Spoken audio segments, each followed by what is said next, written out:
Hello, everybody, and welcome in for the GRG Esports Spring Endurance Series debut. This is the first race of a three-race championship being held at Suzuka, the land of the rising sun.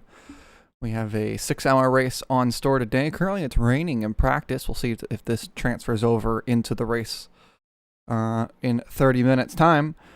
With me in the booth is the always reliable Dom, and we're looking at having a pretty fun one here.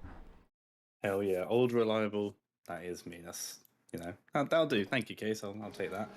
But yeah, rain, as we saw at Van Voort, that caused a fair amount of issue for some drivers and a little bit of chaos going on around the circuit during that previous 2-hour warm up. To, as you say, this triple round spring endurance. But yeah, land of the rising sun. Can't really see that sun today, although it has already risen. It's very cloudy out there. And yeah, for this practice session, we will have rain. Whether or not that'll transfer over into the race session, we'll obviously have to wait and see. But I don't know how many people are actually prepared for rain. Obviously, Zandvoort, rain was sort of on the radar for a lot of people. Most people were prepared for that. But coming to Suzuka, I don't think there's been a lot of rain talk at all. So this might be quite a surprise for a lot of people. Absolutely, especially this race is going to start at 2 a.m. in-game time, and will progress through the rising sun. And it'll be really interesting if it happens to be raining during that period of time, especially at night. It's already a hard track to see. It's already a hard track to navigate, even in the day, let alone at night. And then you throw in a little bit of rain into the mix, and these big lumbering GT3s will likely struggle, especially down here in Sector 3 as we're watching the Zealous GT racing car come through. I mean, Spoon is not an easy corner to hit in any car under any circumstance, really ever, let alone in a mechanical grip GT car in the wet at night. So I'm sure that a lot of the drivers are hoping for it to stay dry. Yeah, we don't quite know what the forecast looks like for the race day. No, exactly. A night race we haven't had for a good while. I think since the charity race in October. So another challenge. I'm sure most people on ACC now are accustomed to both rain and both the nighttime running. Whether or not they've done that together is another factor entirely. But everyone likes a good challenge, and dry races can be sort of mundane and boring sometimes. The rain and the dark—that's where things normally get shaken up. So hopefully we'll see a little bit of that and see some interesting racing between all the cars. Obviously, our two GT4s that should be appearing sooner or later. Hopefully, we've got one at the moment, the 76 in, but hopefully the other GT4 does appear, and it's not just a one-way fight for themselves with the 76 Camaro. But we'll have to wait and see on that. And yeah, GT3 though, stacked field. Obviously, with the contenders now, the 96 Mercedes Brawn GP putting it on pole by, what was it, by pole? 8 tenths, 9 tenths of a second, something ridiculous like that over the Moore Yeah, it was a car. really large It's a gap. big margin.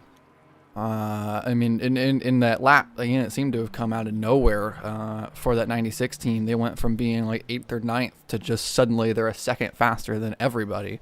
Was definitely a mega lap set by Damien DeGrasse in that car to put it on pole, and I'm sure that they'll be enjoying having the clean air in front of them come race start.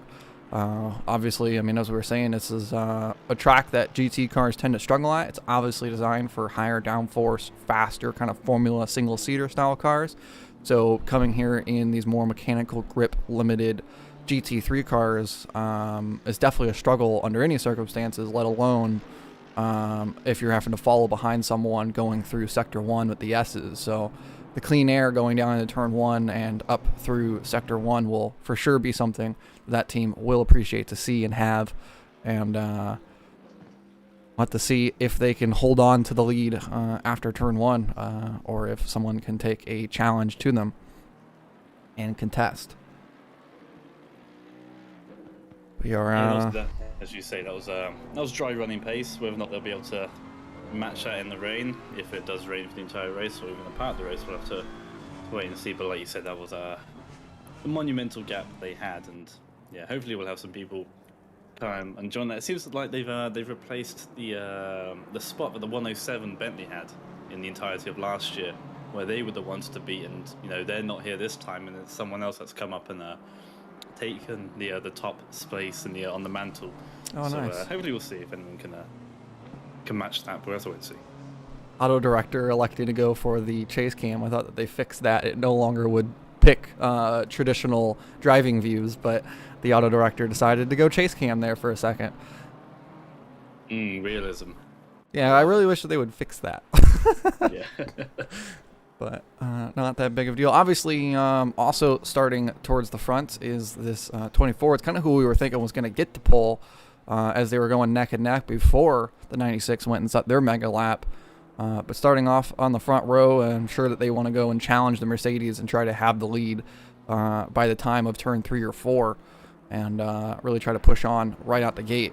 Obviously, it's a 6-hour race. Lots of time to progress and lots of time for things to happen, but being able to jump a few spots right at the start, especially if you're in those kind of critical position like spots on the track, it's quite useful to be able to get those spots done and make those overtakes quick and easy, so you can push on and get into clean air and just try to set your fastest pace you can and bridge a bit of gap to the cars behind you.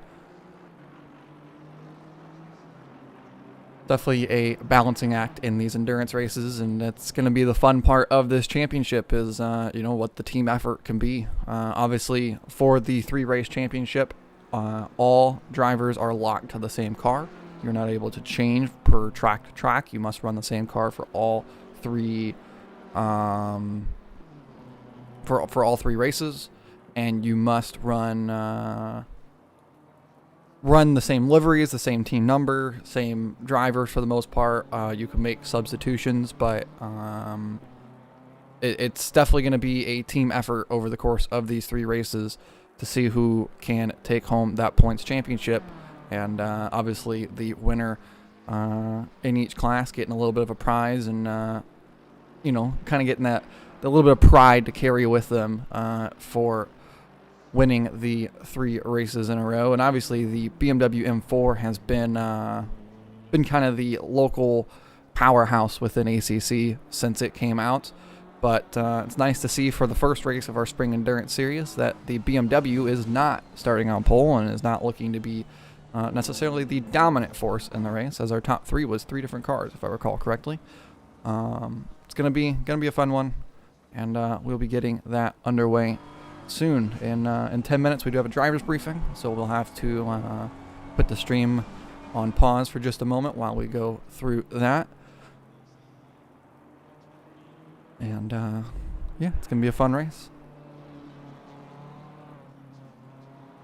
And as you're saying about the BMW is obviously the firm favorite for a lot of people. Obviously, the new car, or whatever the latest car is at the point in time, always drags in a bit more attention. But obviously, it's proven to be one of the quicker cars. But I think that has been somewhat fixed with the rear camber exploit that people had. Apparently, that has been sort of dealt with. So, in theory, the BMW shouldn't be as quick as it once was, and should be brought back a little bit. But I'm sure, the natural pace that BMW has in this game at the moment, it won't be too much of a deficit, and in the rain conditions, it actually might favour it quite well, as you were saying last week out, Casey. The front engine cars going really rather well around Suzuka.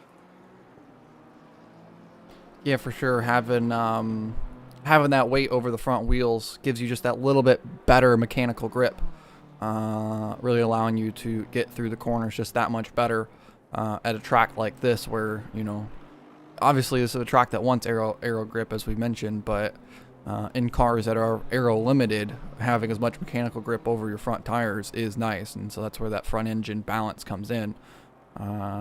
It helped them out pretty well in qualifying.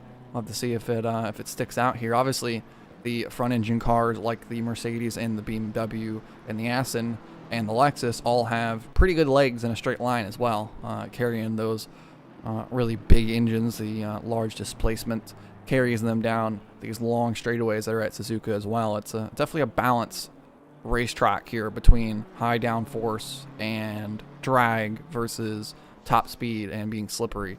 It's hard to overtake here, and so it's hard to find a balance as to what is quick for a lap time versus what is quick in a race scenario. And that being said, we basically have two tracks in one here, obviously a figure of eight, but within that, the first half of the track is completely different to that of the second. If we have a look at the average speeds, if we took away the final chicane, that second sector is miles, ahead in terms of how quick the second half of the lap is, basically, compared to the first. Obviously, we've got to deal with the S's section and the two Degners before going under the bridge. After the hairpin, you've got a lot of full throttle time there. So, trying to, like you say, find the balance there with the rear wing to make sure you're not losing too much time through the S's section, but then not bleeding time down in a straight line, which is basically what the second sector is. It's going to be an interesting challenge, obviously, to find that balance and find the compromise between the two. But I think most people have got it dialed down. A lot of people have been on the server the last week since qualifying, dialing in their setups. And I'm sure everyone's got a balance that they're all happy with. And obviously not just for themselves, but their teammate or teammates, depending on how many people they're bringing onto this race. You've got to have a setup that suits everyone, and that can be quite a challenge in and of itself. Yeah, absolutely. Setting up a car for a team is very hard. It's definitely something that newer drivers will have to partake to, right? Even people who don't necessarily know a ton about tuning, doing setups, anything like that. You then throw into the mix that you're having to tune for 3 different people, and well, now it makes these races really complicated. And definitely a lot to handle for newer drivers, and so it's something that is new to tackle. It's something for them to progress through, and it's definitely, again, it's a part of that endurance racing dynamic that we just all love so much. And it really is a team effort to get every single one of these wins, right? That's why we have a minimum drive time enforced. That's why you must have multiple drivers in the car. That's why you must have all the practice set up. And again, like you mentioned, setting the car up and tuning it for each driver. You don't want it where it's just for one driver and then the other two are wrecking it because, well, now you're not fast. So yeah, it's definitely it's a balancing act in that, and that's what makes it such a fun event to watch endurance racing over a traditional format sprint race, in my opinion. Lowercase in the chat was asking about separate qualifying. Yes, qualifying was last week. The grid has been set. And the 96, who is currently P3 on the scoring tower, will be qualifying in pole. They had a mega lap. The highlights for the qualifying can be found on the Twitch and the YouTube. You can see the full event there. And definitely go watch it back. Go watch the final, I'd say 10 minutes of that qualifying session. It was quite exciting. There was some duels back and forth before the 96 ultimately stole away pole. Hope everyone gets a clean start from Team Wall Speed. Yes, we definitely hope for a clean start as well. It appears as if the grid's a little bit smaller. We've had a couple people have things come up in the last 24 hours that's made it where they're unable to show up. So with a slightly smaller grid for this race, we can hopefully see a bit cleaner of a start, and definitely hopefully cleaner than the way that Zandvoort went last time out. That lap one was definitely a chaotic one. Suzuka, we should be able to get off a little bit easier, and should be able to have a long, fun race. Of course, it's 6 hours, so maybe people will be a bit more careful on lap one versus the 2 hour as well. And yeah, this will be a good event. And with the nighttime starting in the race, and whether or not it's dry or raining, we could see total shift in the way that people's cars are set up and how the pace is found versus what was in qualifying, because that's another thing as well, right? Is we were talking about, rain wasn't really on the radar. Well, how many of them were actually practicing for qualifying trim, in the sense of they were doing all their practicing in the day, right? And on a hot track with humid, thick air, and who was practicing for that to set up their car for qualifying versus who was setting up their car for the cold, damp night. And we could see a couple cars in the mid-pack suddenly find a lot of pace come race time that perhaps a car like the 96 won't have, because their car was maybe more set up for that qualifying trim time.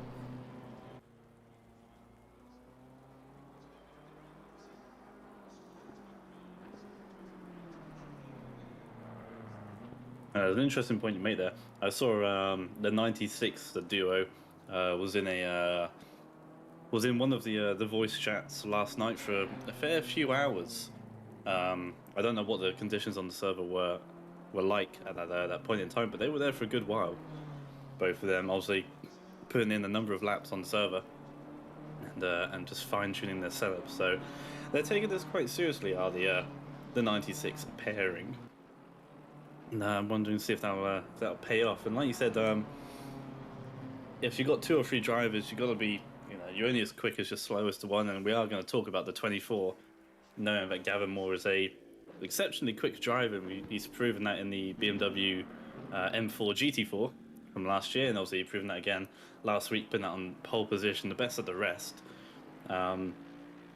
We do have to talk about is one of three pairings where they're doing a same rig situation, but in the Moore situation, the 24s, father-son pairing, and it's the father, obviously Tad Moore, which is shown to struggle a few times, unfortunately, in GT4, and obviously making the step up to GT3.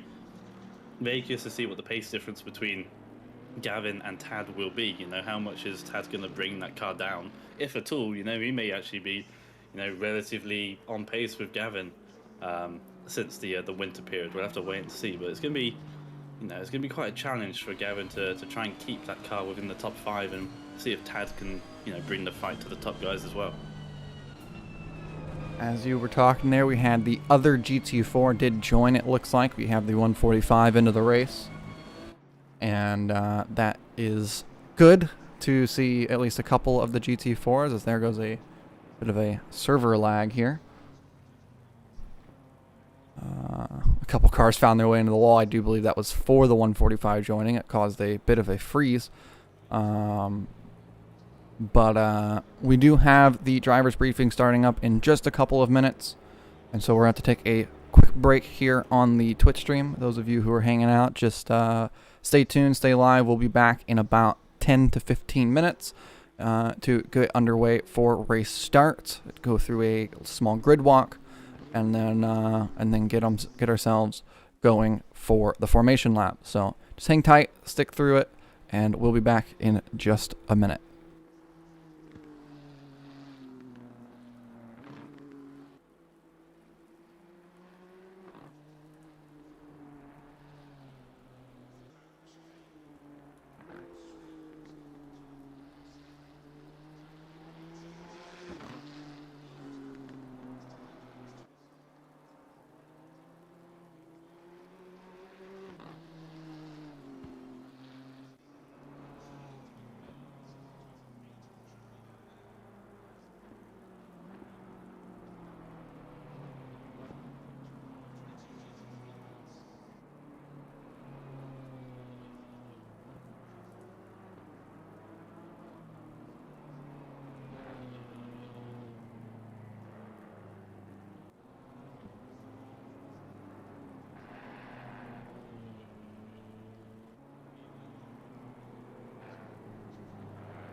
And we are back.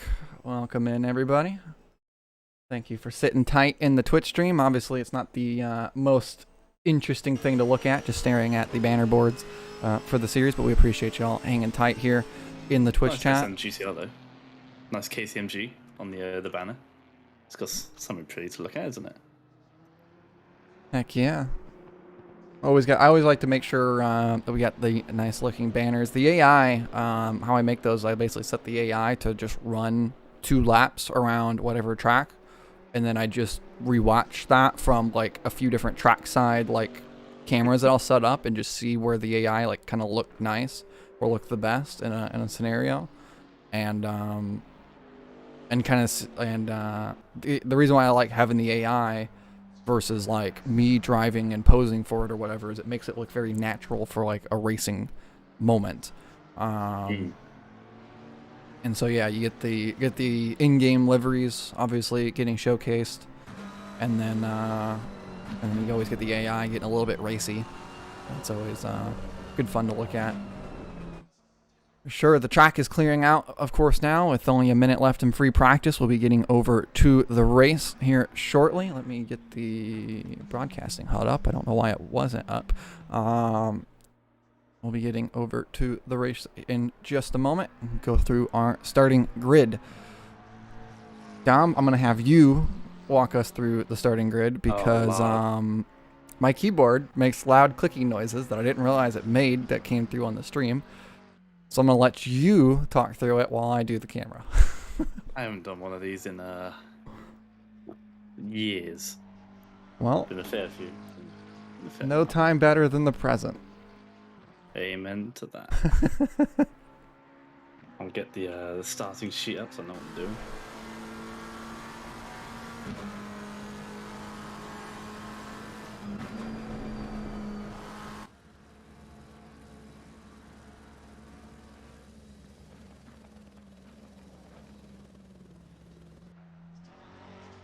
So we've got a 21 car grid. So we are, yeah, as you say, a few cars down from quali, but still a healthy field, and we do have that one extra GT4. Thankfully, that makes it not completely irrelevant for the one GT4 we had in qualifying. At least I'll have someone else to think about during this the 6-hour race. I feel like they're going to get pretty lonely out there, unfortunately. Yeah, for sure. It's although it's hard to ever have a lonely racetrack as a GT4 because you're constantly dealing with the GT3s passing you, right? It's really never a moment where you're gonna have a quiet racetrack during the 6-hour race. True. I mean, the quietest moment of the race for the GT4s will probably be the first. The start. Yeah, it'll be like the first 6 minutes. Yeah. They'll watch all the cars in front of them drive away, and then they'll be sitting alone until 4 laps down the line, and then the GT3s are passing them. Yeah, at that point they will be always looking in the mirrors, and that's probably a reason a lot of people don't choose the lower class. Is easier to see what's in front of you and get closer to it than it is to keep on looking back to see what's coming to get you.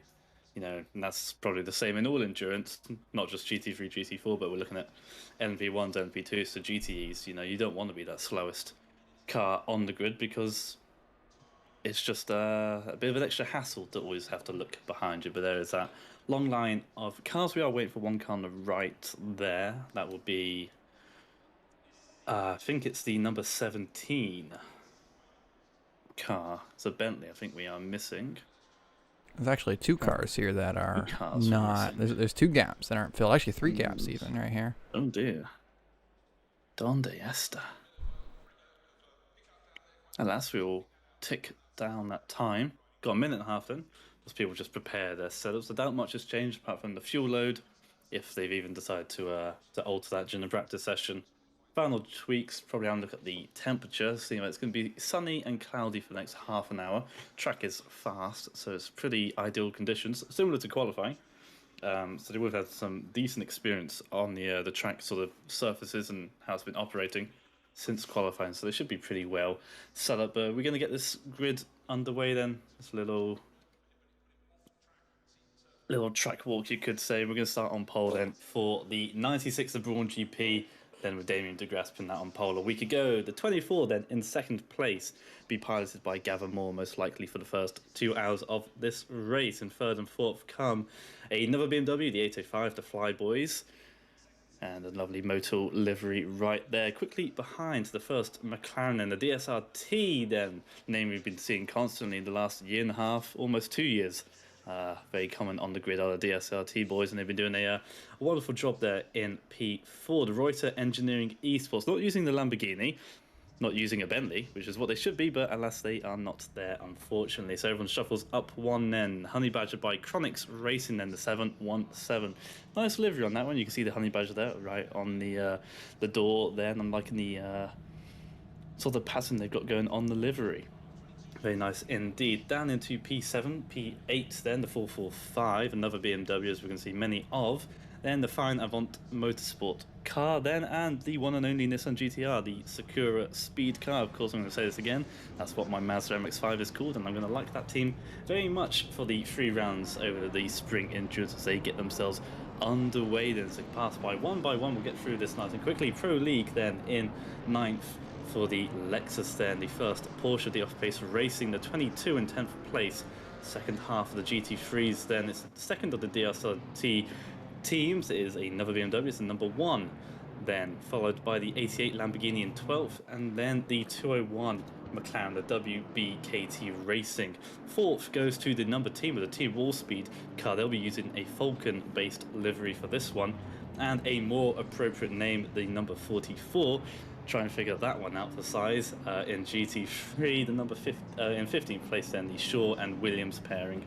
I've seen a fair few times last year. P16 to 66 then, another Mercedes, the Bikini Bottom Racing team, just ahead then of the number 64 then. They put themselves into 17th place. Second of the fine Avant Motorsport cars, the 444 then, that sister car, into 18th place, and 19th and 20th rounding out the end of almost of the GT4s, the 94 Dan Marriott. I think we'll be starting that car in the second of the off-pace racing cars. I don't know if we have the number 12, I don't think we do, nor do we have the 17. But the 124 then, the Zealous GT racing car then, the Aston Martin, I think the only Aston Martin there, in second to last in GT4, and finally rounding out the grid, the final McLaren, the 69, the entry racing team, and the 2 GT4s, of course, the DSM Delta Squad, who did 1 lap each, the 2 drivers, Jared and Eddie, both did 1 lap in their 20-minute session, and it was Eddie, I think, who claimed pole in the inter-team battle for qualifying, and of course the sim racing lads who have rocked up to this one, second and last in the GT4, currently ahead at the moment in the formation lap, which is a bit peculiar, but they'll shuffle themselves up come the end of the formation lap, and that is your grid, a 22 car strong grid, so 20 in GT3, 2 in GT4. Keep your eyes out on those 2 GT4s, and as you said, Case, about 10 minutes into this race, those GT3s, all 20 of them are going to come thundering past these 2 poor GT4s, and it's going to be interesting to see how everyone does and deals with that. But looking to the front of your grid, Braun GP and the 24. It's a German name, I'm not really too fussed about saying it, I'm sure they won't mind, but the Moore team, see if they can maintain that pace, and well, as we saw a case at 9 attempts in qualifying, let's see if that translates to the race pace. Yeah, absolutely. I mean, with the track being in pretty similar conditions to what it was during qualifying, it can't be all that far off for them to maybe go and try to put on the pace, as you do see Gavin Moore really trying to warm up the tires in that BMW.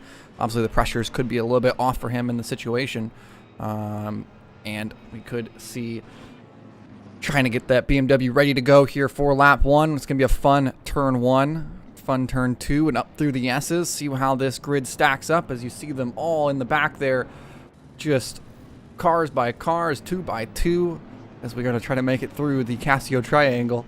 It's always been really awkward to me the way that the starts are set up like this through a chicane, one of the chicane final corner. Whenever you have to do a double file rolling start like this, it's always really awkward for everybody.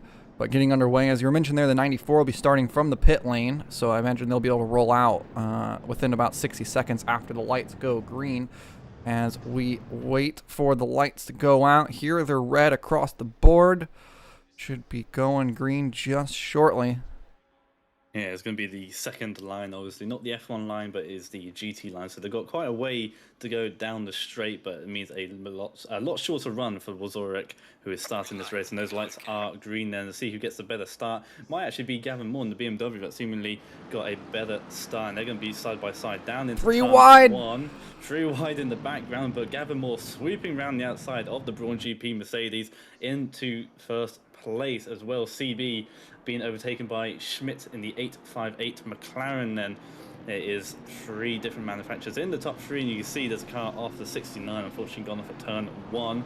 The 94 is now released from pit lane, and they are thundering their way through the S's, still 2 wide in the background, and it is the 76. Unfortunately, that GT4 has gone round as well, along with the 69. Getting a little bit elbows out here at the back of the grid, trying to get their way through. As you mentioned, the up at the front of the grid, as now the timing line does update. Gavin Moore got through off the start into P1. Great start on the hot tires for that BMW. Maybe all that swerving side to side worked out for him. A bit more confident under brakes down into turn 1. Yeah, he was just able to, and obviously that grunt of the BMW has been a general trend of all BMWs, the Z4, the M6, and now the M4, that they have this good low-end torque to pull away from rolling starts, which is obviously what GT3 racing has become in the last 8 or so years. And yeah, using that momentum from the BMW, just able to sweep around. I don't think John was really too fussed about fighting that. I'm sure he has confidence in himself and his own abilities, along with his teammate, of course. Just wants a clean start, try and break away. Probably the top 4 or 5 will probably go as one group, and then maybe a bit of separation further down the field, as there's already a bit of separation. I think the triple four might be slightly broken off the top 10 or so. But yeah, we just got to get this race underway as we're coming to the end of the first lap now, and yeah, everyone gets themselves into a groove, and you know, it's obviously easier said than done with adrenaline and tensions high, but they just got to settle into a rhythm. And you know, it's a 6-hour race. The first 2 hours don't really matter. You just got to make sure you don't, you know, lose anything. There's a lot to lose in the first few hours, but not much to gain. The 23 up to P5 as that purple lap time ticks through various people, and probably be the last GT3 to set the fastest lap. But it's going to the triple four for the moment. Good start from the Nissan, actually, from P9 up to P5 in 1 lap. That was a stellar job from that Seoul Nissan GTR. Yeah, absolutely. I was just about to point that out myself as well. Being able to just slide through the carnage, as we mentioned. I mean, I can't really say carnage, but the aggression that was happening there side by side through the S's, and being able to just kind of slip their way through and take advantage of everybody being put onto off lines, right? You know, you go through there side by side, you're going to lose a lot of time pretty consistently, and they were able to just kind of be behind the cars that were side by side, just kind of sneak their way through from what I was seeing in the back there. And definitely a fantastic start for the Seoul Nissan GTR in this race, and it's nice to see a little bit of Nissan representation at Suzuka. It'll be cool at Bathurst as well, but it'll probably be a pretty rough car to drive around Imola at the season finale, I would have to imagine. Yeah, of course, it's a triple header, obviously. 3 races as opposed to the 10 or 11 we had last year to make up a year's championship. We're having some smaller championships this year, which means you have less time to capitalize or less time to make up a deficit. If you have a bad race 1, you've only got 2 races to try and claw that back, as opposed to the 10 or so we had last year. So you've got to make every single race count. And also, as you said in the warm-up show, you choose a car, you've got to stick with that car. So you've got to make sure you have a car that's going to work for all 3 of these places, and each track is vastly different to the others. The 88 Lamborghini cuts the Casio Triangle. Obviously missing their braking point ever so slightly, and you know, obviously people are going to be pushing, not wanting to drop off to the car ahead, but obviously on heavy fuel in a track which isn't, you know, completely rubbered in. Obviously, is at the fast state, but there's still rubber to be laid down. Gavin Moore sets the fastest lap of the race, a 2.5 second gap he has over John Wozorek in the 96. You've got to find yourself a rhythm. That's going to be quite hard to do, especially when everyone's so close together. You just want to keep with them and try and get past them if you can. Yeah, and as you were mentioning regarding the championship, it is also worth noting. So it is a 3-race championship, but there is 5-point scoring opportunities. This race being a 6-hour race, you will score points at the 3-hour mark and at the 6-hour mark, as well as at Bathurst, which will also be a 6-hour event. You will also score at the 3-hour and the 6-hour mark. The final race, Imola, which is a 4-hour event, will only score once at the end of 4 hours.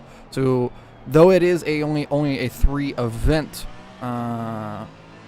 series, it is effectively a 5-race or 5-point scoring opportunity series as well. So there's a little bit more chance to possibly play some strategy game at the midpoint of these races to try and pick up some points.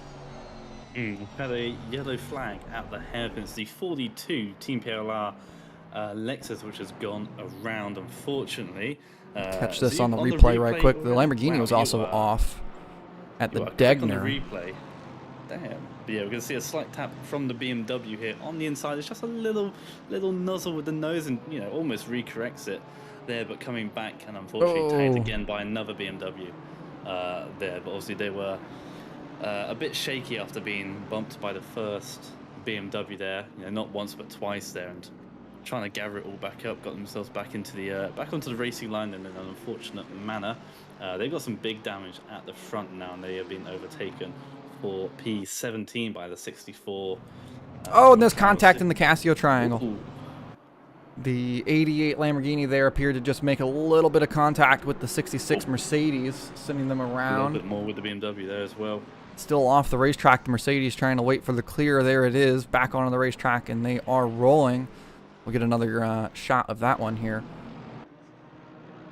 So I was looking around the outside of the Lamborghini down into the Casio triangle. And the Lamborghini maybe going for a little bit of an aggressive switchback there, trying to get up underneath of the Mercedes on exit and just unable to really find space to be in there properly. And unfortunately for the 66, they got uprooted by the wedge-shaped front end of that Lamborghini, seeming to just pick up their Mercedes and dispose of them on the exit of the Casio triangle. That would have been a good move by the 66 there. Pretty nondescript down the inside of it, and would have hooked it round the outside. But yeah, as you say, that Lamborghini not wanting to give up too easily, but I think fought back a little too hard there, and the gap had already closed in front of the Lamborghini, but just unable to stop in time, which is unfortunate for the 66. They are now 4 seconds off the back of P17. Then, so they've got a fair margin to catch back up. The 94 being released from pit lane is past the first of the GT4s. It's got 14 seconds to catch up to the 145, and then quite a margin obviously to the back of the GT3s.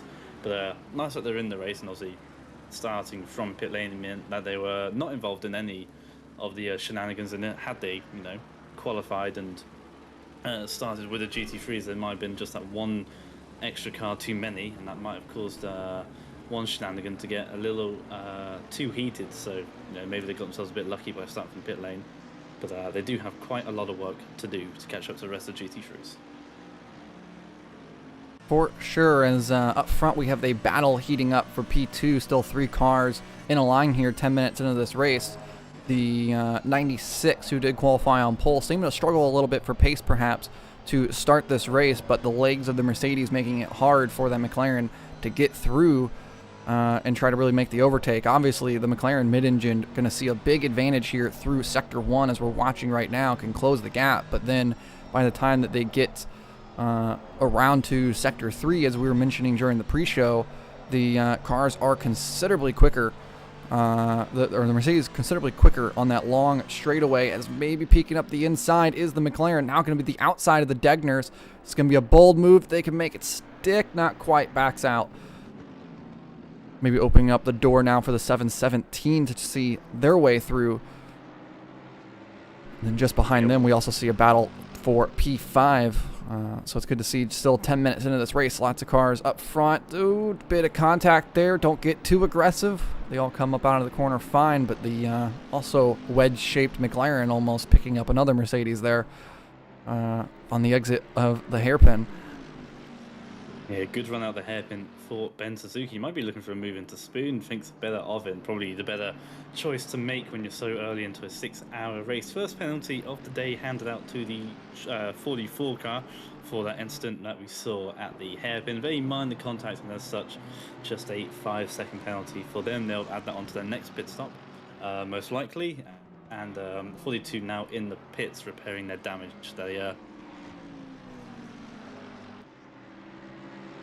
Yeah, it's very unfortunate for the 42 team to obviously, I'm sure that they're going to feel frustrated in the moment of having the damage, and maybe they don't necessarily will see that 5 seconds is a worthy penalty, but it definitely was a minor contact. Shaw didn't make a big mistake. It's just one of those small little things that can occur, especially at a track like this, and you pair it with online racing and maybe some small netcode effects, and then everything just kind of collides into what was small contact. I think most of the damage for the 42 obviously would have came later on with I think it was the 445 who had also made contact with them, or maybe it was the 444. Either way, one of the BMWs did make contact with them later, and that would probably be where most of their damage came from. But now they're under threat of possibly going a lap down to the overall leader there in the 24. Not too far up ahead they are.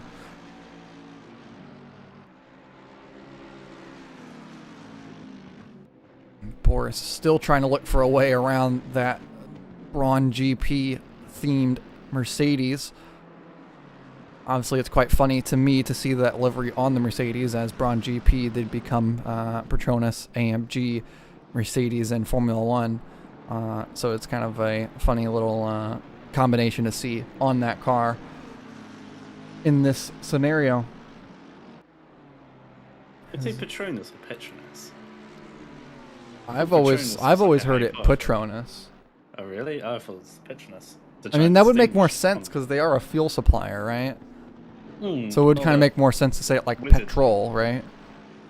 Oh, true. I don't know. It's a Malaysian company. I don't know. I've always heard it as Petronas because like that's what the name of their towers is, as far as I know. Like their two big towers they have in Taiwan or whatever. Is the Petronas towers, as far as I know. So that's what I've always just called it. As the one is off the racetrack, facing backwards down at Spoon. Perhaps maybe a little bit of contact there. You can see a little bit of damage on the front end of this BMW, it looks like. Gotta wonder what sent them around. We're gonna go to a quick flashback replay here. Looking to the right side of the 444, I believe that is. 3 BMWs all in one spot. Turning in, drifting just a little bit wide was the 805, and a little bit of contact at the apex there. And a nice job by everybody to get off the racetrack at least. But those 2 red and black BMWs both colliding at the apex there on the first section of Spoon. And yeah, so not over yet. The 66 wanting back in after being hustled off the racetrack by that 88 Lamborghini is wanting some vengeance. Is coming back for blood, and it squeezed out the McLaren there just ever so slightly. With 66 making that move up into P16.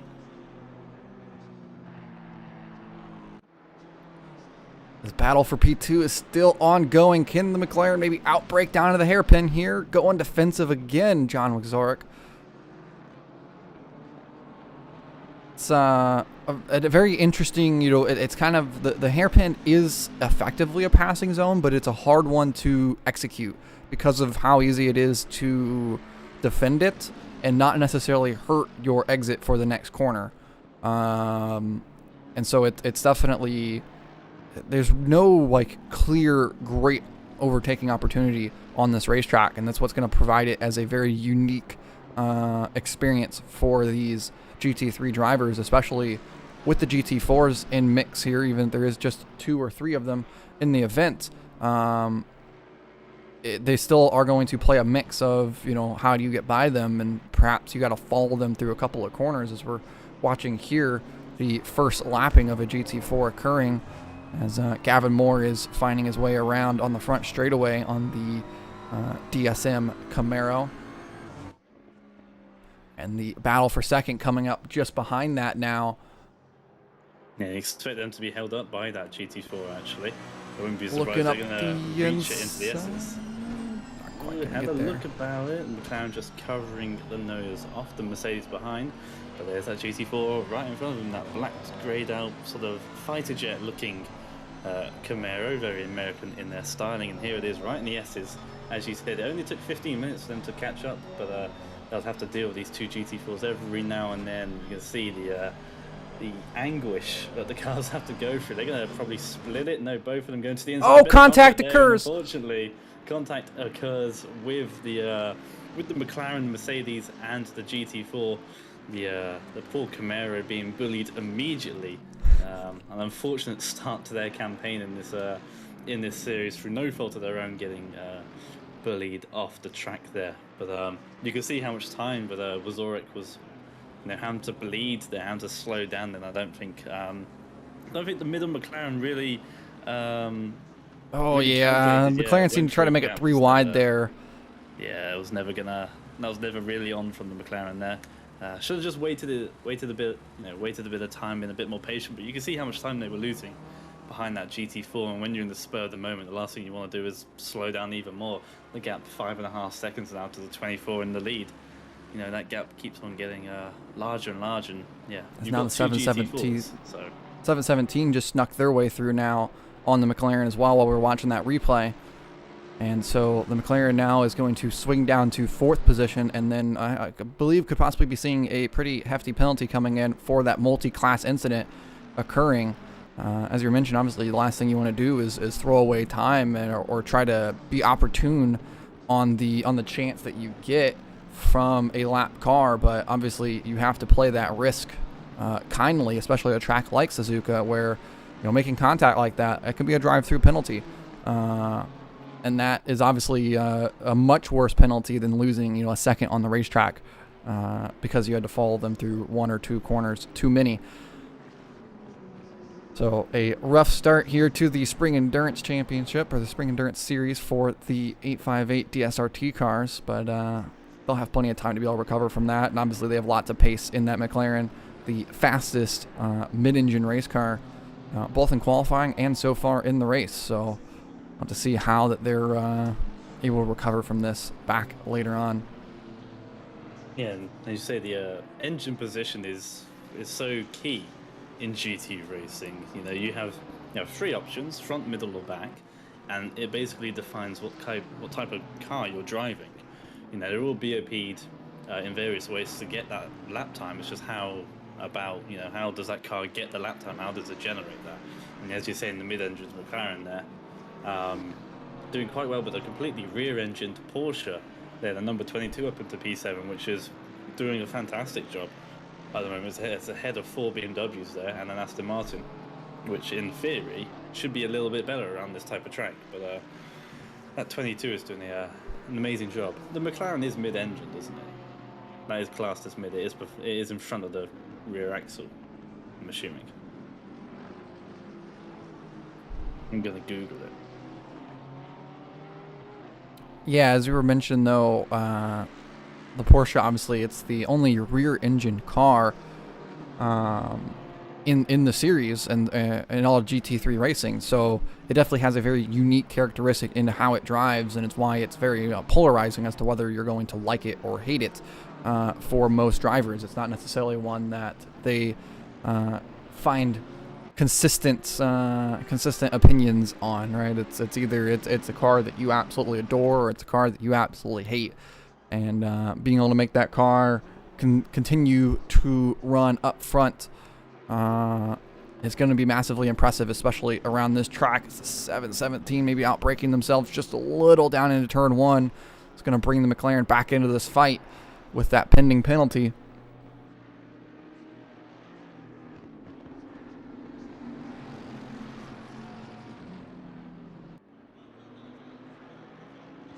Oh, that's a slow Audi.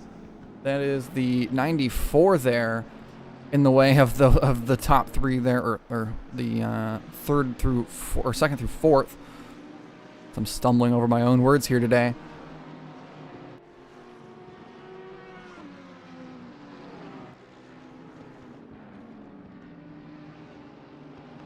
seems to be off pace. I know that this car had an issue with the sign up, I do believe. Is now maybe we're looking 3 wide. That's bold.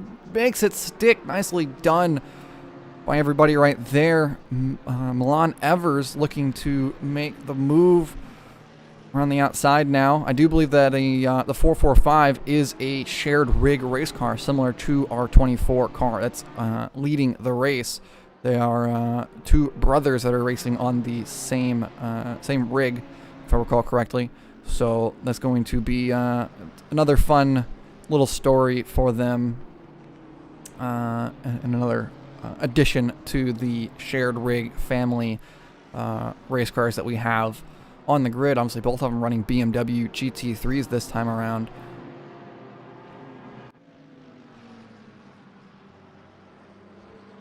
The Nissan, I gotta say, holding its own here. It's an oddball choice for a lot of people. It's not really a car that's commonly viewed as great. Looking around the outside, what a move from Evers. Very good move. Yeah, you say holding its own, and unfortunately being overtaken, and it might get done by the Porsche here with a bit of a slide on exit from the triangle, but still in the top 10 for this Nissan GTR car, which I don't think has been used in, I'm going to put this in quotes, proper GT racing, i.e. The SRO or major endurances like Spa 24 or Bathurst or even British GT. I don't think we've seen a Nissan since 2017, 2018. I'm going to go with. You see them in the open classes, so international GT Open, GT Cup in the UK, and also Australia. GT Open has a GTR, I think, running, and getting their way through the GT4 Porsche. It is a car IRL which has unfortunately fallen off because they haven't updated the car since 2015. I think was the last update to the Nissan. As such, it's certainly fallen off the pace with the rest of the GT3s, which is a shame because it's another different looking car. And, it's very distinct with those rear brake lights. Yeah, and obviously you pair that as well with the fact that they focused a lot on the GT500 spec class of the car as well. Nissan putting a lot of development in that. And then obviously they also tried to bring the GTR name to LMP1 at Le Mans for a year, running that front-wheel drive car that for some reason they decided to put the GTR name onto for a moment. Definitely was the Duke or something. They're going to call it an Ultima. I don't really think that would have fit with it. I mean, at least it's a front-wheel drive car. True, a bit of bobbing and weaving in the background there. The Porsche and the BMW, these two here, both of them running a little bit wide through one farther and to the outside goes. There's a bit of contact there. The 22 giving a bit of a squeeze to the 44, the double of 22. I don't know if there's any relevance to that. A big squirm on exit for the 44 BMW. Shows how much they're pushing here, We say endurance racing, you got to be patient, you got to be methodical, but a lot of people just treat this as an elongated sprint race.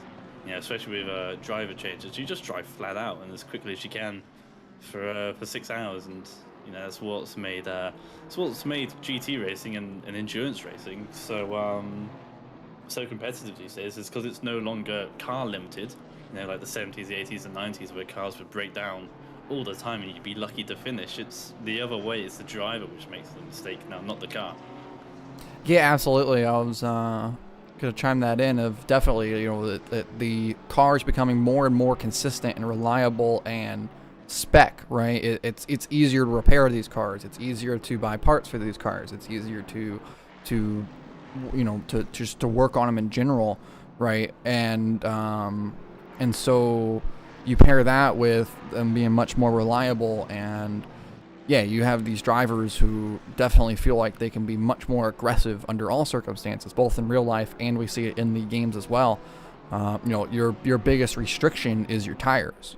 Obviously, we see within some endurance series a limitation on the tire sets that forces you to have to double stint or triple stint tires.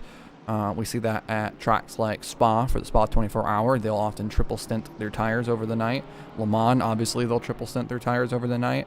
But for some of the other races, you just don't see that, right? A lot of these SRO events, they aren't so worried about saving their tires or anything like that, and so they're definitely just full push. Run that car to its limit at all times, and as you mentioned, just don't make a mistake as a driver. And yeah, you throw in driver swaps, and it allows you to basically just treat it as a 2-hour sprint race, and then throw someone else and let them do a 2-hour sprint race, and then you come back and do another 2-hour sprint race. Looking side by side here, the outside of 130R didn't even need it. He got by on the straightaway. What a move from the Aston Martin there, showing its legs on the exit of Spoon. Now back to the inside, looking the 444 Pascal Eggert. Gonna get it back at the Casio Triangle. That was a good little scrap right there, back and forth. Let's see now if the Aston can once again get a good run and have the move down into turn 1. Side by side they are on the front straightaway. Well, there was just contact just a minute ago into turn 1 with the 23, the 445, and the 22 car, I believe, all having a bit of contact through turn 1. Let's see if these three can make it a little bit cleaner this time. Indeed, they can. Good opportunistic move from the Aston Martin, coming round the outside into 130R, but fighting back valiantly. The BMW not wanting to give that up too easily, and yeah, unfortunately the 23 Nissan GTR has been bumped from 6th down to 8th now, with a bit of contact with the 22 Porsche, and John Wazorek down from 2nd to 4th now. A bit of a mistake through 130R allowed the 858 McLaren down the inside into the Casio Triangle. So those three still fighting there for 2nd, 3rd, and 4th, and yeah, it seems people are finding bunches at the moment. I don't think there's not too many people that are completely on their own. They're all in pairs or in a group of 3 or 4 right now. Which is obviously what we want to see on the racetrack, right? Close racing is fun racing. If it's all fine and dandy to have 20 plus cars on the racetrack, but if they're all driving by themselves, then who really cares?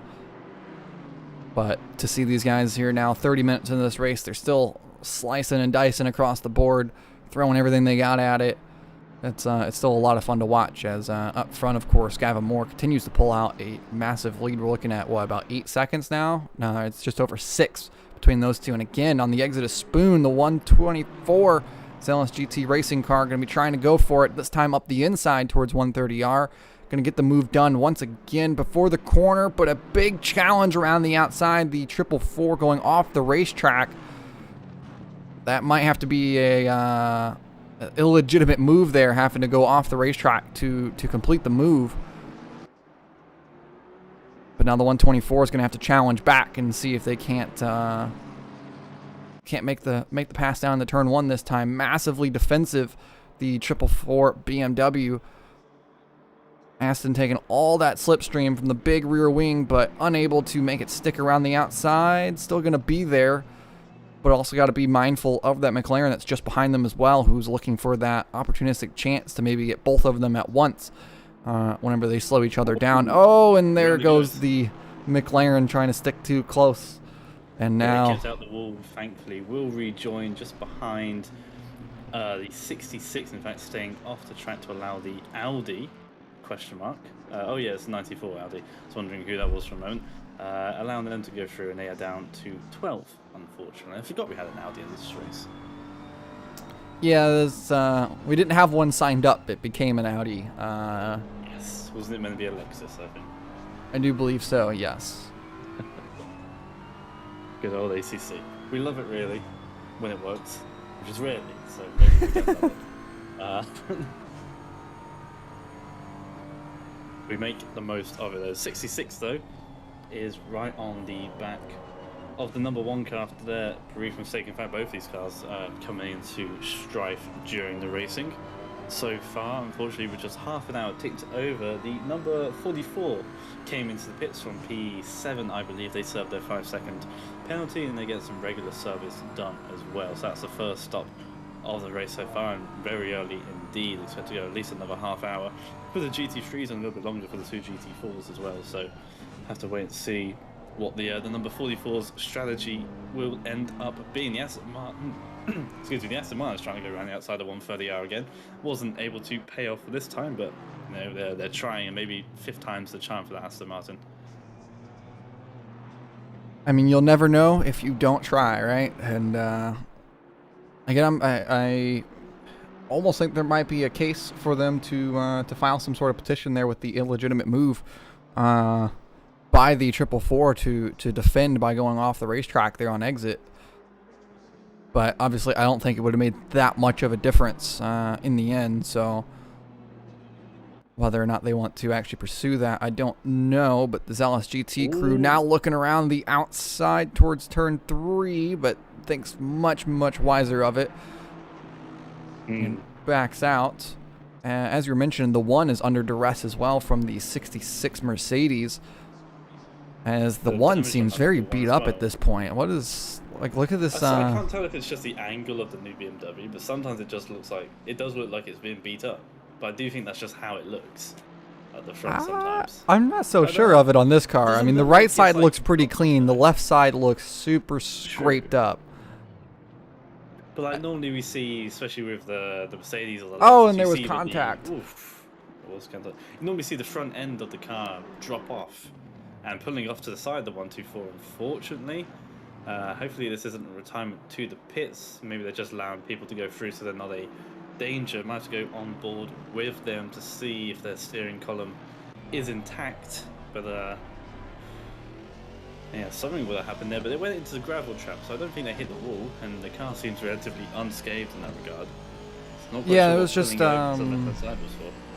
were just trying to make a move down into Degner 2 there, and the BMW kind of closed the door a little bit on them. They made small just fender-to-fender contact, but it doesn't seem like as if anything's too wrong here on their steering. The car looks mostly fine as they're driving, so I do wonder why perhaps they had a physical wheel issue, which is why they would have pulled off. Perhaps they needed to readjust their wheel or their pedals or something, and that would be why you would pull off to kind of reorganize and reset everything. Get it back whatever straight. That issue is, they are back underway, thankfully. A couple of places down, but the straight line speed that Aston Martin's been having, I'm sure they'll be able to catch up to where they once were. It won't take them too long at all. They've been having some decent pace in Aston Martin, of which it is the only one. And, nice to see some more representation of all the cars. It's the 805, maybe looking around the outside. It's not a wise move down into Degner 1, 2 to put yourself in a dangerous spot on the outside. Really opening up the door for the car on the inside to just kind of push you off the racetrack. But we got a three-way fight between these three BMWs, all of which are running a brand of manufacturer. So we've got the Falcon, which we all know, followed by the Motol car, and then a BMW livery spec car. So three major players in the real world making their way onto the virtual track as such with these paint schemes, and they are being held up a little bit is number 2 then Josh making his way through the Camaro, and it's a good run for the 25 actually. That Camaro making its way around the outside of Spoon, making sure it's not getting in the way, and probably having a bit of PTSD from the last time some GT3s came past it, and thankfully there's only a handful of McLarens, but to the inside, possibly backing out of it for 130. Unable to do so this time. Obviously, both of them the same car, so they should have similar top speeds depending on the rake, the aerodynamics, the spring geometry, and all that. A varying amount of factors which can dictate the straight line speed, to the caster and the toe and the camber angles as well, all adding into that factor. But of course, with the slipstream, you're going to have that natural advantage anyway. Coming over the line for lap number 16, then, it was a 205.3 from Chris B. His best being a 203.3, so 2 seconds off his fastest. And as those tyres lose their initial sort of grip at the start, you sort of get 10 to 15 minutes of some real super good grip, and then once that shine comes off the tyres, it sort of fades into the endurance tyre spec, where it's very consistent for the next 2 hours. But they're suddenly rubbered in now, and trying to make their way through into P8. Easily said and done, and obviously making their way through the SS sections, basically follow the leader through here. There's not a lot of time to be gained, and like I said, really hard to pass around Suzuka, and that's mainly because all the corners are easily defendable in a way, especially coming up to the hairpin. We have this kink here, and if you want to defend, you just go straight basically. You don't really bother with the corner as much. You dive to the apex first, and obviously with the Casio triangle, easily to go side by side in turn one. If you hug the inside line, then it's your corner basically. It's very hard to do 180 degrees on the outside lane. So, it's very much a driver's circuit, but hard to pass because it's so easily defendable around here. Yeah, absolutely. I think that's the biggest key to this racetrack, and it kind of why it is both a loved but also a disliked racetrack amongst the community because of the fact that it has those characteristics of the old style racing of you're basically not trying to overtake, right? Your only overtakes are what you're doing in a straight line, because generally in a lot of your older cases, anytime you went side by side, you were driving cars that were just small little shells, and if you made contact or anything like that, then you're pretty much out of the race anyways. So a lot of the cases, your drivers would probably be a bit more reserved in their overtaking opportunities, and so you make it where your overtakes are just what you do in a straight line, and that's your whole objective as the 66 going off here at the Casio Triangle. We saw 3 or 4 cars all trying to fight for position. I was going to cut over to that, but now we're watching a car trying to rejoin. But yeah, the track definitely shows its age, I would say, in the modern era of GT racing, and as you mentioned, it's definitely easily defendable. Meanwhile, while we're talking here, the race control has been handing out some penalties. So the 22 car got 5-second time penalty for avoidable contact, as well as a warning for dangerous driving. Obviously, the drivers are awarded a couple of warnings per race that they can receive, and once the warnings kind of build up, then they are asked to park the car.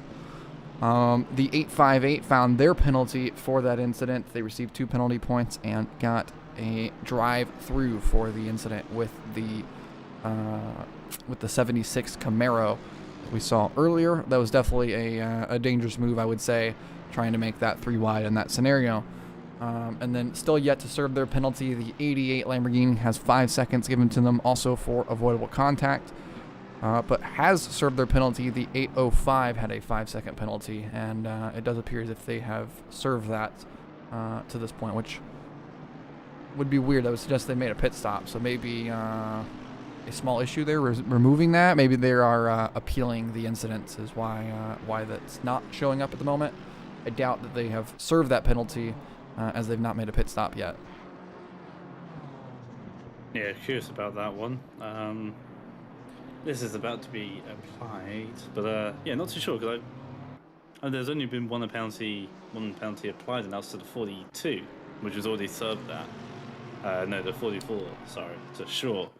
But yeah, unless we've just missed it with the 805, but... Oh, there's a bit of contact at the Apex 130R.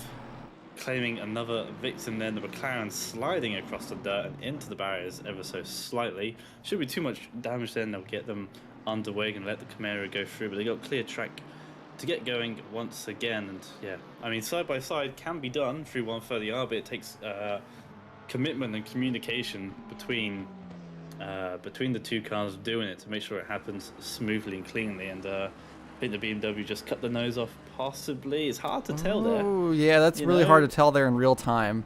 That's going to be a fun one for the stewards to have to review is, did the BMW turn in too early, or did the McLaren turn in too late?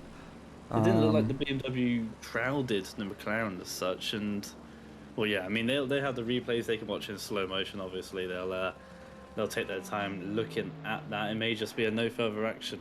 It could just be a racing incident.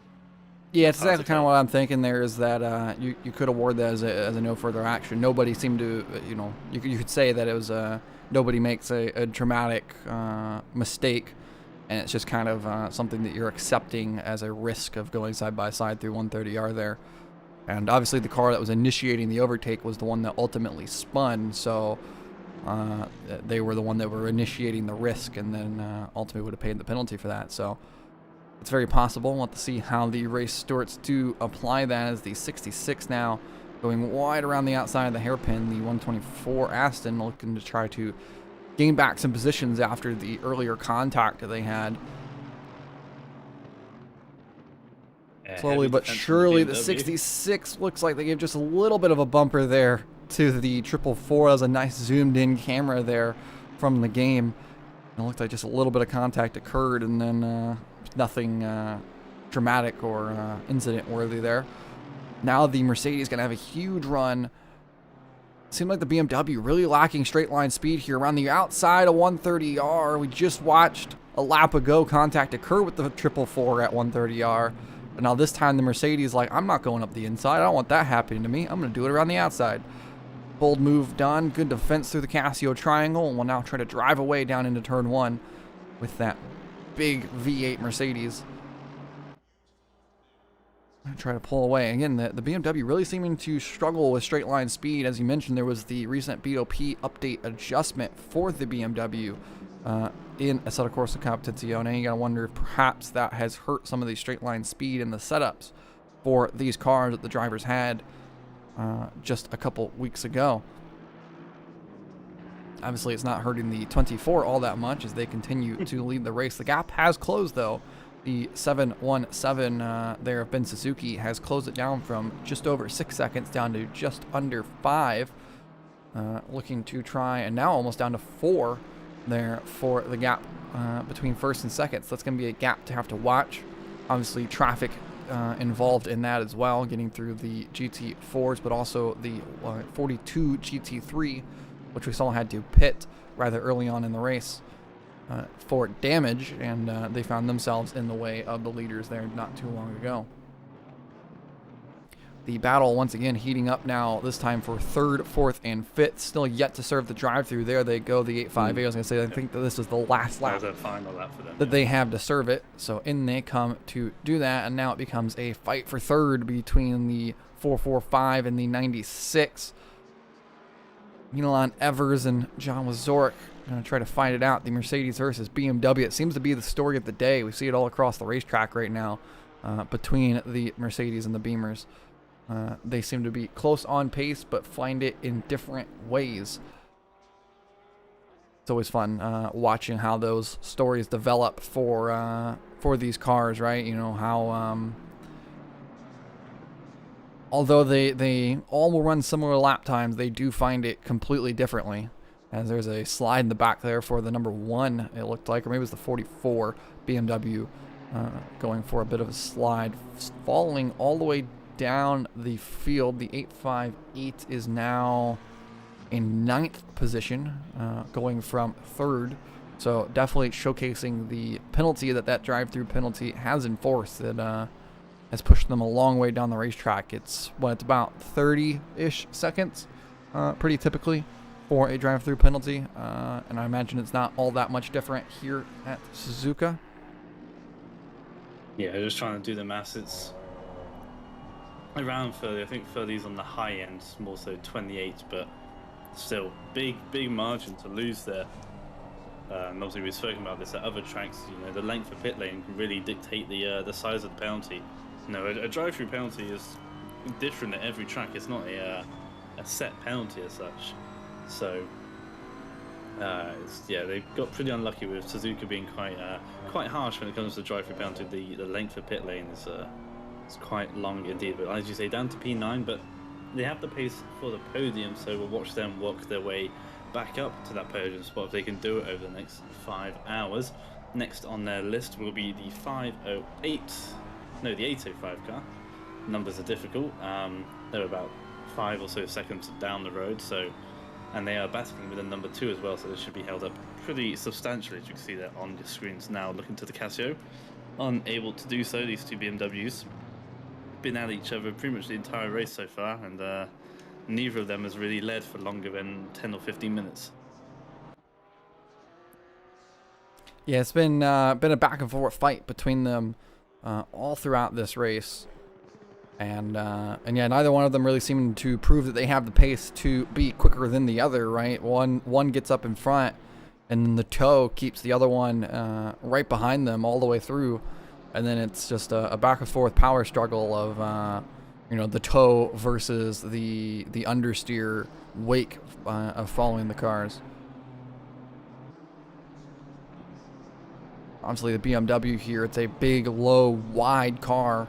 And so it's going to have a really wide wheelbase going through the first sector, which does help it in terms of the mechanical grip, but also the car does weigh a lot, and it has a very awkward weight balance to it that results in it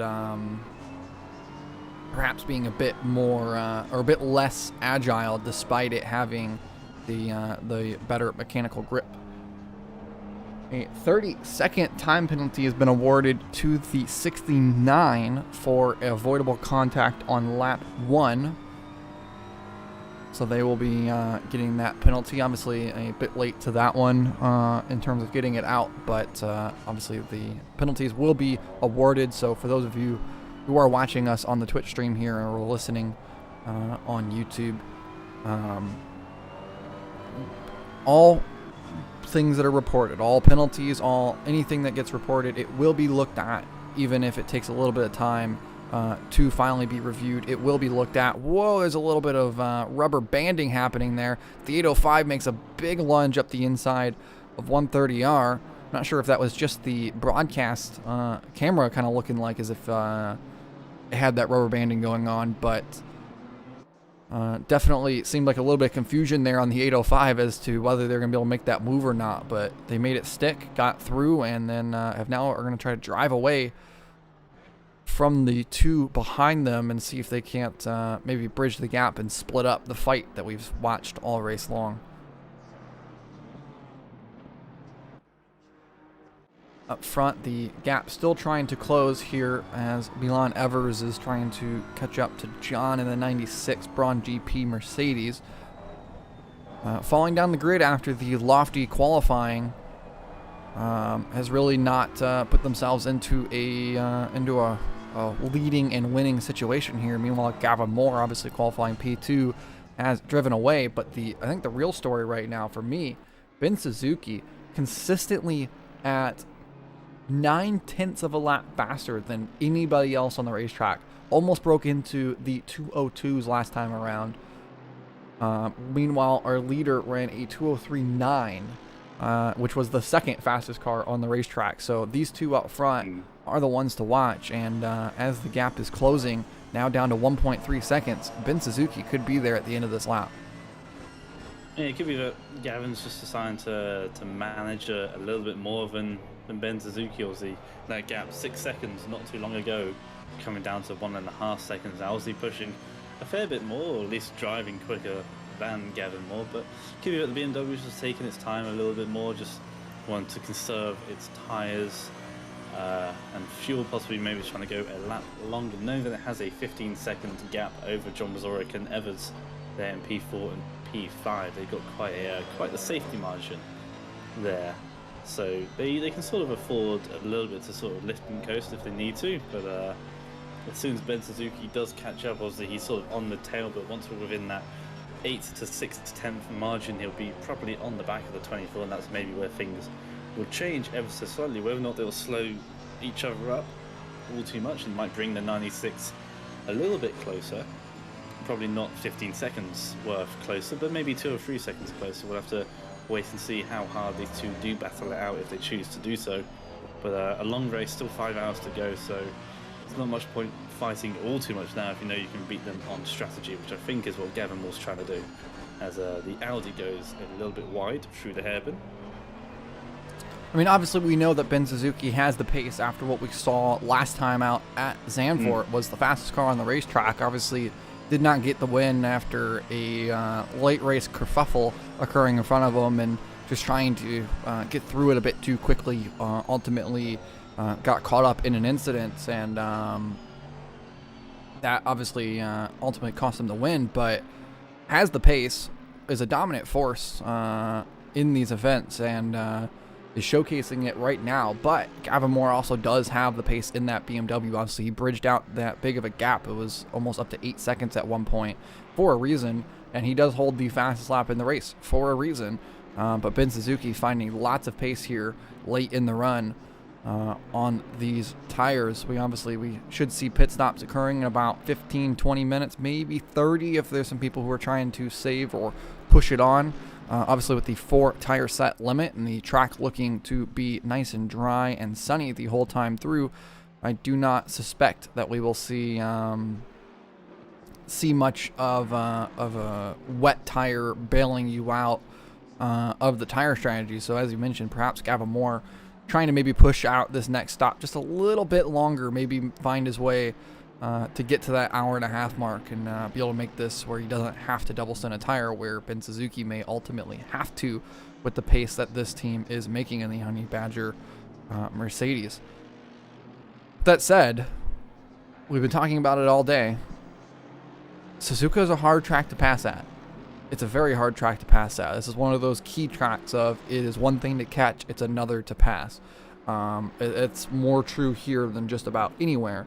And so Ben Suzuki, as we just saw, close that gap down, looking at almost a second a lap, 8/10 that last time around. But now that he's within that half of a second, the gap hasn't closed at all. It's just been the same couple car lengths.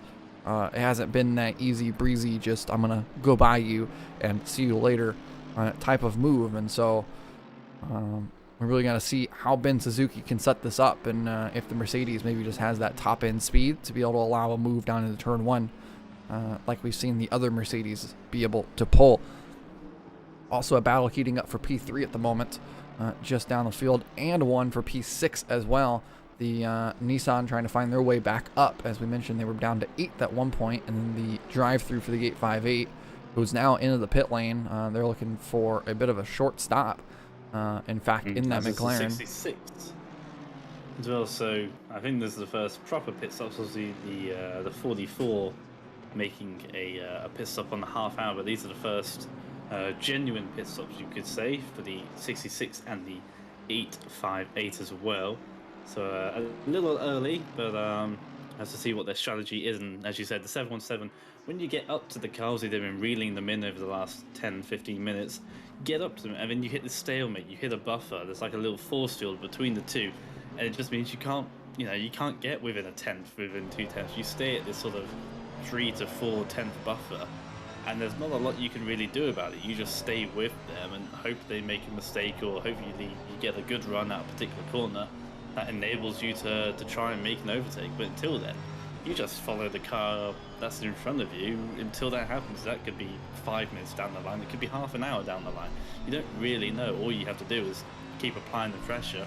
Hopefully they'll make a mistake, or hopefully you find a way through. But until then, it's really hard to try and make the most of your faster pace. Obviously, Ben Suzuki at the moment, a fair few tenths quicker, 7-8 tenths quicker a lap. But they talk about an F1. There's a bit of traffic coming up here, and this could be the chance for Suzuki to try and make his way through. We talk about the pace delta between old tires and new tires, and that between getting past the car. Normally in F1 you need to be at a second and a half, 2 seconds a lap quicker than the car ahead to actually make a move. Because obviously if you break that down to each individual corner, that means you're a tenth or 2 quicker per corner, adds up to the 2 seconds. So you need that to actually be able to get through. And if you don't have that, if Ben can't provide that extra delta, he's not going to be able to get through this 24, and obviously losing a bit of time there through the spoon corner as well. It is very hard to do that, and obviously easily defendable around here. And Gavin, we know, is no rookie when it comes to defending and having cars come past him, spending that entire year in the GT4 class. He's going to know how to position his car correctly, which is what he's going to need to do now as that McLaren comes into the pits. He's got 2 lapped cars to deal with, and they're fighting there, the McLaren and the Lamborghini there, the 64 and the 88, and going defensive is Gavin Moore. Maybe a little unnecessarily, in fact, understeer for the 717 through 1A. Apparently it's just one corner, so is it 1A, like part 1 of turn 1? I don't really know. But it's kind of 2 sections, but coming up to these two cars here, Case, they're fighting for their own bit, they're fighting for their own position, but they are a lap down now effectively, and you kind of got to give way to the leaders, but you don't want to lose, especially for the Lamborghini. You don't want to lose any time to the McLaren ahead of you, but you kind of sort of have to.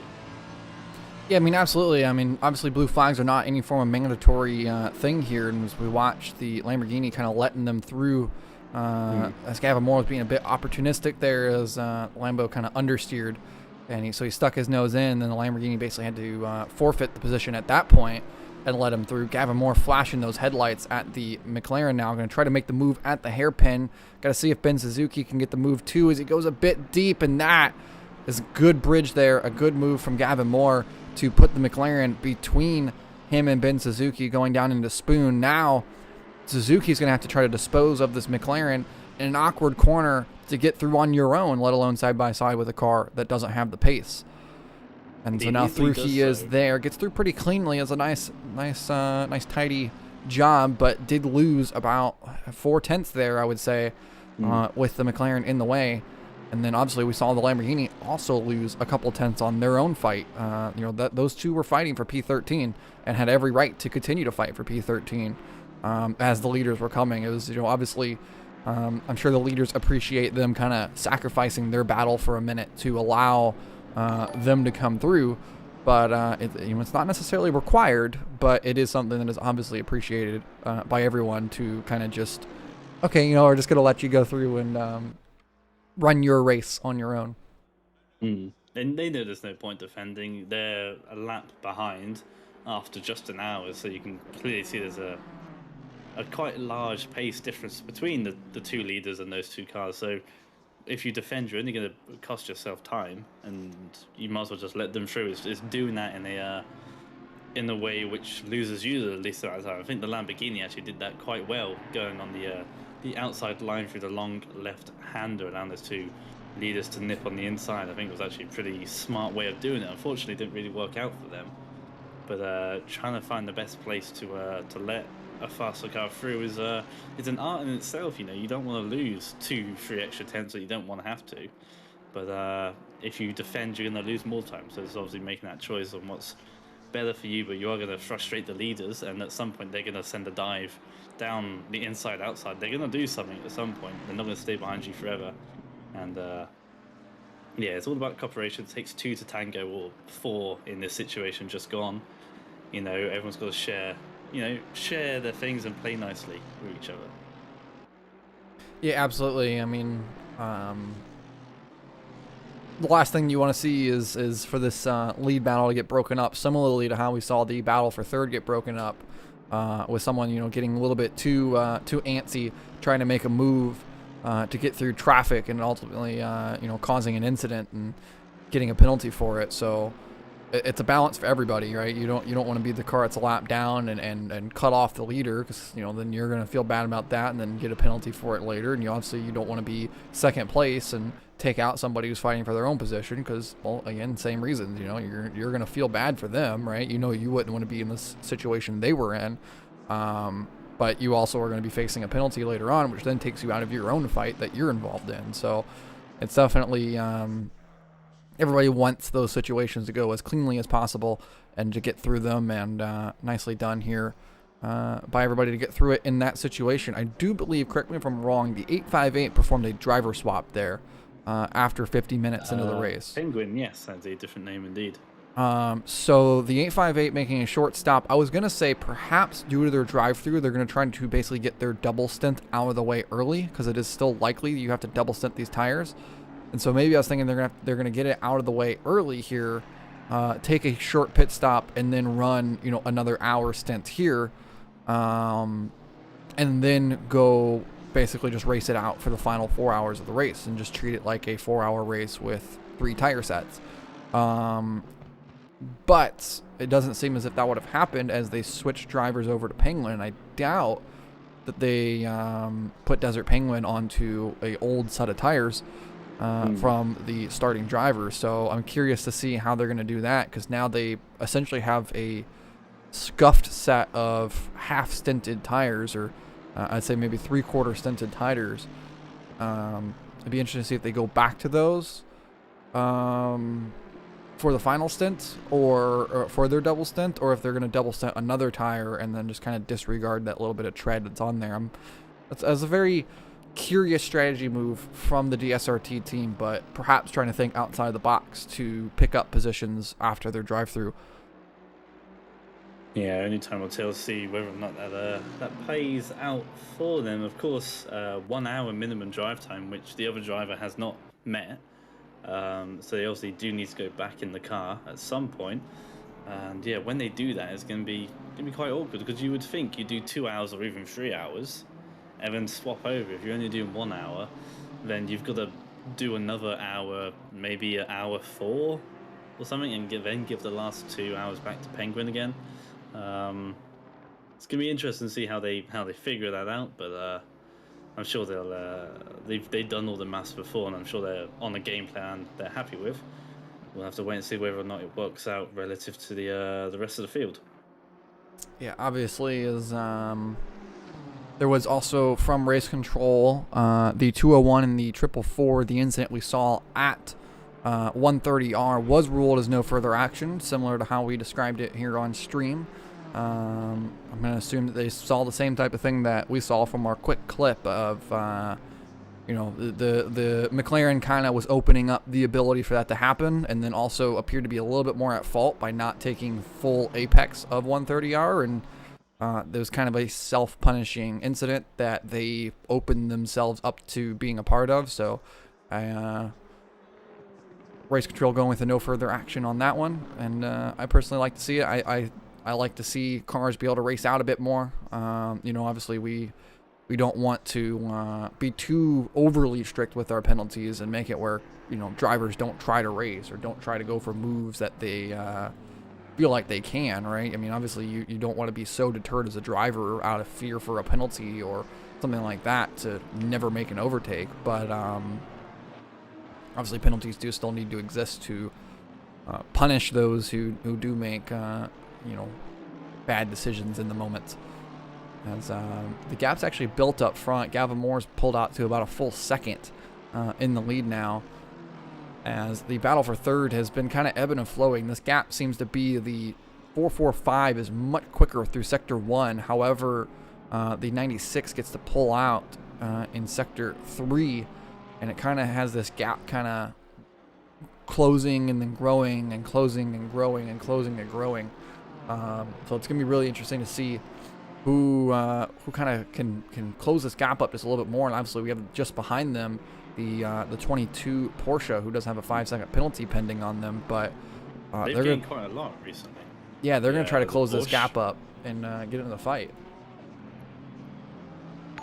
Yeah, a 205.5 for Evers and a 203.7 for Robu. So at least it was over a second quick on that previous Yeah, lap. So Robu actually even- setting the exact same pace as our two leaders, Moore and Suzuki. They both set 203.7s as well. So Robu right on the same pace as our top cars up front.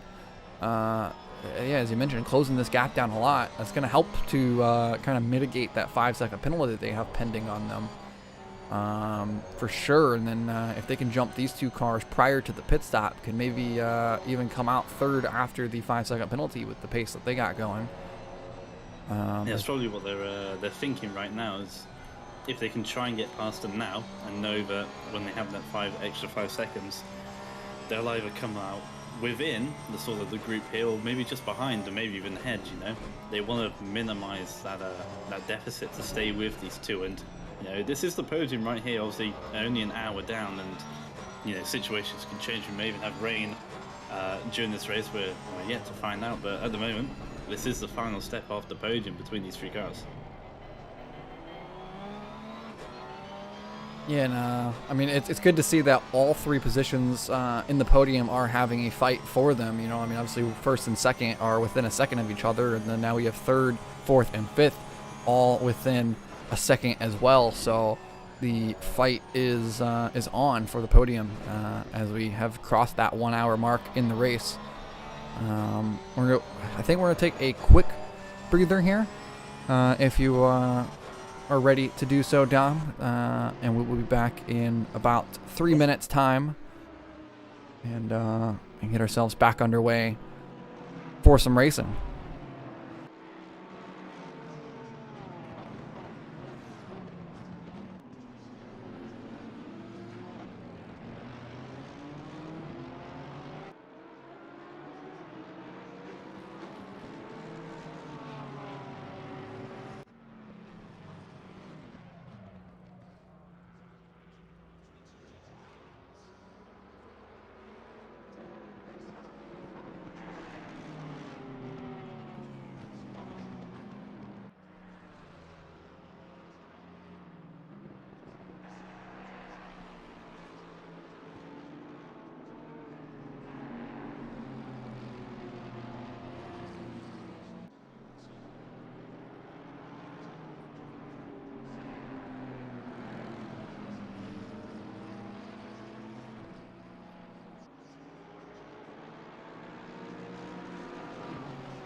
And we are back and going. The battle is heating up still here for P3. We've kept it on screen. P1 is also closed in on their fight.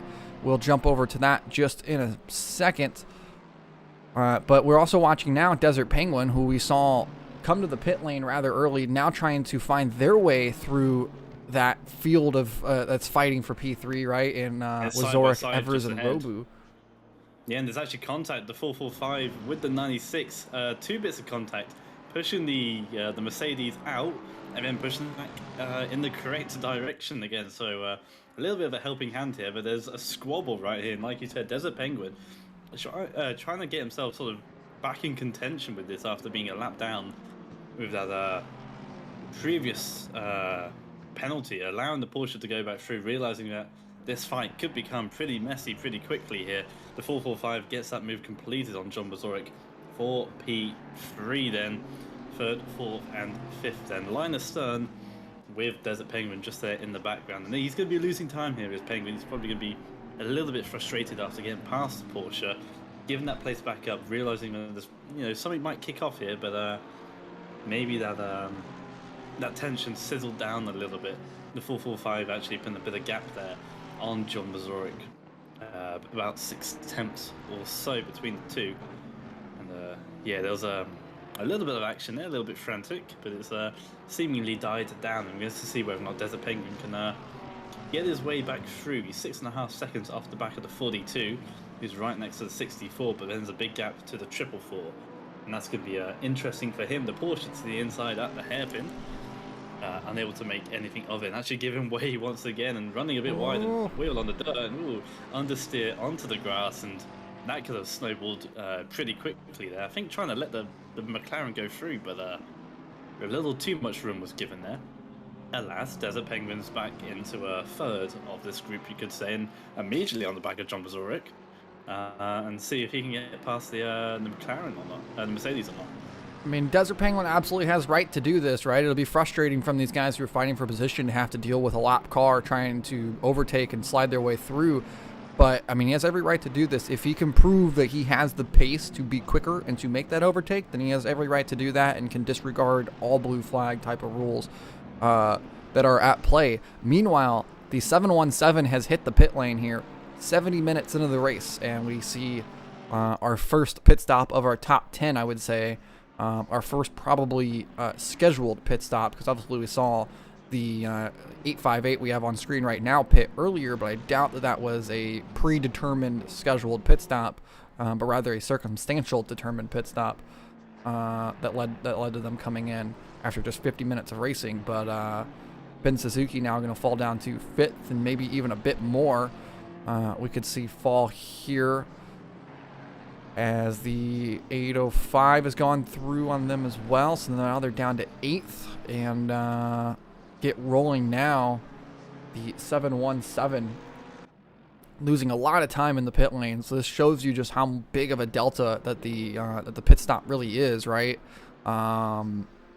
Where for nobody on the racetrack is really safe from not losing spots after an hour of racing here with the pits. So, and a driver swap, actually. Ben Suzuki out of the Mercedes.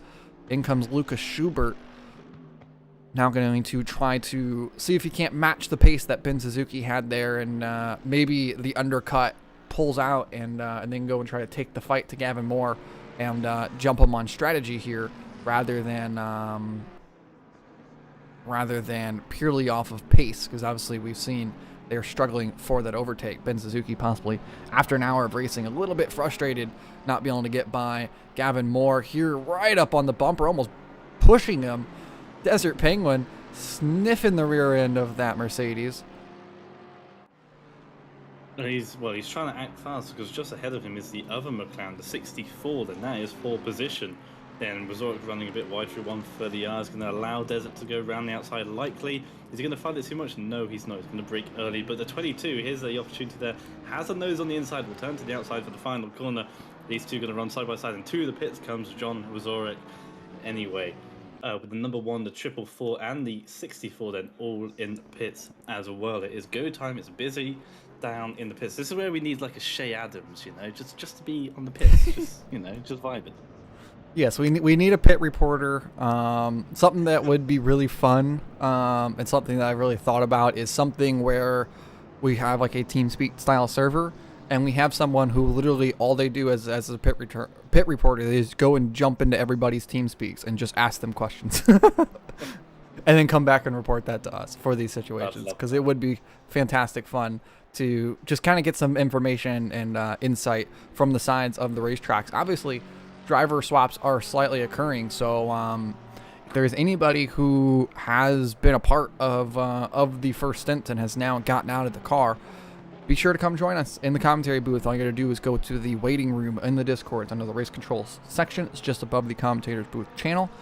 Click into the waiting room. We will drag you in here, and we can have a chat. You can give us some context on what's going on the racetrack, and maybe have a little bit of a laugh and a go as we watch the racing occur. Robu, of course, now through on John with Zorik. Perhaps he can find that pace that he had not too long ago running those 203s, currently running 205s. But maybe he can find the pace to pick it up in the off-pace racing Porsche. They seem to not be so off-pace this time around. And maybe they can gain that 5 seconds here over the next couple laps, trying to find the fuel save tactics in the Porsche. But yeah, we're seeing 70, 75 minutes, maybe 80 minutes going to be the full push limit for the stints. And obviously, this is something that's a bit more unique with the GRG events that we do, is we do not feature a stint timer.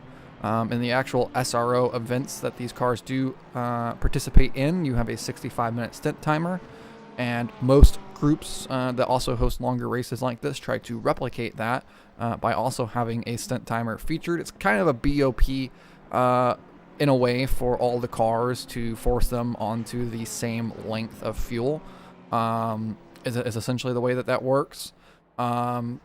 But we find that it actually gives certain cars pace advantage, right? Because then a car with a bigger fuel tank can then under fuel to hit and actually carry less weight. Because obviously the GT3 cars, they are balanced of performance on weight based on a full fuel cell. And so if you limit the stint timer on these cars, then a car can actually run less fuel. Say like the Bentley, for example, or the Mercedes and the BMW. I do believe the BMW's got a pretty big fuel tank as well. They can run considerably less fuel in their car, therefore weighing considerably less, and can actually give them an unfair pace advantage that otherwise wouldn't exist. And instead, in this situation, we see cars get an unfair stint length advantage, which I think adds just a little bit more strategy to it, right? It makes all the cars a little bit more unique. And maybe gets a little bit more grid diversity, in my opinion. It gives you some more options to select and race for all the different racetracks that we will face throughout the course of the season. And also, it's not a major issue within ACC, or otherwise we'd have everyone run the same 2 or 3 cars. If there was a clear advantage to a car having better fuel economy, everyone would pile in on that for these events. But we've got a good variety of cars, so obviously people are picking and choosing what they want on the strategy, and what's comfy for them and their teammates. It's and like I say, it allows people to extend that. And I think it gives people more opportunity to have a bit of variation in the strategy. In comes the 445 there. Staying out is this Porsche. It's actually quite surprising to see the Porsche having such good a fuel economy to this point and being able to extend this stint as they are. A 203.7 there the last time around, missing turn 1 in the wake of the McLaren. But Robu is finding that pace that he was lacking that last time out. John with Zorik is just starting the first flying lap, so we'll have to see where the pace compares between the 96 and the 22. In order to get a fair comparison on them or their lap times. But Robu appears to be about a second a lap faster than where the rest of them were on their in-laps. So Robu has a chance here to maybe build that 5-second gap versus the 445 in Evers and the 96 in Zorik, and maybe earn P3 just outright on the racetrack here through pit strategy and lap time. Yeah, possible. The top four then yet to pit. So I'm gonna wait and see what everyone decides to do. As It's tricky. As we see Luca put the fastest lap of the race down here, a 2:01.7. That's going to be 6/10, almost 7/10 quicker than the previous fastest lap that was held by Gavin Moore. So putting down a mega lap here in the Honey Badger Mercedes, and that is the type of difference that we could be looking with the undercut they were wanting. This could put them in the lead following Gavin Moore's pit stop, which is occurring now. So we better find that out. Here we go. We don't have to wait long to see the action unfold with the Deltas. Exciting times here as we are crossing the 80-minute mark in the race. And 80 minutes is that awkward length, right? That's kind of, it's going to put it where you're looking at 4 stops throughout this race. Correct me if I'm doing my math incorrectly here. You're looking at 4 stops throughout the race. And with only 4 tire sets, and that does mean that you're going to have to double stack, correct? Yes, at least once. For the final 2 hours, you'll be double stinting. So Most likely.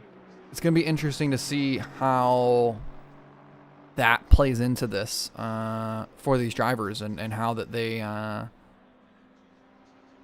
who picks what where. As rolling now, Gavin Moore getting the car off the jacks down into turn 1. Where's the 717? Here they come. Straight. They'll be close. I think Gavin will be ahead, but with the overspeed for the 717, we'll be able to use that through 1 and 2. And of course, Gavin's got to get those tyres up to temperature. There's your gap. It's about 2 seconds, 2.5 seconds, maybe 3 seconds. But with fresh tyres for Luca, warm tyres for Luca, and a little bit of track knowledge with the heavier fuel tank, you should be able to reel that in for the next 2 or 3 laps. Well, we don't know whether or not either of them are taking tyres, but the fact that they're together suggests that they've both done the same thing. Whether or not they've taken tyres or not, we may never know, but that is the gap, and it is extraordinarily close. Gotta say that is huge for Gavin Moore to still be in front here after the pit stops, because had he fallen behind, I don't know how well that he could get that overtake back completed. As we've seen, it's hard to make a move. So I think that this is going to be kind of the story of the day, is going to be who can pull the pit strategy out to get themselves into clean air, get themselves to run good lap times, and be able to jump somebody in the pits. That's going to be a big key to this event, and I'm really curious to see how this plays out after our 2nd and 3rd pit stops. Yeah, as the 22 then comes into the pits from the lead then.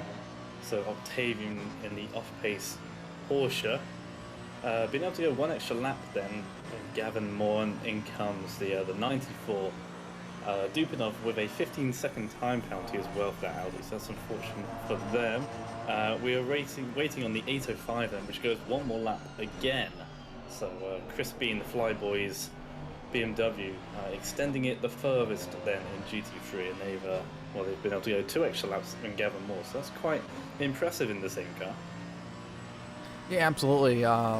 We were speculating on whether or not Moore was fuel saving there earlier on in the stint as the gap was closing from the Honey Badger Mercedes, but obviously, if he was fuel saving, not as well as Chris B is in the 805 BMW, who is making that car last just that little bit longer. But it could also have been Gavin and Tad were looking at the deltas and seeing that Luca set the fastest lap of the race and instantly was like, okay, we need to cover that off.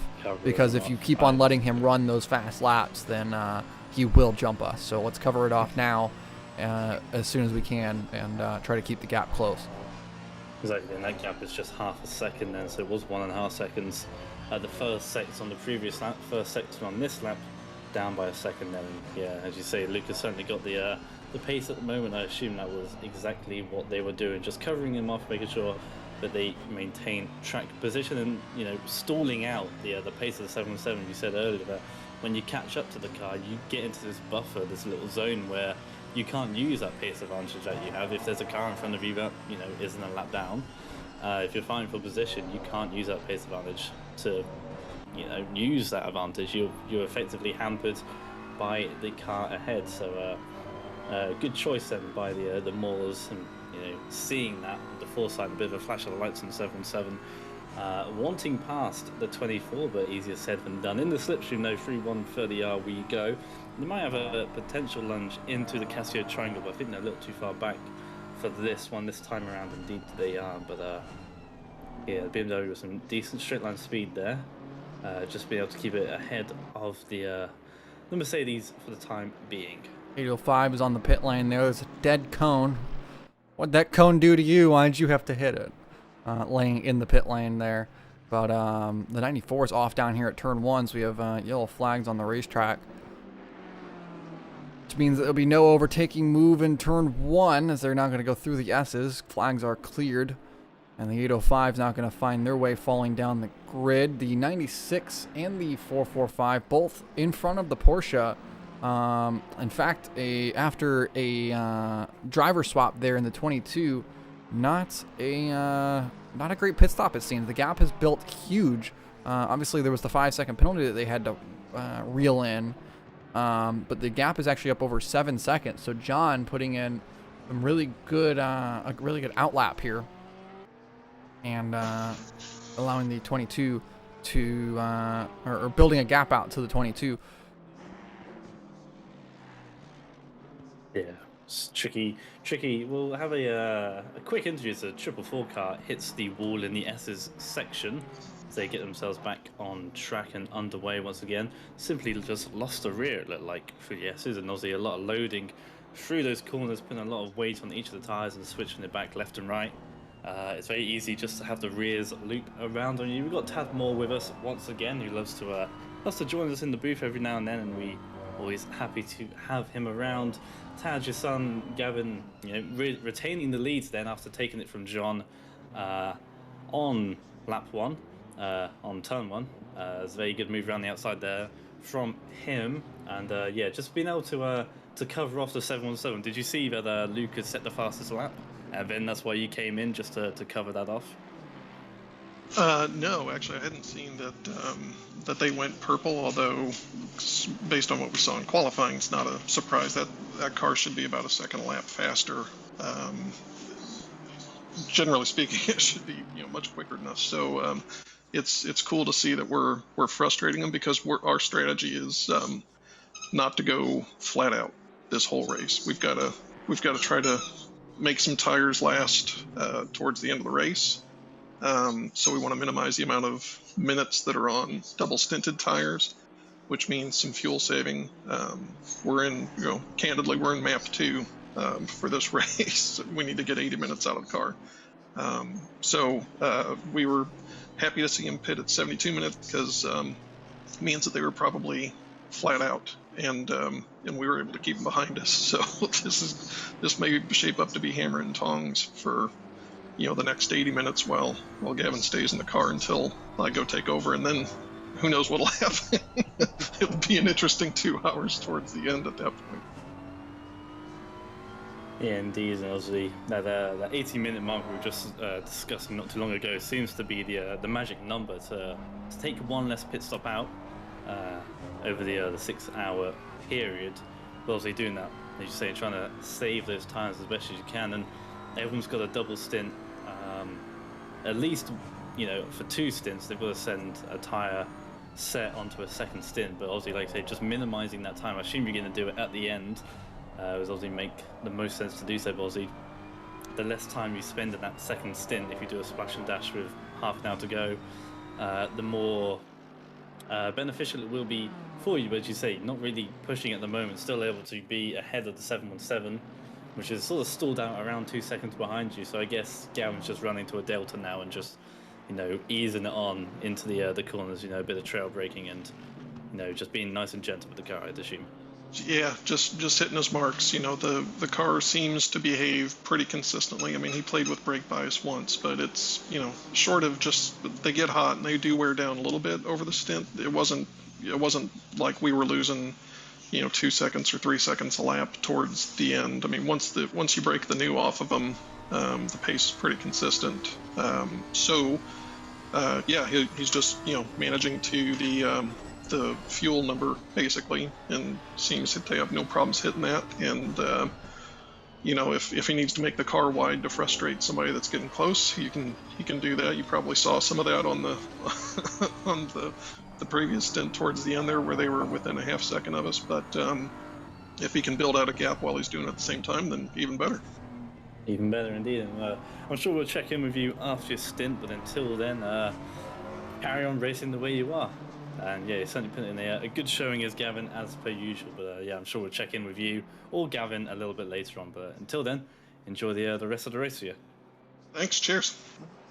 We'll see him later. I'm pretty sure was that a dog with a squeaky toy in the background there a few times? I wasn't too sure.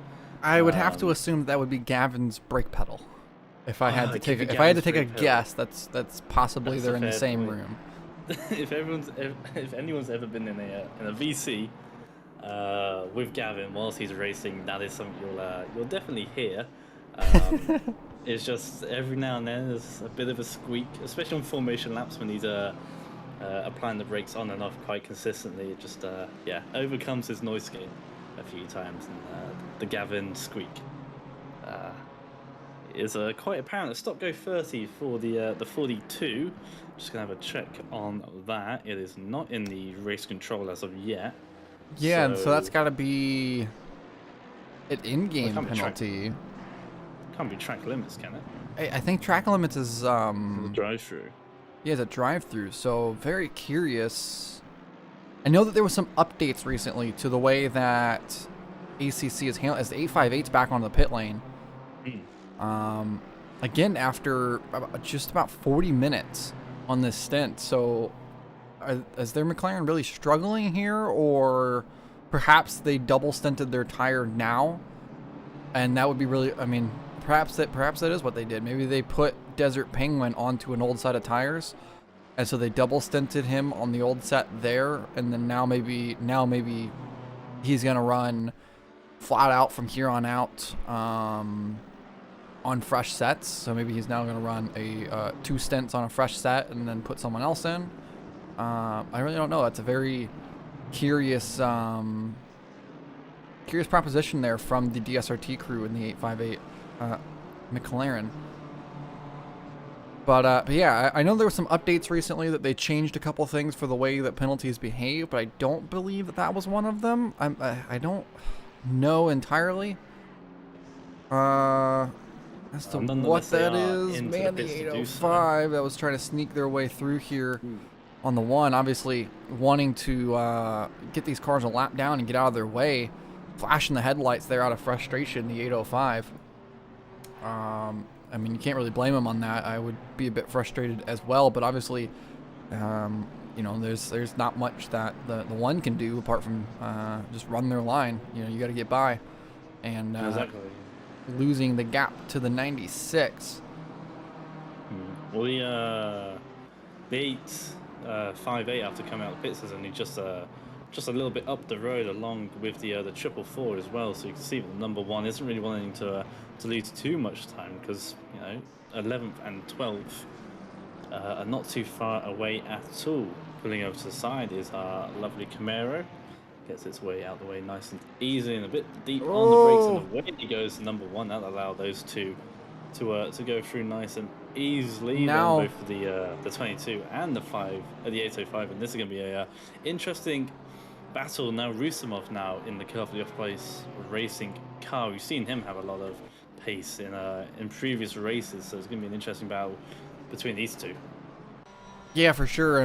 Being held up there behind the one, we saw the gap. It probably slowed down the 805 by about 2 seconds there, being stuck behind the slower number one BMW there, and that allowed Rusumov now to close that gap to within a second now, behind Crispy, and got to see if he can really make the charge in the Porsche and get back up into that top 5. Like we saw him being for the entire first stint. The 444, as you're mentioning, is down with the 858, who just came out of the pit lane. I imagine that there's going to be fresh tires on the 858, so that battle shouldn't persist for too long. I would hope, at least I know the DSRT team's got to be hoping that Schmidt, who's now in the car after pulling Penguin out, is going to be able to push on and bridge that gap and maybe start to close in on the cars in front. But Schmidt back in, going for a second stint here. Definitely a very interesting strategy from the DSRT crew here in that McLaren. You think Penguin might have, I don't know, maybe something's happened IRL, where he's had to change a time or something, where he's had to change his schedule. You know, maybe a situation's come up and he needs to do his hour, his minimum 1 hour, like straight away. Yeah, but he didn't even do an hour there. He only did 40 minutes on that minimum. So he still needs to run another stint either way, as the 76 is also now in the pit lane. So we're starting to see the GT4s in. So we haven't focused too much on the GT4s. I mean, unfortunately, there's not a lot to really look at with them. Obviously, there's only 2 on the racetrack. They're not necessarily fighting for position. Christopher Becco here in the 145, cruising along in the Porsche. Obviously, he's got to be having a nice, jolly time. We saw the 76 get taken out early on, and that really just kind of has continued the trend of the gap building between these two. And yeah, after an hour and a half of racing, I'm sure that that they're happy to see some clear track here. Actually, there is no GT3 within a while for the 145 right now. There's only 2 within Sector 1 at all. So definitely a nice bit of clean track for them to be parked in. The 76 still on the pit lane, perhaps having a bit of a problem with the driver swap, or I literally have just looked at them quite early. But yeah, I feel like that car should be rolling by now. There it goes, starting to roll. Maybe a little bit of damage after being beaten up a little bit by some other cars they elected to repair. But fortunately, a couple of laps down then after all their kerfuffles out on track, a couple of laps down on the 145 is that Camaro. But plenty of time in this race, and it is their first major endurance, I believe. They even admitted in the interview that they are complete rookies. You know, to this is they're a fish in the wrong type of water. You know, this is like a freshwater fish going in salt water and being very, very confused. But they're learning, you know, and this is basically a glorified test session for them for the remaining 2 races. They are going to be just learning about the car and how it behaves, and you know, maybe they haven't double stinted tires before, or seeing what a full tank of fuel is like on a tire which is already done an entire stint. You know, this could be information that's all new to them, and you know, it's a steep learning curve for sure. But they are doing a very good job of getting out of the way of people. You know, the GT3s, they seem to make a bit more of an effort than other GT4s to stay off the racing line, which is quite kind of them. But certainly a steep learning curve, and I'm sure they're adapting to it. And come next month for Bathurst, I'm sure they'll be in a much better place to be a bit more competitive, and hopefully with some more GT4s. There's a Brawn GP cars around. John Mazurek is round at 130R. Facing the wrong way. Races, yeah. That's a big wiggle if he's had one. I don't know if he was helped around there. Let's back this up here and see what happened. No, he is definitely by himself. There's nobody in front, nobody behind. I think he maybe just slaps the curb too much on the apex and sends the car around. Let's see. Exit curb. Which one are we gonna have? Oh, he lost it before the exit curb, definitely. Yeah. Mid corner. Kept it off the wall. That's impressive to keep it out the wall. But yeah. Very odd for it to go around like that. You know, he's done that corner. They're on lap 46 now, so he's done it at least 45 times before with no issue. But for some odd reason, this time, maybe, I don't know, a tad too much steering lock, a slightly tighter line on the entry of 130R, and that's the rear going round. And if you haven't done racing sims before, then now you know how precise you have to be every single time. If, you know, there's something obviously not quite right, something slightly different compared to all those other times for John, and just that one little difference has caused the rear to go around. And you know, you've got to figure out what that difference was and make sure you don't do it again. And well, yeah, that just shows how consistent all these drivers have to be to make sure their car doesn't loop around on them every corner, because the car wants to do that, and you got to make sure it doesn't. Yeah, I mean, absolutely, and it shows just how close on edge these guys actually are pushing, right? Like anyone who's sitting there of like, oh, they're probably only driving at 85%. They could go quicker, but they're not. Like, no, I mean, all these guys are running pretty close to the edge of their limit of where they're comfortable in driving and where their ability brings them in driving, and so. And again, like you said, that moment shows it. Just something very minute was different that time compared to normal. I mean, that was definitely not like some big traumatic moment. He didn't hit the curb wrong. The car just didn't want to go the right direction for him that time. And a bit late on the reaction, but like you mentioned, a very good job keeping it off the wall. There's no damage to the car. John really able to keep it under tight. And actually goes wide this time around, completely avoiding the apex curb at 130R. So perhaps the 96 being a little bit unsteady right now. Obviously, the tire is going to be slightly flat spotted now, maybe a little bit overinflated after the spin, bit hot. So you got to try to take it careful for a couple laps, get everything back down to temps, back into the right spot, maybe be able to beat out the flat spot just slightly, and be able to get the car back to a spot where it can maybe fight to push laps. Go on board here with the WBKT Racing 201 McLaren as they're 2/10 down on the 64 just up the road. These two McLarens have pretty much been title locked all race. It seems like they've been up and down, back and forth. Been very inconsistent per se in who has had the gap. It's been very ebb and flow pace for them, and so you'll be curious to see who can top out who to be the second best McLaren in the race, as it appears the DSRT McLaren definitely has the pace. I mean, obviously they have the pace to be up top, but just lots of unfortunate circumstances. Still, I'd like to get somebody from that team maybe to give us a little bit of context to what's going on, because definitely a interesting strategy occurring with the 858 team at the moment. Do love these onboard track shots. Whenever you're looking from the inside of these cars, it's it kind of makes everything seem a bit more visceral. Whenever you can get a camera shot like this. Like if we go on board with the leader here, looks like his hand was kind of reaching down there, maybe playing with brake bias a little bit, but you can see just sawing at the wheel Gavin Moore, absolutely pushing it. The 69 off the racetrack. We're going to go look at that right quick. Let it face the wrong way, getting it on the track. Staying out of line. There was another car that was there for a moment. The 66 just behind. Surely no big lunge here. Oh, the 66 hits the back of the 69. Oh dear. That's a pretty dramatic shunt, and Big one. See, there's actually a lot going on right now. The 23 has gone round at Spoon during that replay. The 44. See if the replay was catches it. Oh, the replay around. does catch it. Let's go. There it goes. Round they go. The 44's gone round, and the 69 is having troubles at the S's right now. I think we've just lost the 44, actually, because we're now down to 21 cars. So I think in that last spin, unfortunately, for the 44, a retirement for them.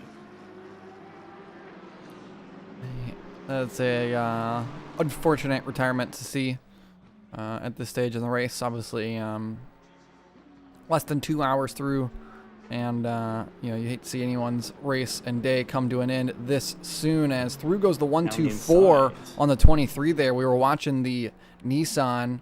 I was reading the chat, seeing about how good that the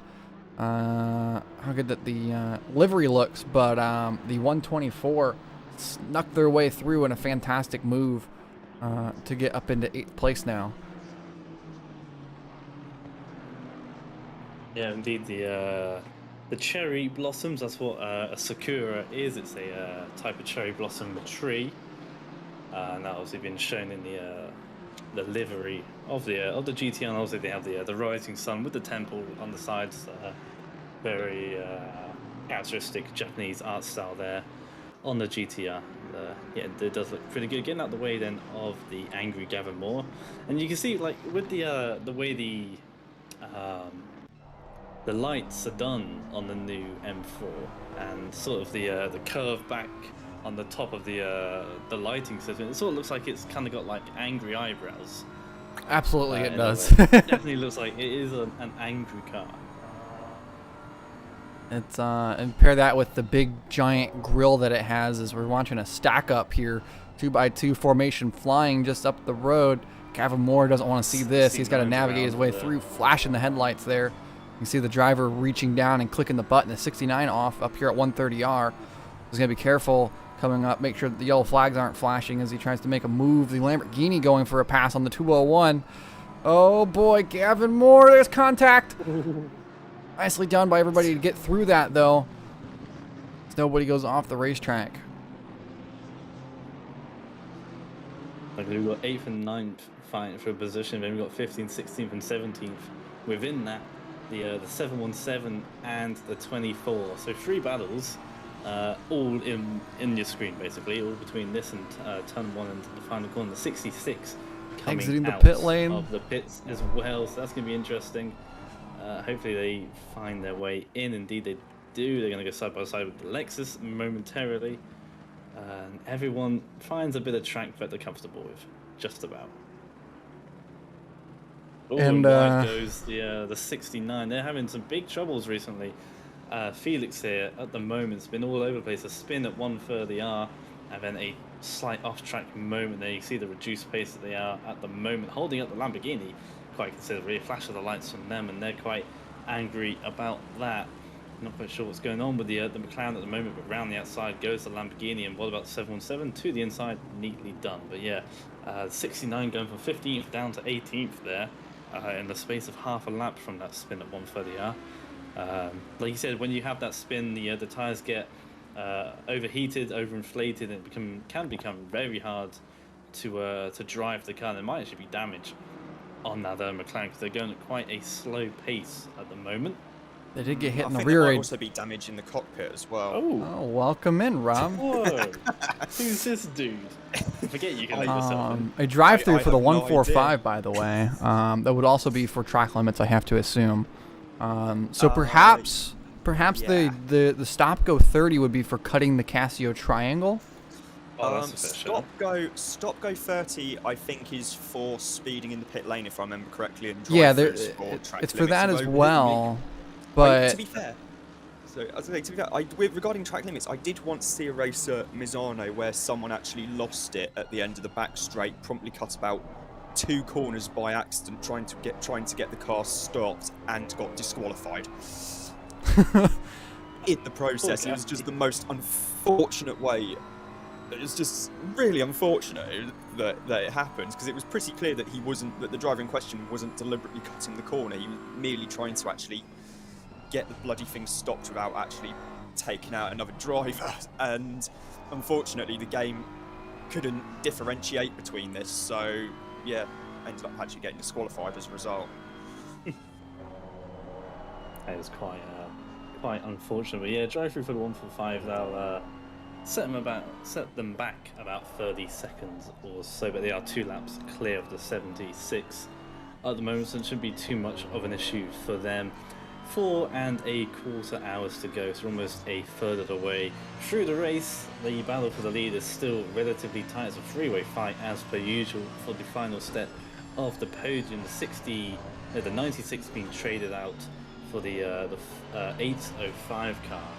I believe those two are sort of swapped positions between 3rd and 6th, and a couple of gaggle of cars here and there, 11th and 12th close together, and a bit of a pack forming 15th, 16th and 17th at the moment. Good to see so many cars still so close after a couple of hours of racing. A yellow out at 130 yards to 94 this time. What's that, like the 6th, 7th yellow flag we've had at that corner now? They're being called out. Yeah, I mean, to be fair, it's not it's a lot better now than it was back in about 20 years ago when McNish put the Toyota actually through the Armco barrier. Straight through it.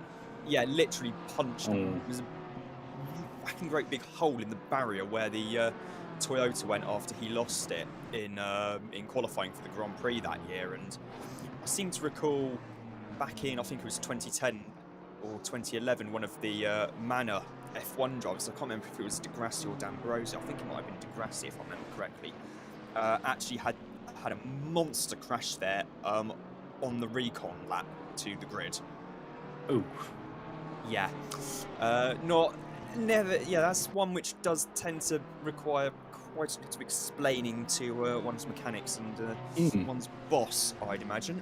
But no, the irony now that the last time we've seen reconnaissance laps go wrong. I think Max Verstappen last year. I think actually twice. He might have done it last year. There was also that time at Interlagos where it was so wet that Grosjean actually stuck it in the wall. I think. Oh, that was quite funny actually. At the final proper corner. I think that was the year the Grand Prix actually had to be red flagged. I think twice because it was that bad, and the rain was actually that bad. As there's a very slow moving Audi there, kind of a 94. Now whether the driver is actually trying to get out of the way of lapped traffic, I do not know. Suzuka is, by Formula One standards at least, relatively narrow. But then again, for GT cars, it's a lot better, as we can see the. And around it looks like it's got rear wing damage as Case has actually flicked away, but the 94 is around at the hairpin. Yeah. Some suspension damage on that car, but yeah, as you can see here. Overtake for P4, looking side by side, yeah. perhaps backing out of it to 22, thinking better of it.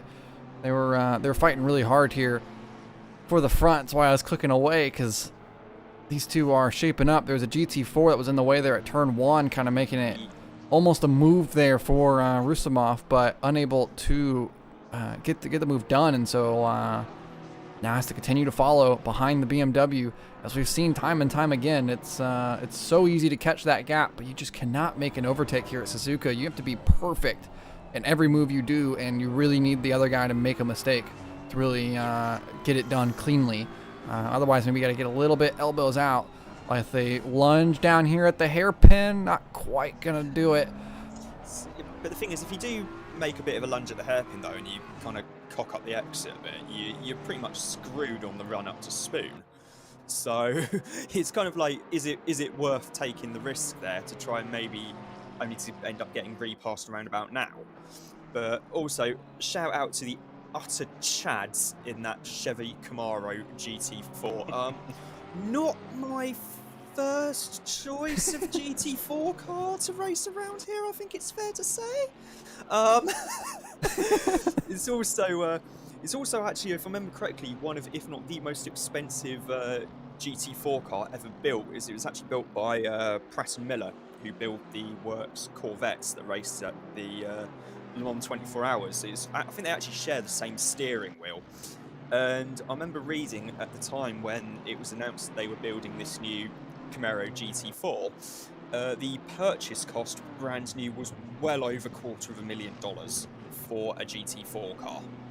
Yeah, if I remember reading, I think it was like 268,000 or something like that for the car, which is quite eye-opening. I mean, I can remember in the early days of the GT3 class, so about around 2008, 2009-ish. That's probably not far off the same sort of price in pounds as what most, only about 40 or 50,000 quid less than what the Ascari KZ1 was. As we think we have a battle still raging on here between BMW and the Porsche for 4th and 5th.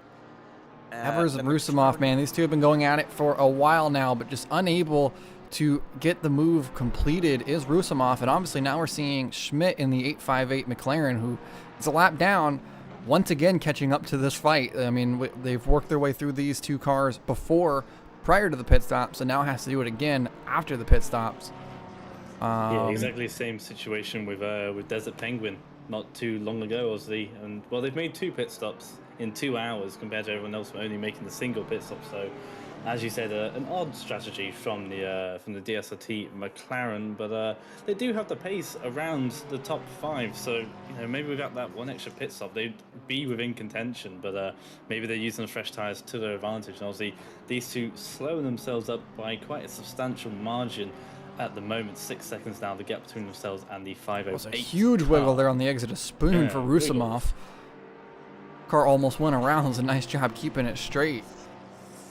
Yeah, it's also quite an important turn as well because it's uphill on the exit, and this is actually the run up to 130R is actually the longest straight on the circuit, believe it or not. So yeah, and of course you're at 130R, and then you've got, well, you can see the motorcycle layout of the chicane there actually follows part of the original path of the final corner. The chicane was only an addition in the early to mid 1980s, if I remember correctly, to try and actually get the Grand Prix to Suzuka for Formula One. So before that, it would have been if you thought 130R was fast, it would have been an even faster sweeper downhill, leading them onto the pitch straight. As anyone who's ever played Project Cars and Project Cars, yeah, say that Project Cars too.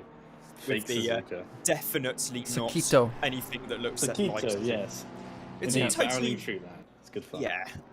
I mean, the Sakito circuit, which also missed out the hairpin, just to make sure it definitely was not a rip-off of Suzuka in any way, shape, the or S's also form, start in the opposite direction.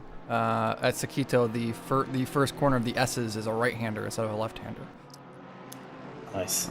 Oh, it is, isn't it? Yes. Yeah. All of these just to avoid what probably would have been quite an expensive lawsuit, I would imagine. That and the SGS circuit. Which is funny because now the Suzuka circuit is open market, anybody can get it. But at the time, the reason why they couldn't was because it was exclusively held by the Gran Turismo games. They were the only ones that could have the Suzuka license. And then we saw, because that's why the circuit was removed from Forza, because it was a staple of Forza for a while, but then it got removed, and then it became re-added back to the Forza series after the Gran Turismo license was up. It was the same story with Porsche. Of course, Gran Turismo had the exclusive license with Porsche for a long time, and then a few years ago, we saw that license open up. Forza took advantage of it, and then we've seen everyone else be able to follow suit and also get the Porsches into their games. So licensing for sim racing opening up is a good thing. Obviously, we all want to be able to race the cars that we see on the racetracks in real life, and we want to be able to race the tracks that we see in real life in our games, in our cars. So obviously, again, licensing opening up, it is nice. Nobody wants to see exclusive license held. Obviously, Need for Speed also held the Porsche license exclusively for a few years prior to Gran Turismo having it. And I'm sure everybody was upset about that one because you had to buy a Need for Speed game to be able to drive a Porsche in a video game. Yeah, and why would anyone actually willingly want to buy a Need for Speed? Oh, talking about the big wiggles for the 22. Somehow manages to keep out the wall by basically hitting the brakes and presumably closing his eyes and hoping for the best. Yeah, I think the traction control setting has turned quite down on the Porsche, judging by the way the back end came around there. Of course, the Porsche well known for its pendulum effects. I want to see this from the cockpit cam and see the way that this wheel reacted going down into the corner. Oh, a little bit of the rear lock on the brakes. Yeah. As they caught the outside curb there, they were on the brakes just a little bit, and the rear end just chattered, and around it went. Yeah, it's classic pendulum effects on the Porsche as well. What with it being rear engine, you've got all that weight and all that mass over the back end of the car, which, okay, in the wet, perfect, just what you want for traction. In the dry, it can make it a little bit trickier, as I think we've just seen. So, yeah, not ideal, I think it's fair to say. Anyway, we've got the BMW M4 GT3 here, which is going to be racing in Super GT this year with Team Study, with Seiji team regular staying with them. Of course, Seiji is probably best known here in Europe for his win overall at the Le Mans 24 Hours in 2004 for Team Go in an Audi R8, and hopefully, if travel restrictions permit, Augusto Farfus will be racing. Pretty solid lineup right there. For a Study, yeah. They for a few years, I remember back in around 2015, 2016, when they were still running the Z4 and moving over to the M6, they actually had Jörg Müller from BMW was actually loaned to the team, and that was his effectively his primary race program was racing in Japan in Super GT.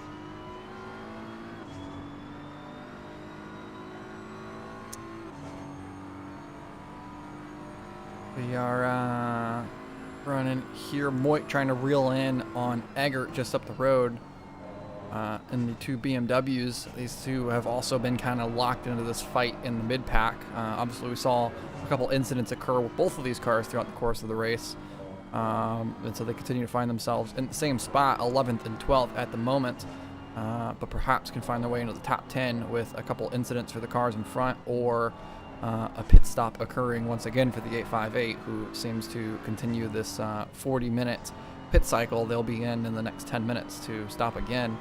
But Eric Moik going to try to make a move on the BMW, but again, it's so hard to make the overtakes here at Suzuka. You can do all you want to try to make an overtake, but it will just not ever work out fully correctly for you, as the Camaro going well wide here. The battle for the lead now down to just a few car lengths, as Luca and Gavin are still putting it down. They're actually slowing down their pace though. We've seen the 805 be the fastest car on the racetrack for the last couple of laps. Yeah. Also, is it me, or I know there's been an update to the game recently that's caused all manner of chaos with the liveries, but I think there's a bit of purple on the Group A Tributes livery, as I'm going to refer to it. It's the tribute to the works liveries used by Johnny Cicotto and Roberto Ravaglia back in the late 1980s on the original E30 M3, the Wortsteiner beer sponsored car with the classic BMW M stripe on it. But I think it's definitely got a hint of just a hint of purple there on the livery, which makes quite a nice change from the dark blue. That it does. Yeah. Certainly showing up purple over here, but yeah. Gavin always having a retro livery or a beer-themed livery as per usual.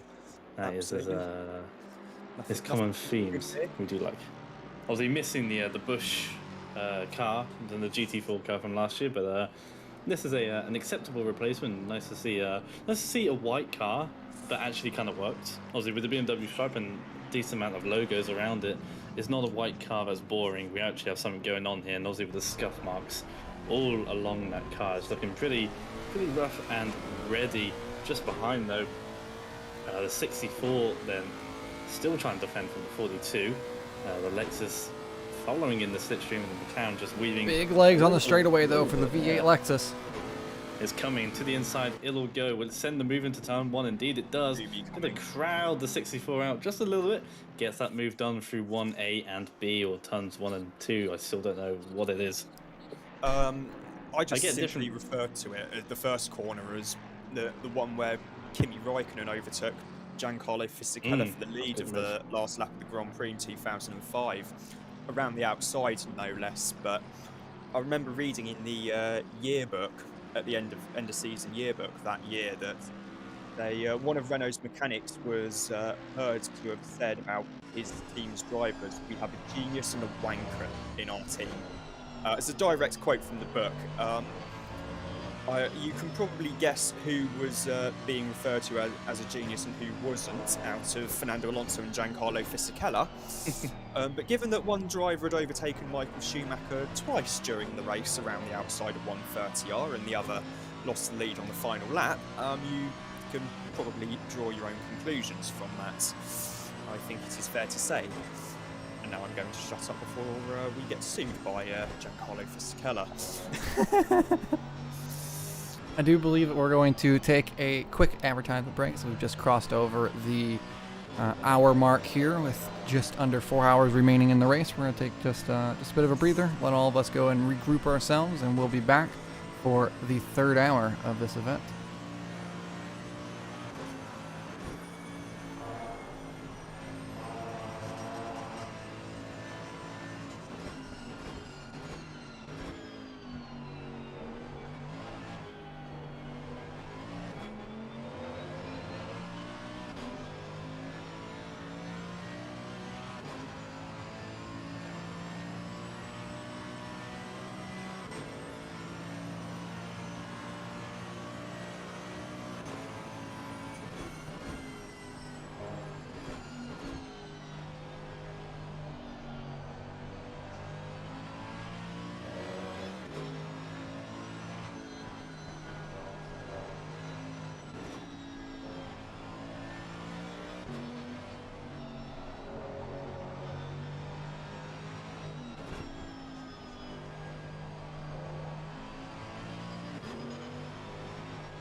1, and we are back.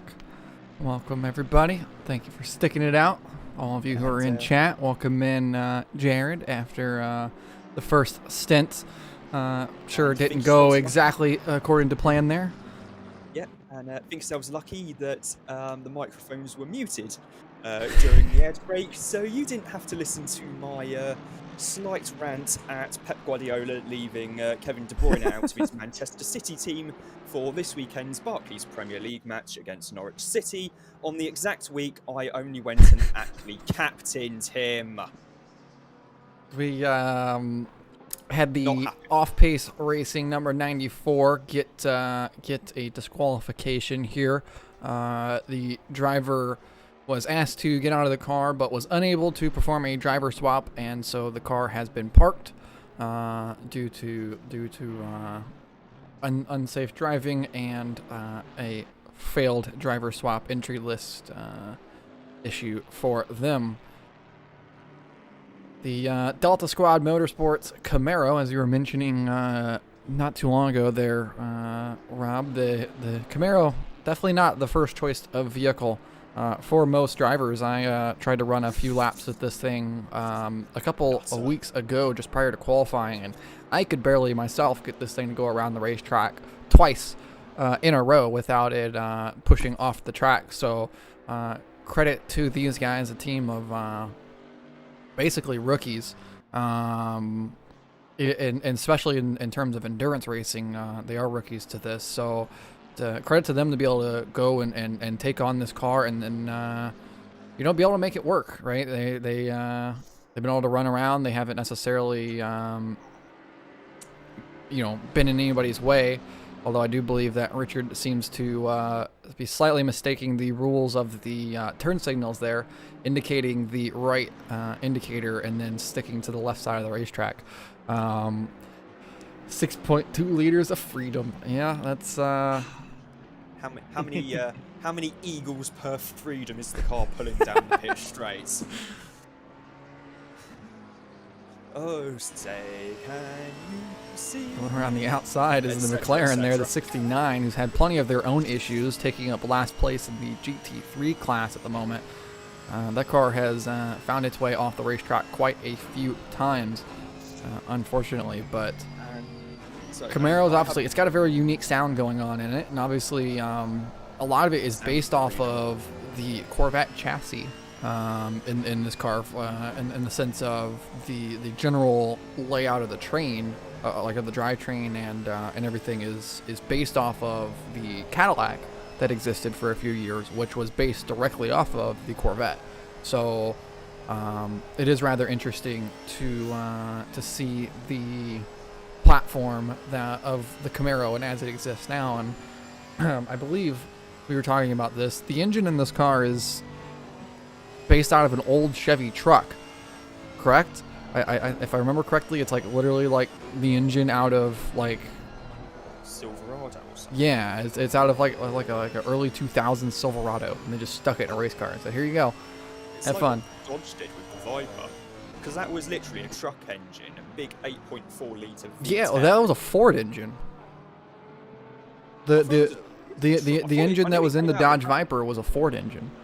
I knew it came out of the Ram and only had about 500 horsepower, which, given the sheer size of the engine in terms of cubic capacity and factoring in the fact it was a V10, was I can probably describe quite comfortably as not a lot, but nevertheless, it didn't sound good. Oh, that's not good. An off track here for P2. 717 wanting to take the original version of Daytona before it was squared off. I have news on the 94 from Octavian Robu in the chat on Discord.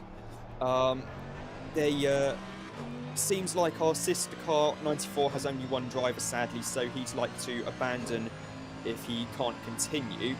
I don't know if you guys need to manually DQ him or he can go back to the pits, or if he can continue. He already has been. Ethan said that it's going to be classified as not classified, as they don't have a second driver. And also the 44 I don't think he's actually showing on the. I can't actually see the 44. I think it's actually retired from the race because of a disconnect. Yeah, 44 is unfortunately gone from the server, and obviously the 94 as well. With only one driver who will not meet the ruling, and as such they've parked it on themselves and been asked to be disqualified because they won't get any points. I mean, they were more than welcome to stay and finish the race with one driver. They still would have been disqualified at the end of it, but upon realizing that they won't get any points, then they've obviously figured that there's no point to carrying on. So that's an unfortunate sort of. It is a retirement, but I guess you could call it an asked for disqualification. It's not like they've been a bad person or anything. They've been a bad driver. They've just been They've asked a mutual agreement. They've asked if they can actually withdraw from the race owing to which is fair enough. Technical issues, which is fair enough. Right, if I go quiet for a bit, because I've actually got to quickly sub-edit a session report. Flashbacks to Laguna. Yeah, that 94 car is, between all of its iterations, has had its fair share of issues. It seems like they haven't been able to get a race to just kind of go their way to this point, whether it's others hitting them hitting others, mistakes on their own, or entry list issues like we see here. It just seems like there's always something that seems to fall apart for them, as the 66 can have a really good run out of the Degner 2, looking towards the hairpin, just nowhere to go. As I mentioned, it's so easy to defend, and I imagine you got to get frustrated at a certain point to try to make the pass. It is worth noting as well, I want to bring this back up. We were talking about this earlier on. So 2 of our top 5 are cars that are running on the same rig. So Gavin Moore, Tad Moore, obviously the father-son duo on the same rig. But we also have the Evers brothers, if I remember correctly, they are brothers, running in the same car in the 445. And so we won't actually see a driver swap name occur, but they will be swapping in their rig at home for this race. And so that is cool to see. There was going to be a third car that was going to do this as well, but they had to back out, unfortunately, due to one of their drivers being unable to race. They decided to not attend. Up front, Gavin Moore still continuing to lead the race, running 2:03 for his pace, while everyone else is running 2:05s. Apart from that 8:05, Evers is the quickest car on the racetrack at the moment with a 2:03.3 in the or not Evers, Chris B, sorry, in the 8:05, running those fastest laps. And I just don't know if there's going to be enough to be able to close in the gap. Obviously, it's rather large at the moment. We'll see whenever they do cross the line if the sector time still exists. It looks like as if it's going to be too large.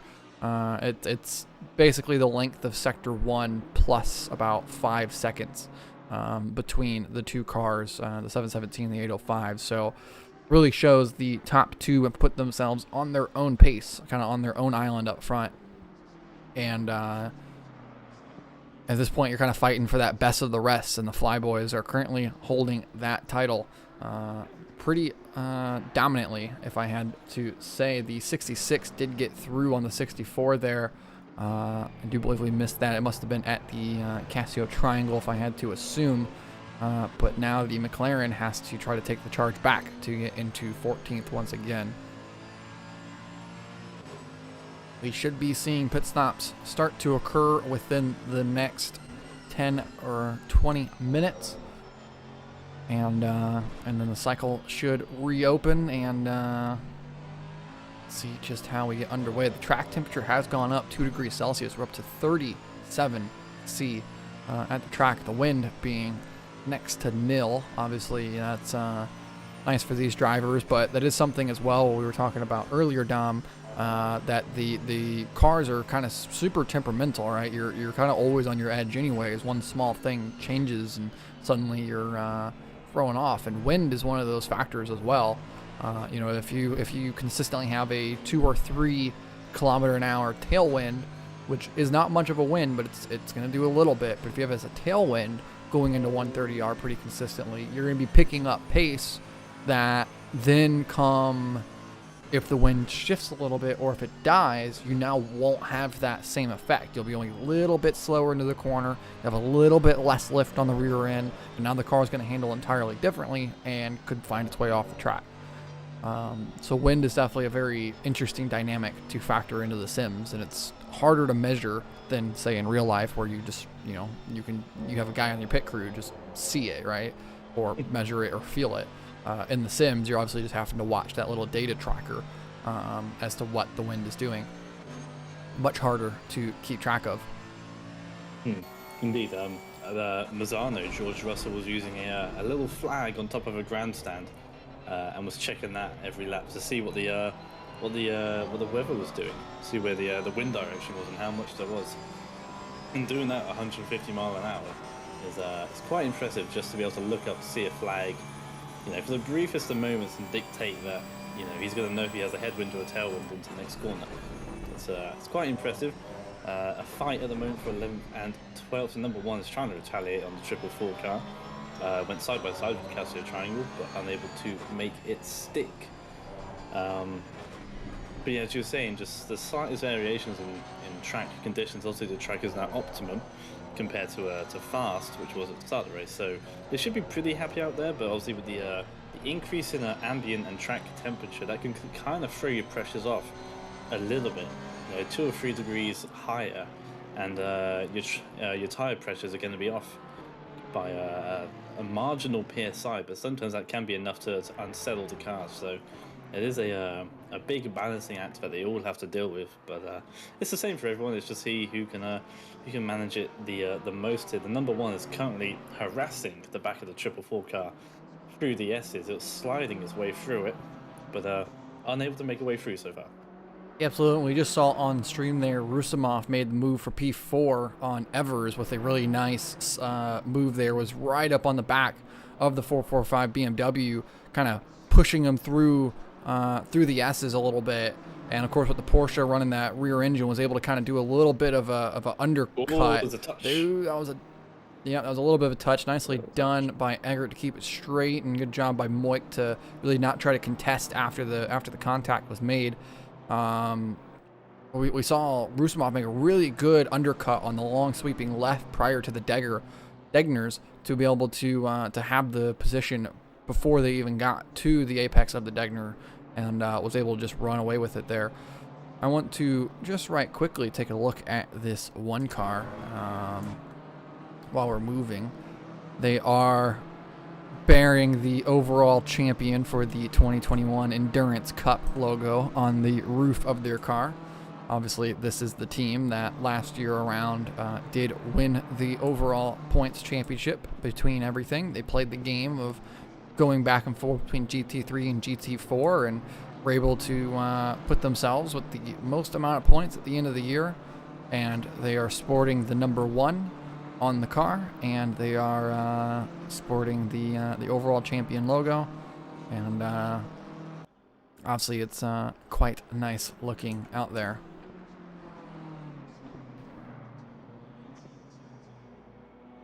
Yeah, I'm glad that they chose the number 1 actually. Obviously, that's not a rule we have. All the numbers are yours. It's a first come first serve basis.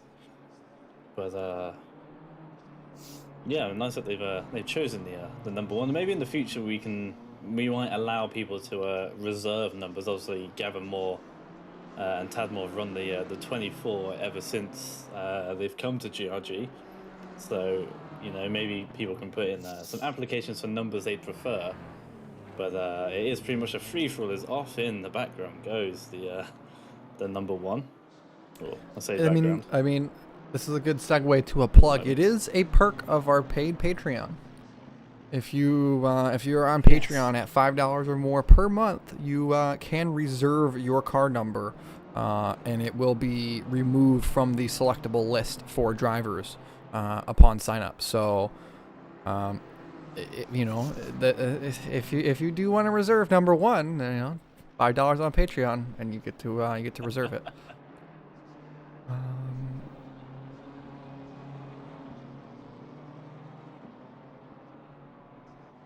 A whole lot of orange and black liveries running tonight. Yeah, that there is. There's black is a very common color, it seems, on a lot of these race cars.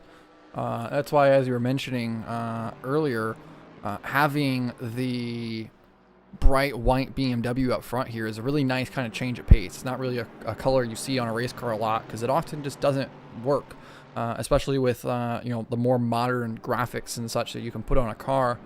You just don't really see white all that commonly, but obviously it's a nice looking color whenever, especially at the end of a race with how kind of it gets dirty, right? It shows the dirt really well, and it really makes the car look like it's used in a race. Oh yeah, I mean, it's like black's quite common here in much the same way that like white and red are common in Formula E.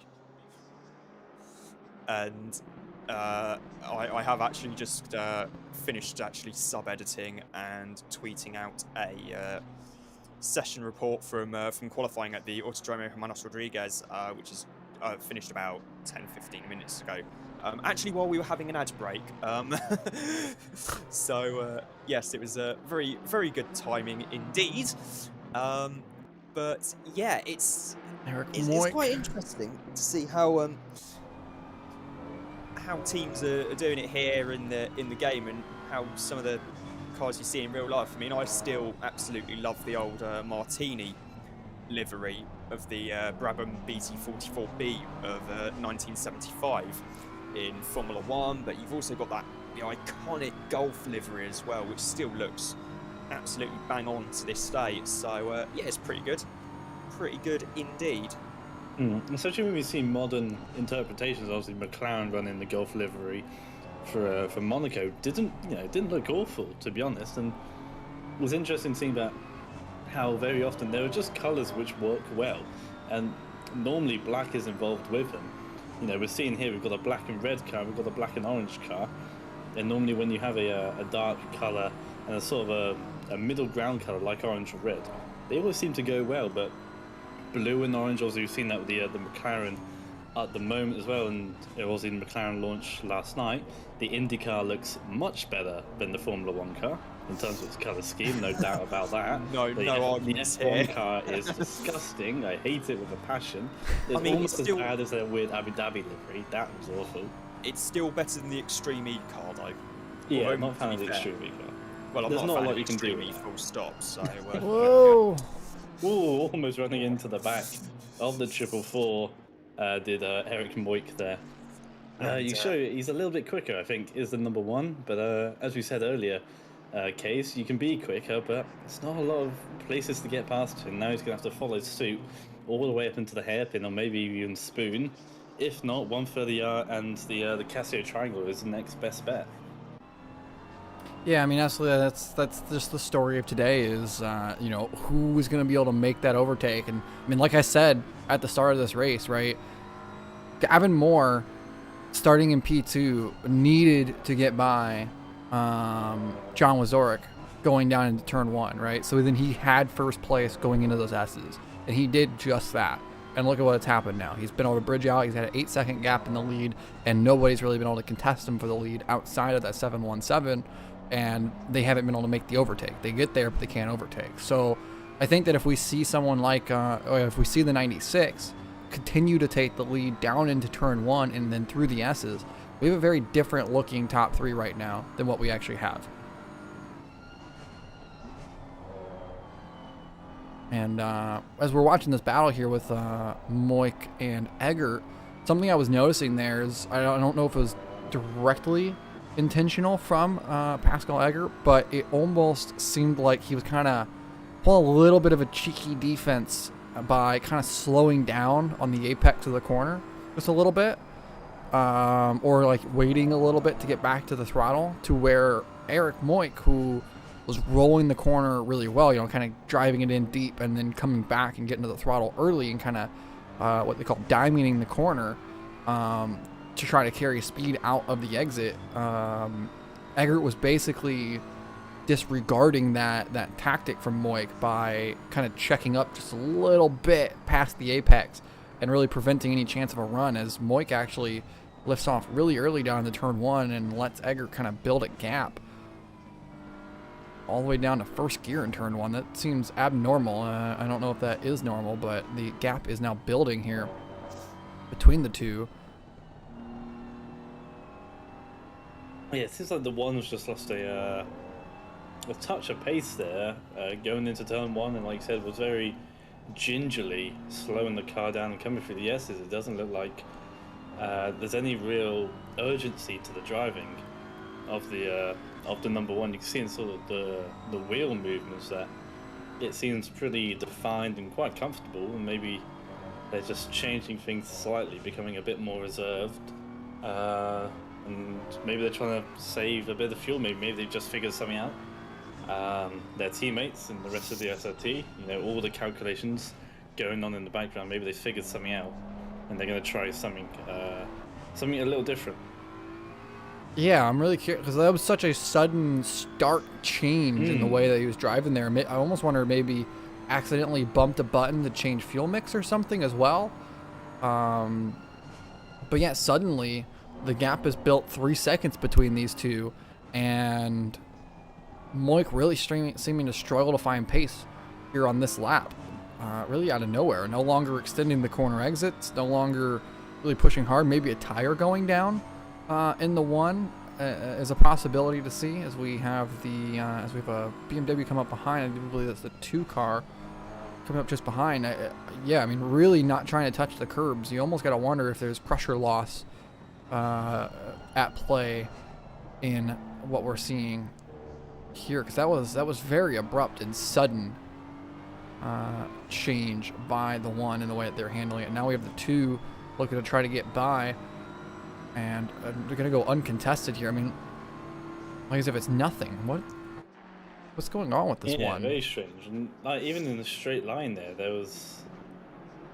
It's kind of always made me think it was perhaps an engine mix mode suddenly got tweaked, because they seem to really not have the acceleration up out of the corners, which could explain why he's not fully extending the width like he just was a lap ago. So very curious development occurring here with the 1 as they were right on the tail. Well, the 42 is right behind now. So this is a car which is more around the number 1's pace. When the number 1 is running a bit more functionally, but also they're at this reduced pace at the moment. Their last sector split was 3 seconds across the start-finish line. Now it's just down to half a second. So they lost 2.5 seconds in 1 sector. So yeah, something clearly not right with this number 1 car at the moment. We'll see if there's a move possibly down here to know. A bit of a defense from the number 1, but yeah, clearly just there's something not right. Whatever that is, I'm not sure, but so it looks to me as if it's been in the wars a little bit this during the race so far. So whether it's a legacy of that, but either way, you're right. Something does not look right with that car. In fact, it looks quite wrong, to be fair. Yes, yeah, that's a pretty easy move for the 42. And now we have the overall leader coming up behind now, Gavin Moore, sneaked away up. Of course, these two were fighting for the championship. Last year, they were 1 and 2 for the championship of the cars at the end. So, a little bit of a rivalry between these two, maybe in the past, as Gavin's going to make a pretty good lunge here. Oh, and there's a door check from Eric Moik. Just a little bit of, hey, I see you there, Gavin, just as I was mentioning, and now into the pit lane. So something's definitely wrong. They have identified that now. Could be to do with like pedals or steering wheel connection or something like that. So who I mean, I would say so, but surely they would have came into the pit lane last time if it was something that they Unless they wait for their teammates to boot up their steering wheel or something. Yeah. I mean, maybe either way. Wrong there. Either way, it's what it is. They're in the pits. The 96 is also on the pit lane. Now, John Zorek. We'll see if he changes over to pole sitter, Damien DeGrasse, the guy who put it on pole by about 7-8 tenths a week ago, as they actually missed a stop and they're merging with the 94. And the number 1 trying to find his marker. Gets there eventually. We'll see whether or not that's a name change as well. Same with the Braun GP car. See if they change the name as well with the driver swap. Yeah, that's a very interesting turn of events. We'll have to see if we can't get Moik or one of the other members of that team into the booth here to maybe just have a little bit of conversation as to what just occurred with the one car, because that was just so sudden, right? They were running just fine going down the front straightaway, and then suddenly into turn one they were just losing pace as Damien DeGrasse is into the car.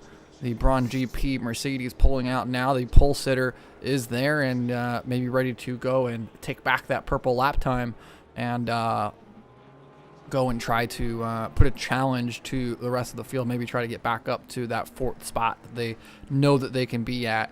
And time for the fresh driver.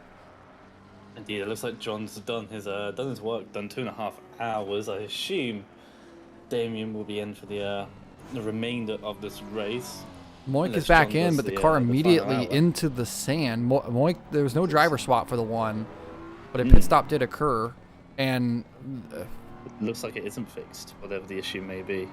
You see the driving is not ideal. It's going to crowd out that poor GT4 there. And something's wrong when the GT4's overtaking the GT3. Yeah, it's suboptimal. I think it's fair to say. Not so, ideal. in other words, the number one BMW M4, without wishing to put too fine a point on it, is pretty broken and probably should be spending quite a lot longer in pits than what it did. Yeah, that car is pretty.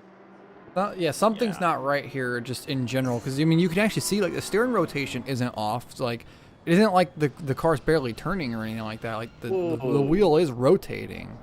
Even with that, they put a decent amount of steering lock into the kink there, but still went wide. That's peculiar. Hopefully we can get an answer.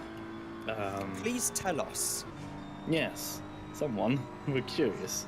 Please tell us. It's not like we have someone here who is literally a sports journalist by trade who can potentially interview you. Don't worry, not all sports journalists are arseholes. Some of us can actually do the interviewing thing, but in a way that actually does not add to the incredibly bad reputation journalism in general as in the UK, but the less said about that, the better. Are you going to work for the Daily Mail, or is it the Sun? Is that more your thing? No, neither of them. Yeah, neither. Stay away from that shit. But yeah, interesting. Hopefully we do get an answer to that. As you can see, they're still sort of struggling through the chicane there for the number one. Not coming into the pit lane. No, that's curious. Of which we need an answer to, please, someone.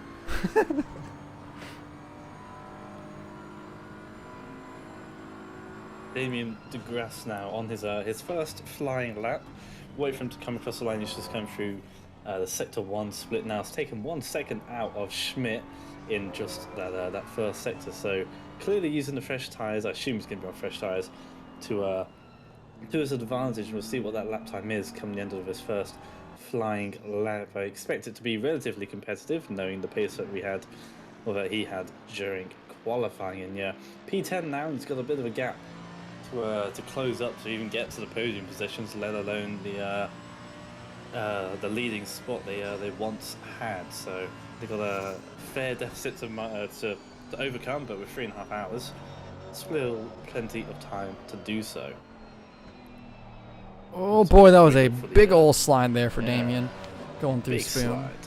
Slide. He's already pushing. He's only done 1.5 laps. It shows how much he's already pushing. Pit callers, the 717, the 124, the 444, and the 64, all coming into the pits. So the 717 from second place, the 124 Aston Martin from P7, and the 444 and 64 from 13th and 14th respectively. So clearly the time, as we're not quite halfway through the race, but as you were saying, Case, 18 minutes or so of stint should be able to get you pretty comfortably with 2 more stops to go. Oh, does this mean I can actually start singing in about 25 minutes' time when we are halfway through the race? You could sing during the outbreak. Whoa, we're nearly halfway. Whoa, Rob had long hair. No, Rob once had long hair. Anybody who was watching the DSRT GRG 24 Hours at Silverstone will know for a fact that this was definitely some of the shenanigans that went on in the commentary during the Those 12 nighttime hours I was on air. Yeah. The one car's into the pit lane there. Yeah. You see it just off to the Again. right of the camera shot. So clearly, the problem not solved. I mean, it's unfortunate to see what's going down. I mean, they were running really well up there in 11th, 12th position.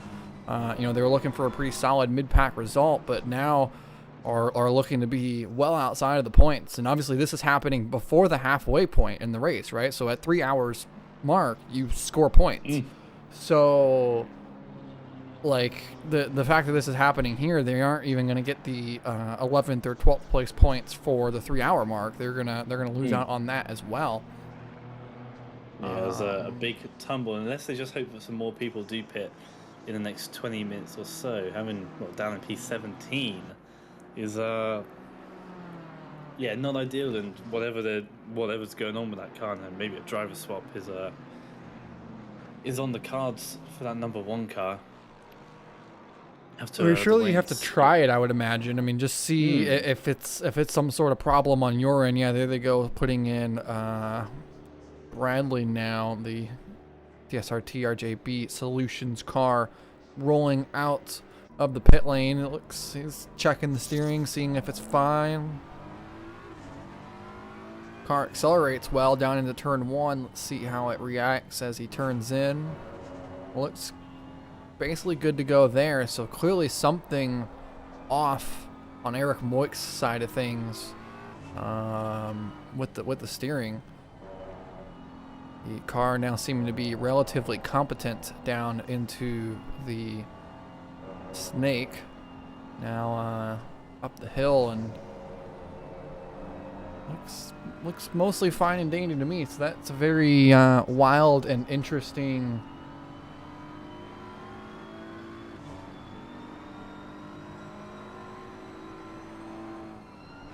turn of events for that car. But now underway, the 96 just behind them there. Flying fast as a drive-through penalty now for the 22. That's going to be for track limits. I'd have to imagine they just came down through the Degners, so I imagine they got pinged on that. Yeah, that's unfortunate. 3 strikes and you're out. System is the same for everyone. Damien DeGrasse here putting the pressure on immediately. Has gained about 4 or so seconds on the 23 Nissan GTR, and you can see they're just ahead of him, about 1.5 seconds now between those two. If that now, they're basically nose to tail, the 23 and the 96.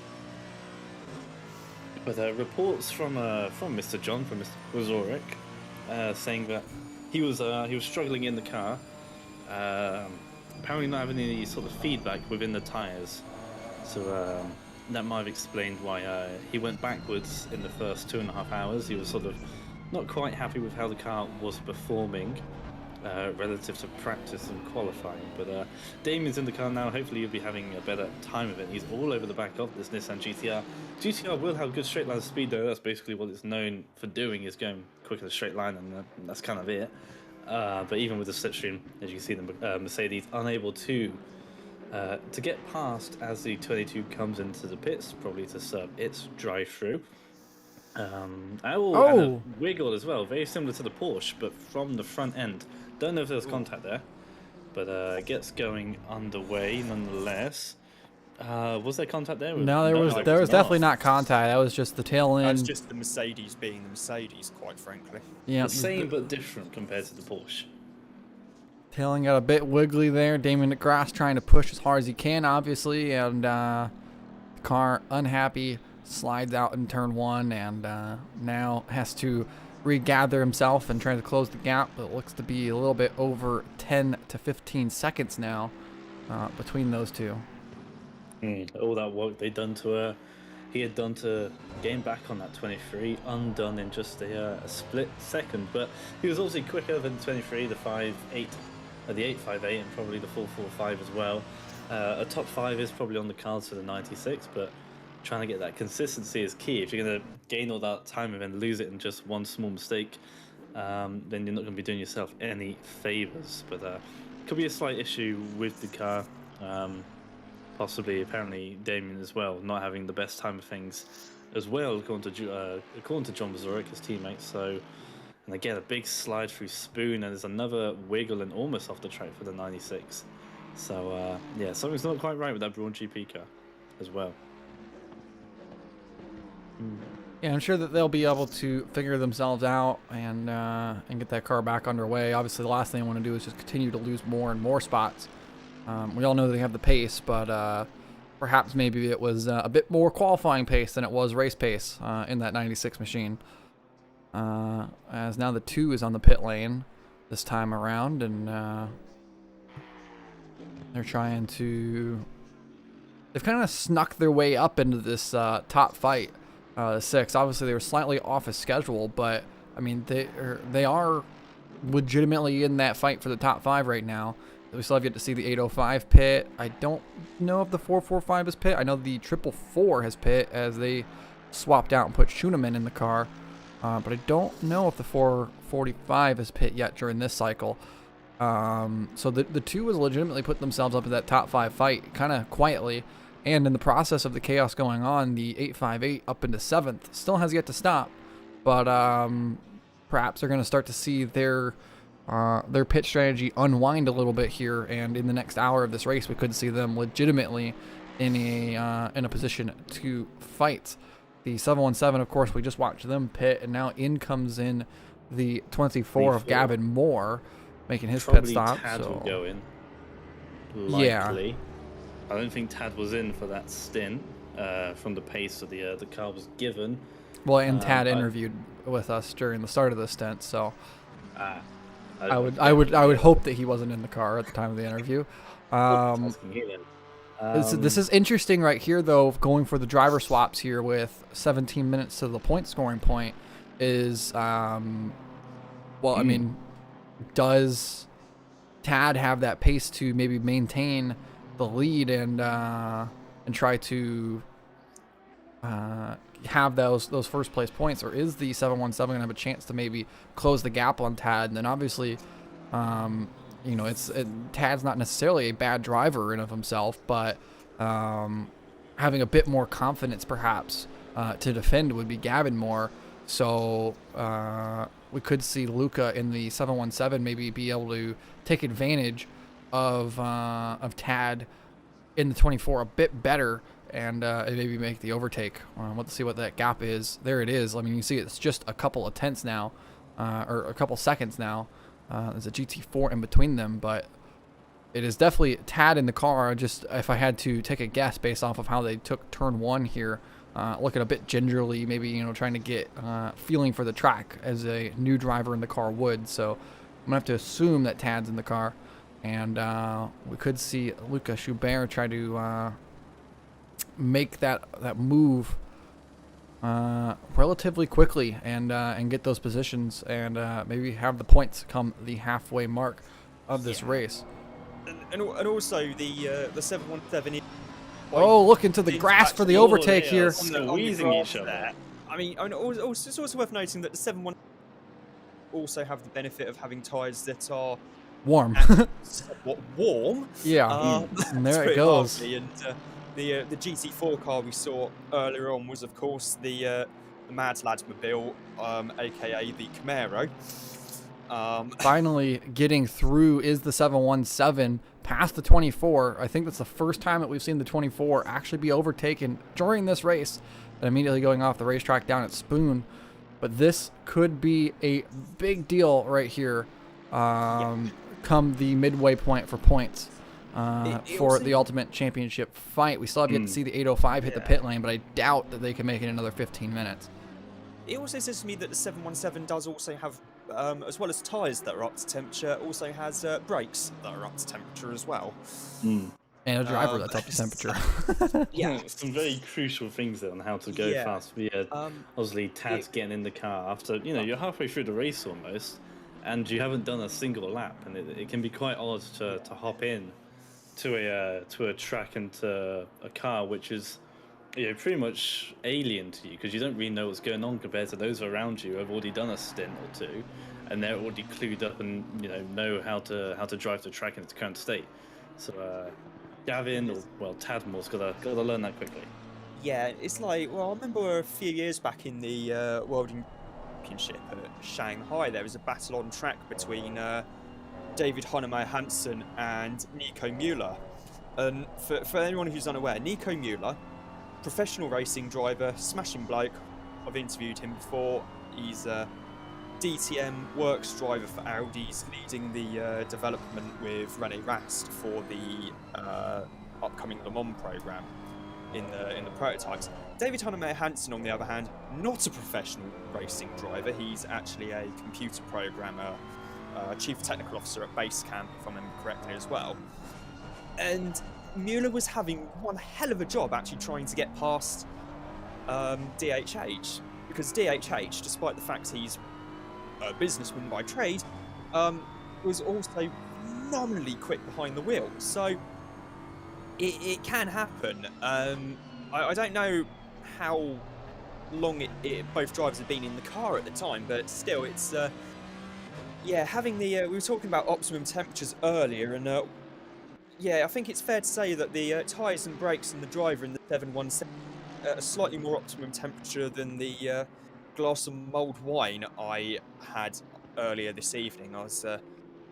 We had party food for dinner tonight, and I was getting ready for party, and I subsequently got downstairs, and once I'd actually finished redoing my hair, because I put some gel in it and there were still bits all over the place, so I had to put some more in there, which means it's going to be an absolute pain to wash out later, but irregardless, we'll ignore that.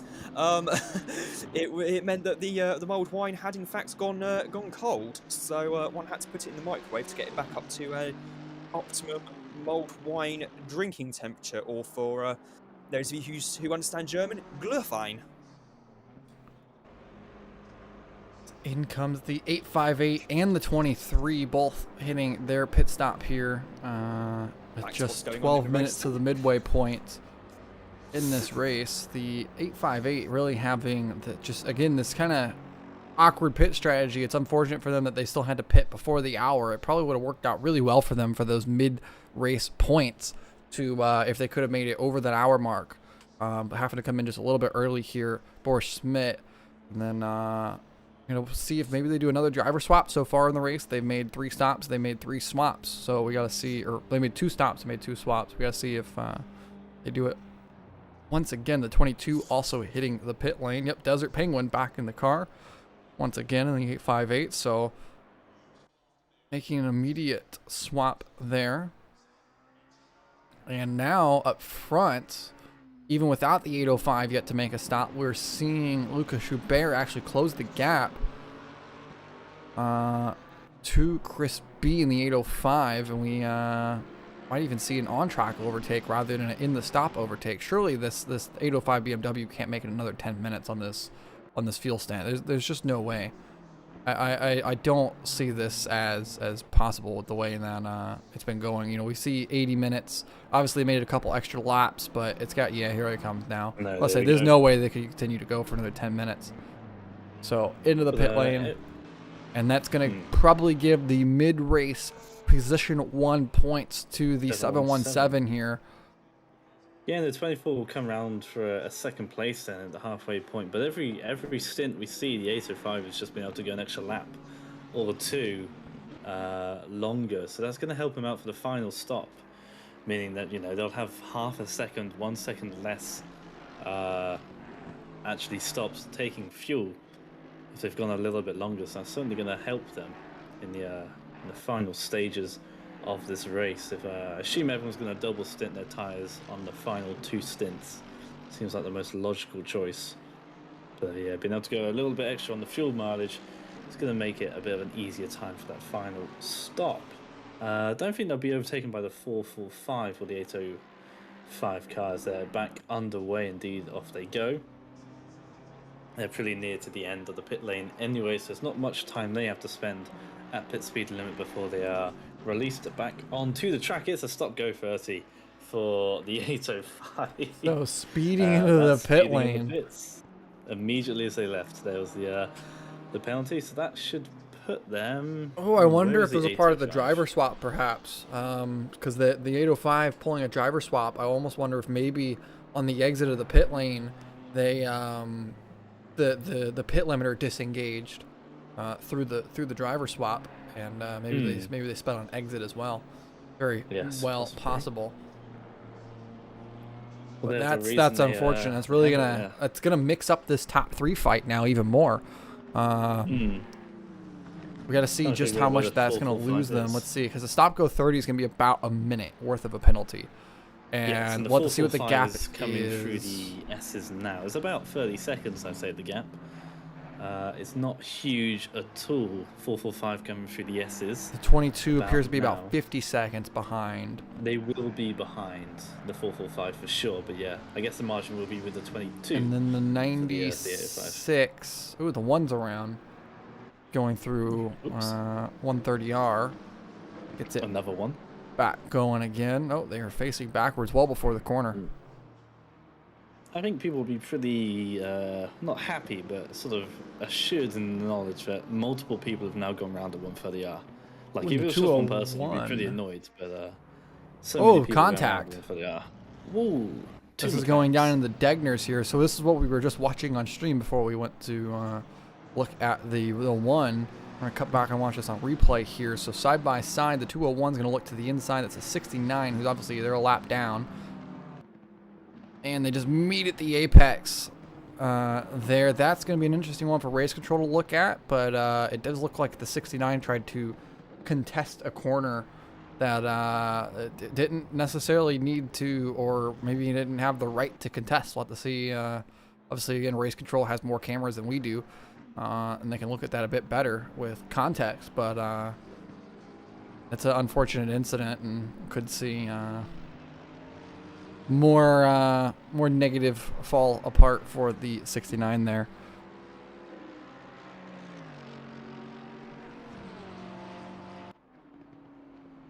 AC driver swap systems trolled us in the 64. Not quite sure what's happened with Is the that, 64. There's a different driver now for... I think they were talking about they had one of their drivers, like whenever they performed the swap, was actively spectating another car at the time of the swap, because in ACC, even while you're driving, if you push shift plus your arrow keys, it can switch which car you spectate. Also, while you're in the pause menu, you can switch which car you are spectating, and whenever you hit drive, it doesn't always fix back to where you are. It gets a bit buggy like that. And yeah, sometimes they're just unable to spectate the correct car. It just doesn't work sometimes, and it's an unfortunate part of the game. But it's kind of you can count as a pit stop error, if you will. Maybe the jacks didn't go up correctly, or one of your tire guns failed and you had to go change it out, and you can just treat it like that. And that's why you couldn't get rolling for 2 minutes on the pit lane. It's just one of those unfortunate parts of sim racing, right? Because again, in real life, they have to deal with those type of things, right? Mechanical faults and other things like that, where we in sim racing don't necessarily have to deal with that, but instead we have to deal with technical faults such as disconnects and JSON files and incorrect spacing and such, and it's kind of the unfortunate balance between those, right? It's almost, which one would you rather have? Would you rather have a mechanical failure where like your pit gun doesn't work, or would you rather have some sort of disconnect issue or something like that? Like, what would feel more frustrating for you as a driver? Yeah, well, they had this in F1 Esports, I think 2019 or something. In one of the races, one of the streamed championship races, they left like a detail on, which meant, like, because obviously in the actual game on single player, you can have mechanical faults like DRS failure or ERS deployment failure or something like that. You can have like these mechanical faults, or you can lose a gear, in the single player. But I think in one of these races on the online, like the pro or whatever, the pro driver thing, whatever they call it, they've left that switch on. So during it, I think someone who was in like 3rd place like lost DRS at Austria, which is like one of the most crucial places you need it. And like that's cool. And like I'm sure people wouldn't say no to having that, but when it's an online thing and it's randomly selected by the game, that's got to be, I don't know, not the best situation to be in. Because I mean, if you're doing F1 esports where everyone's in an identical car, and then suddenly you have DRS fail, even though that's not a thing that should be happening.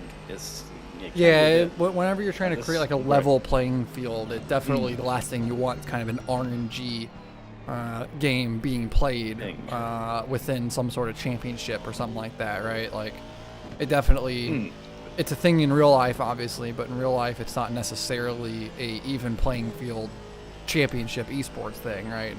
And more so in real life, it's much more of you're trying to take advantage of things that you can within the real realm, and so it's definitely in the games. It would suck in an online moment to have to a big competitive scene to have something that's literally just a random number generator, right? Determine it. Because, like, even in real life, right, mechanical fault is something caused that, right? Where in a video game, there isn't something that caused a mechanical fault. It's a random number generator decided you have one. And that's just something that would be very frustrating. And then also, at that point, you're, and it's kind of a part of all the bringing electronics into all sorts of sports, not just motorsports, but all sorts of sports. Where, the more digitized that things are becoming, people who don't necessarily trust technology fully are starting to then call things as rigged more often, and stuff like that. Like, for example, a notable thing I can think of, I think it was 2016 or 2017 in NASCAR at Kentucky. So in NASCAR, you have your fuel cell, and then you have a reserve fuel. It's not much. I can't remember exactly how much is carried, but it's enough for the cars to basically go like 2 miles, right? To do like a lap of most tracks. And the reserve fuel is a digital switch that is flipped by the team crew chief. They turn it on whenever they need it, right? Well, there was a race where, coming down to the line, one of the cars, their digital fuel switch for the reserve fuel wouldn't turn on, which it's not intended to be used during the race. It's intended to be used for you're out of gas and you need to just get back to the pit lane. But their reserve fuel wouldn't turn on. They couldn't get it to open. And so with 1 lap to go, they ran out of gas in the back straightaway. Meanwhile, the other car that they were racing for the win of the race, theirs did work, resulting in them winning the race. And a lot of people at that time got very upset about it, calling it a rigged moment of NASCAR set up the thing to fail so they could get the driver that they wanted to win. And so that's kind of like an unfortunate side effect of the digital world like that, is because people can kind of almost call it a random number generator or even a predetermined outcome whenever there's that digital aspect to it, like that wireless aspect to it. And it'll be interesting to see like you could then have that happening in games where on a big platform like F1 esports, perhaps, people could get upset at them for, oh, you caused him to have the mechanical failure because you didn't want him to win. And that's a whole little bit of drama. Welcome in, Suzuki. Going to assume that this is the Ben Suzuki that we've been watching in the 717 car.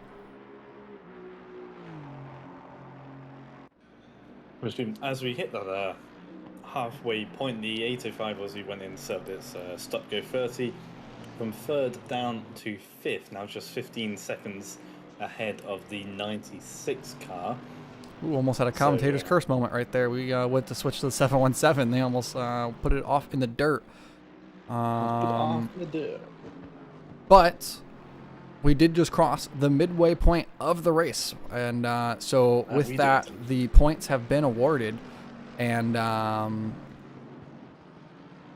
that is that's our one race win worth of points has been given to the 717. So congratulations to them for being the halfway point victors of this race, effectively the first points scorers of the Spring Endurance Series. And they will now have to push on and see if they can complete this one, as the Moore car is in second. Will take home the second place points for the first half of this race, and they're going to look to take the win of the overall race and maybe leave this race with a draw with the 717, as we actually have the driver of this car in the booth, Gavin Moore. Well, not the current driver, but the current driver. Despite what it says on the screen, I am actually Gavin Moore. I'm not driving the car. It is my dad currently in the car. Just for those of you who may not know, we are a father-son racing team here with GRG, and we pride ourselves on doing in-person driver swaps. So you may have noticed that the 24 car got out to an early lead for the first couple hours, and then about 15 or so minutes ago came in for a pit stop, and now it's 30 seconds behind P1. So if you're wondering why all of a sudden the pace dropped, it's not me. I didn't do anything stupid. It is we just swapped drivers to the slower driver in class. Oof. Blame that all on your daddy. But it's something we saw throughout 2021, and of course at the start of the year there was quite a big difference between you and your dad, and that has gradually closed. Obviously there was still a difference between yourself and your dad in that GT4, but I think it's safe to say that gap was certainly a lot less than it was at the start of the year. But obviously different machinery this year, obviously stepping up to the GT3. How are you? How's your dad sort of finding the quicker car? Well, honestly, he really likes how the car drives.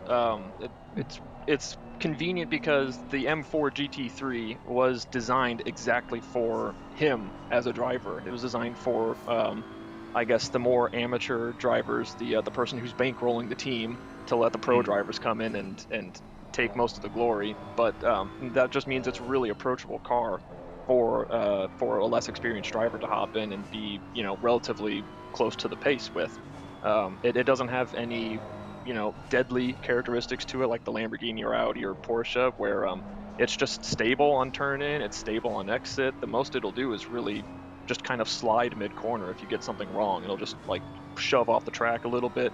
It may get a little bit loose on exit, but it's not going to spin you out if you don't drive it absolutely perfectly. So it's the perfect car for our team, I think. And the nice bonus is that at least in Assetto Corsa Competizione, it is a properly fast car. So he likes it. We've gone back and forth on setup a lot, on trying to find solutions to problems that we're having and to cater more towards his skill level and how he likes the car to drive versus mine without sacrificing too much time. But he's getting the hang of it.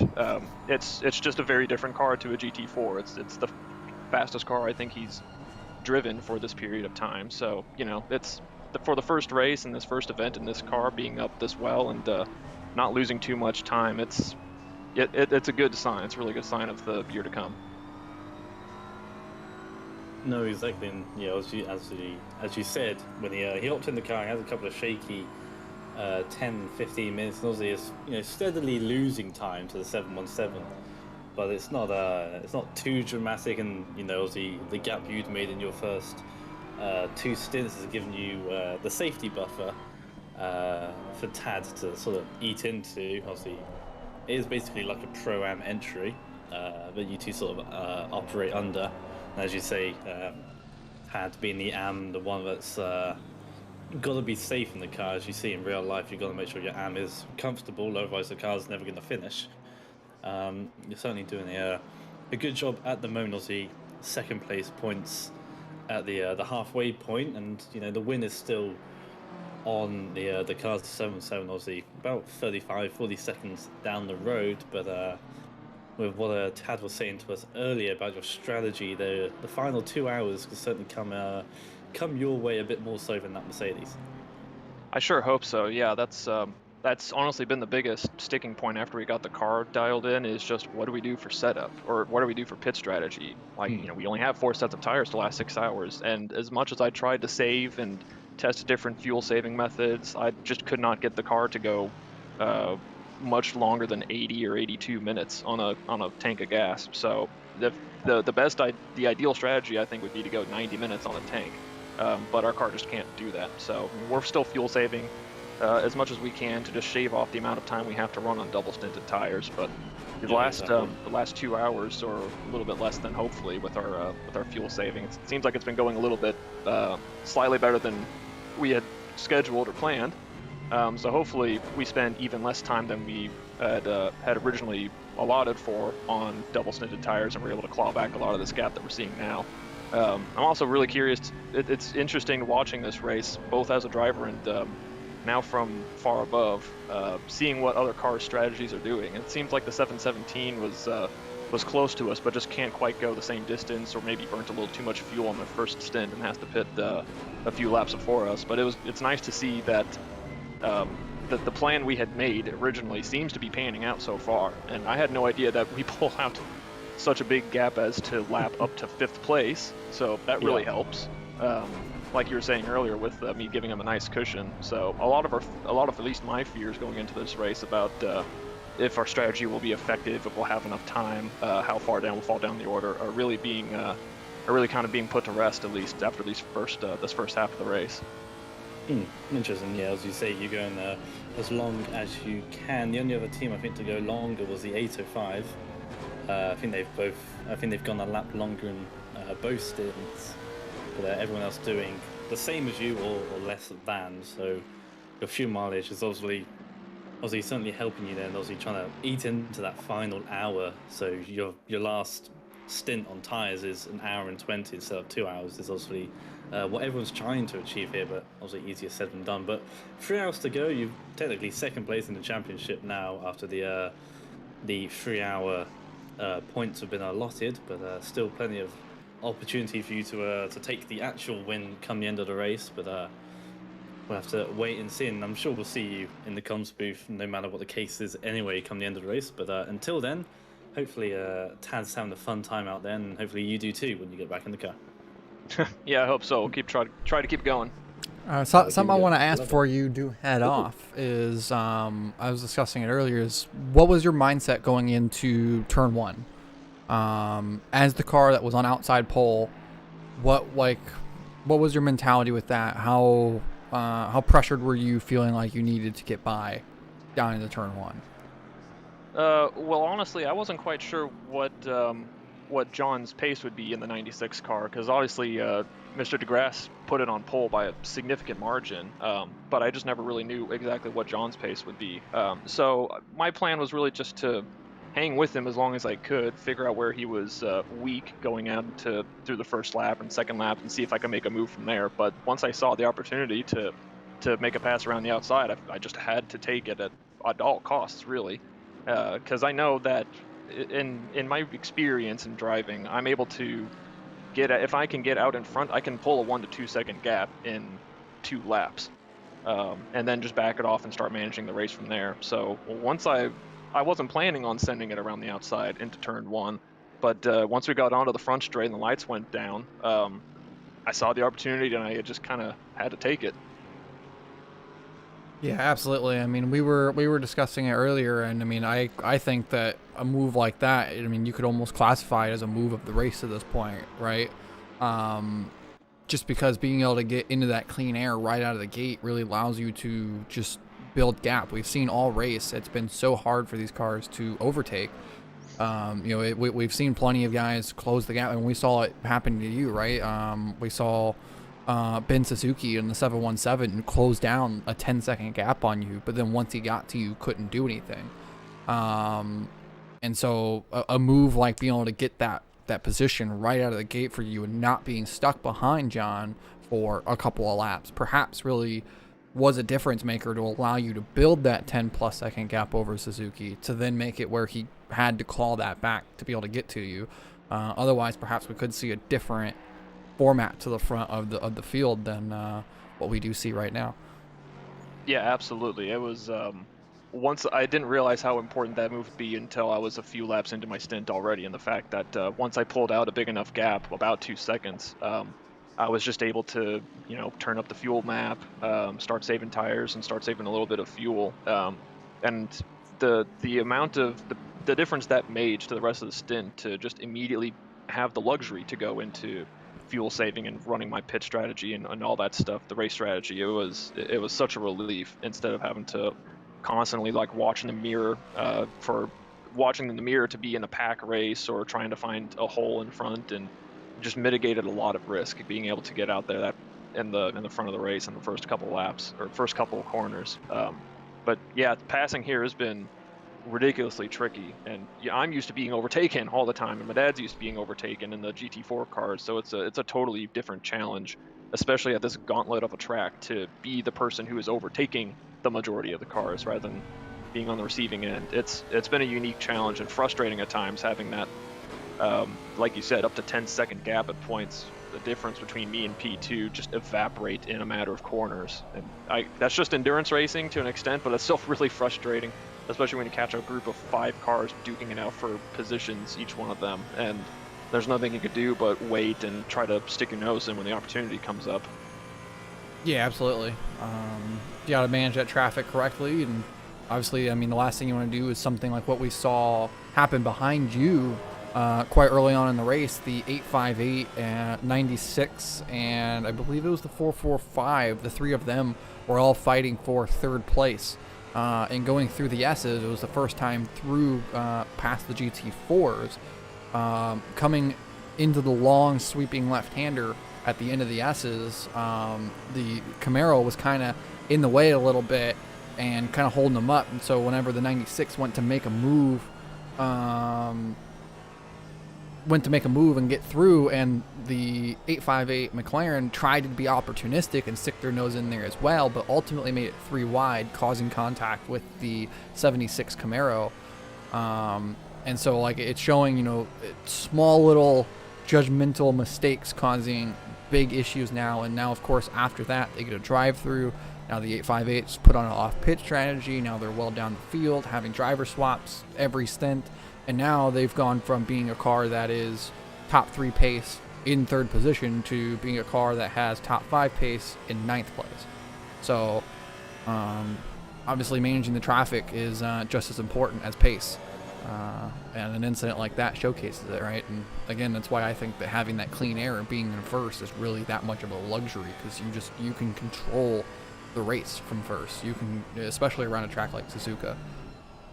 Yeah, I couldn't agree more. The luxury it affords you to just be able to take your time and work through traffic. It's similar to just driving the car in terms of sometimes you have to be slow into the corner to be fast out. We talk about that a lot in just kind of general driving techniques and theory, slow and fast out. And it's the same works for traffic. If you can manage it and pick your right opportunity, you'll often lose less time than if you were trying to force the issue, unless you're in a group of like 5 or 6 cars. So yeah, having that clean air is super beneficial when it's maybe 1 or 2 cars that you have to pass at a time. When it gets to more cars, it gets a lot more frustrating, and as we saw, gaps can quickly erode because of that. But in the end, it's just endurance racing, and you have to be the best people who are the highest finishers in an endurance race are the best people who can manage both their car and the traffic around them.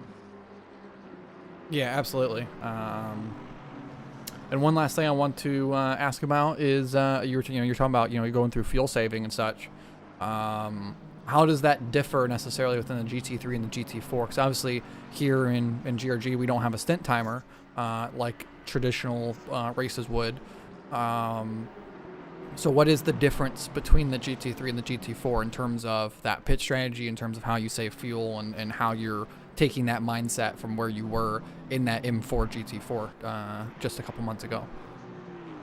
Honestly, I think the biggest thing is just the GT4s can go longer. They burn less fuel. I would have been easily able to put in like 100-minute stints on the tank of fuel in a GT4 car, in the M4 GT4. And the biggest difference is just the GT3s run 20 minutes less. They burn so much more fuel that it makes it really hard to just pull out a stint length without burning too much time on the stopwatch. So that was tricky to get used to. It was, like I said, frustrating to be going through our pitch strategy options and realize that there's no real good option. We either lose a bunch of time and make it a 3-stop race, or we have to save a little bit, sacrifice a little bit of time, and double stint tires on a 5-stop strategy. So it just switching the GT3 just added that little extra element of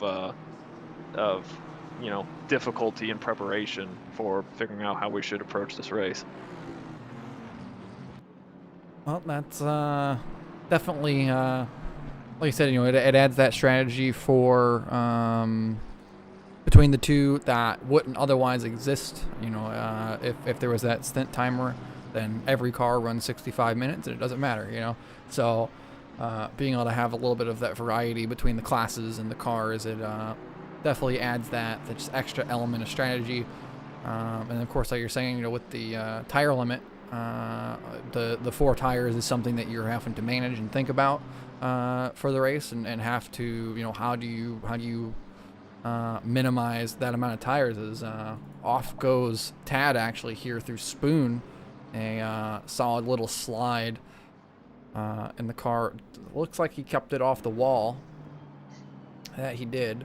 But the car looking a little bit unhappy out there on the racetrack at the moment. I just hope he can rein it back in. I don't want to lose too much time. Now the 64 is backwards once again at 130R. It seems to be a trouble spot all day for people. This is like the 11th or 12th time we've seen a car be parked backwards at 130R. Quite a dramatic scene for the drivers. I have nearly done it before. It's so easy if you get your tires on that outside grass or take too much of that inside curb. It upsets the car so much, and that's about the best outcome you can hope for if you get it wrong into 130R. Slide into the gravel a little bit. Yep, ultimately doesn't hurt too bad, although it could very much flat spot those tires, but you at least get away with it, and no damage to the car, no damage to anyone else, no penalty, being ensued. You just put the car backwards for a little bit. It happens to the best drivers even, everyone makes a mistake here and there. I've made plenty of mistakes this race. It's just the better drivers are able to minimize the amount of time loss. All right, well, I'll let you get back to managing your car and your pit strategy here. 2 hours, 40 minutes remain. We'll probably take a quick break as well. And we'll be back for the final 2.5 hours of this race. And at this point, it's basically just a sprint race to the end, Yep, we'll do the best we can. Thanks for having me. For sure. Indeed. That is Gavin Moore of the Moore family racing team. More, again, wide for Tad Moore then, and this looks like it's going to be a relatively easy pass for 445 here then, and they'll drop down to 3rd position. 10 seconds back is that 22 car, but in all fairness, Tad's not doing a horrendous job here.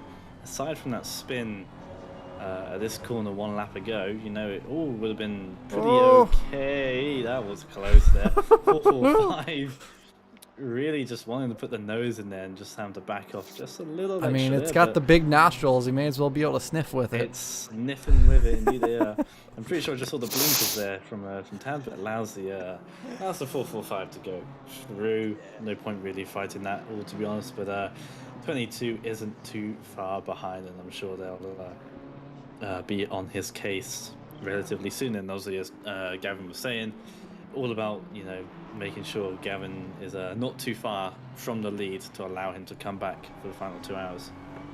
Ja, ich habe eine Frage. Was ist deine oder Did you just have that in Google Translate just ready to read? Not all of it.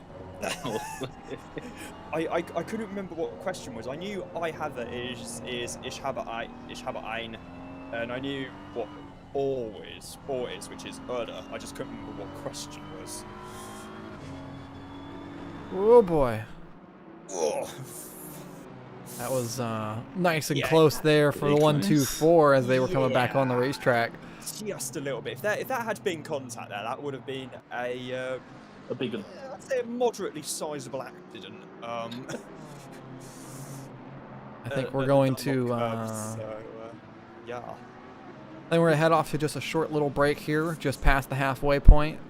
You can see the timetable here for all the cars and where that they're at on the racetrack, and we'll be back in about 3 short minutes. Those of you who are in the Twitch chat, just hang tight, and we'll see you soon.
And we are back, and we come back to a fight here for P3. We have Tad Moore in the car, and I'm not going to try to pronounce that name. I know I'll butcher it. Sorry.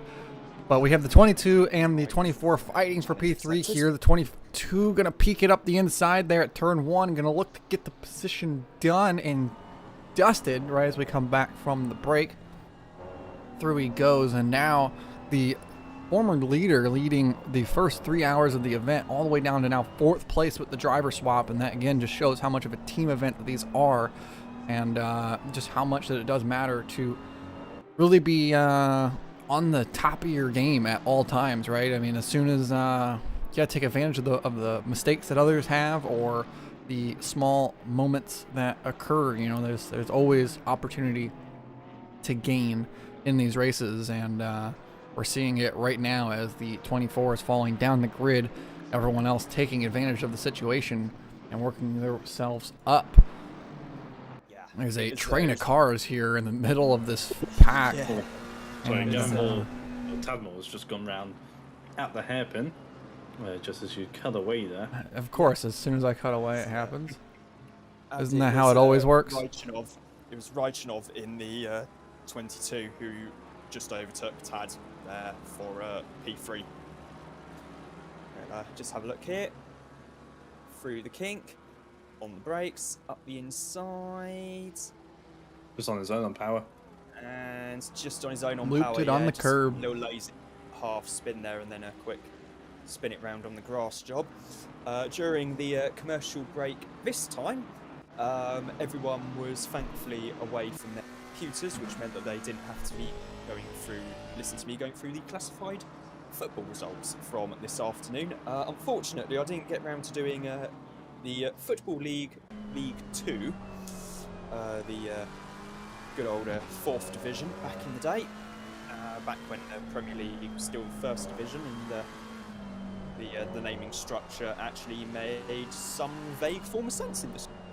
I enjoy that League 1 is the 3rd step. Yes, and Certainly, League certainly. 2's the 4th step. Indeed, Championship. Put it yes. in 2nd. Right, that'll do. Championship, where Alexander Mitrovic made a little bit of history earlier today for Fulham, in that he equalled Ivan Toney's season goal record of 31 goals. The only difference being that we're literally still in February. So that record's going to get absolutely, completely and utterly obliterated, I'd imagine, by the end of the season. So congratulations to him. Thankfully, thankfully I will spare everyone the unbridled joys of going through the non-league, the FA Trophy, and anything that happened today in Scotland and Wales and Northern Ireland, unlike BBC final score, which I may have mentioned off air earlier, but there we go. Oh wait, did they just have the Bundesliga results on here? Hold on. Did my No. team win? Did my team win? Yes, we did! Wow. That actually makes quite a nice change.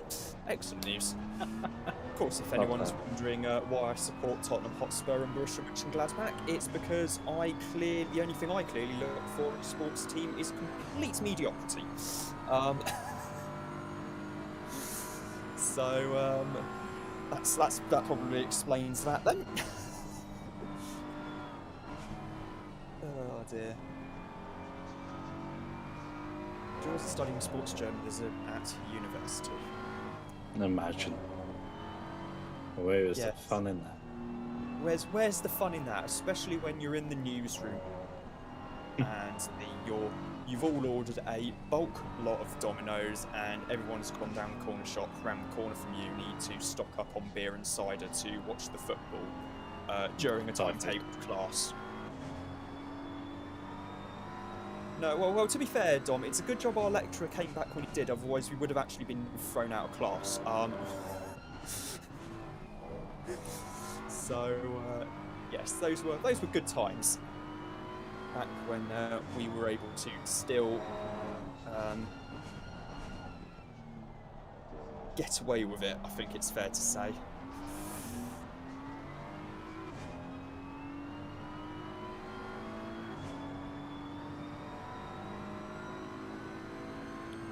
So then, we have about 2.5 hours left on the clock. Seems like most people, as what usually happens in endurance racing, they do tend to spread themselves out just a little bit. But we've got a sort of pack forming 7th through to 10th, all within a couple of seconds of each other. No one really close enough to put pressure, but they're just sort of lingering in the distance around each other, which is always in that awkward spot when you're sitting lap times, which are so we're in a couple of attempts of each other, and it just goes, you know, you get a couple of attempts quicker or closer, and then you lose a couple of attempts, and it's just going backwards and forwards all the time. It can be quite tricky to even, you know, make some inroads on the people ahead. It's always down to traffic and little bits of mistakes here and there. The 22 from third place will enter the pit lane, so that will be for their penultimate stop. I think they'll have one more to do. If they can go an hour and 15 minutes on this stint, then they should be able to do an hour and 15 once again. Shouldn't be any issue for the GT3s, as Gavin was saying, 18 minutes or so. It's quite easily done, so 75 minutes, we'll have to wait and see, but maybe there'll be a splash and dash like 22. Yes, I mean, it's been a very, very good week. It's a big weekend of sport as well, actually, away from the circuit. So we go on board with the 717, that's currently leading the race. In that it's also the Superb Owl this weekend. The Bengals are playing the Rams. That's going to be quite an experience for those of us who only watch one NFL match a year. This should be quite interesting. Yeah, so watch that. Do I bother watching it? Yes, it's the Superb Owl. True, you're sure. I think we get it live on terrestrial TV in the UK now as well. We do. Ooh. No. Yeah. So that's. Was that today or tomorrow? Tomorrow. Tomorrow. Well, it's gonna be like it's probably technically going to be Monday morning for us. Yeah, it's gonna be like I've got a 9 a.m. on Monday. 5. Oh, And I'm bothered. blimey! That's Yeah. that's It's not the only pleasant traffic. 9 a.m. I have is on a Monday. It's awful. They should be 5:30 back p.m. Eastern time, I think, is whenever it starts. So it shouldn't be too late for you guys. It should still 3 p.m., you be say? Sunday night for you guys whenever it starts. It may become But isn't Monday it morning by like the end, but Isn't it like a 12-hour game or something? no. The kickoff will probably be around 6 p.m. Eastern, and then you have the halftime show, which is like 35-40 minutes, and then Jeez. obviously the game. So I mean, it'll probably be like a 4-hour event on TV. So, yeah, I mean, I don't know. I don't expect it to go too late because the game is on the West Coast this year. Yes. Right. Which is going to make for quite a nice change compared to when it was in Miami. It was finished at something like 4 o'clock in UK time the other year.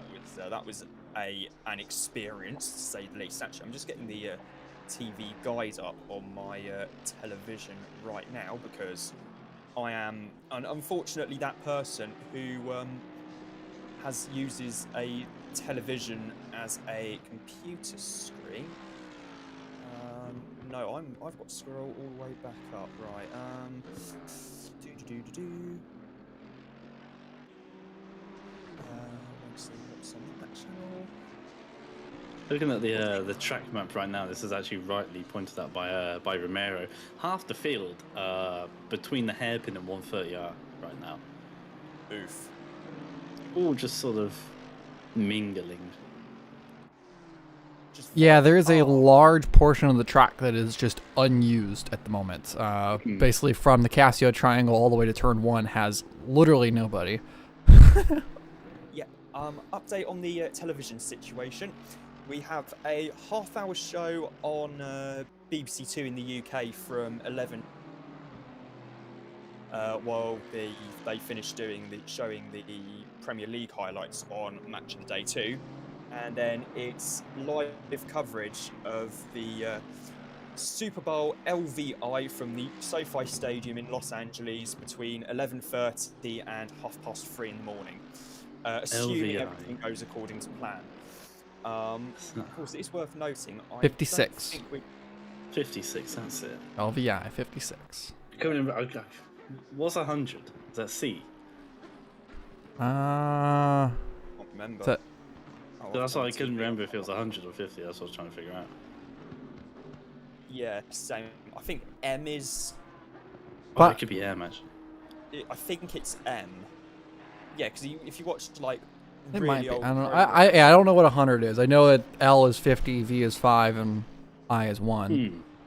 I think X when is 10. Eskimo Callboy, I think was it was. I've got an. I can think. No, because Eskimo Callboy released an album last year. Yeah, MMXX, which I think stands for 2020. So I think M might actually be 1000, which okay, kind of makes sense. M millennium, yeah, that works out. So yeah.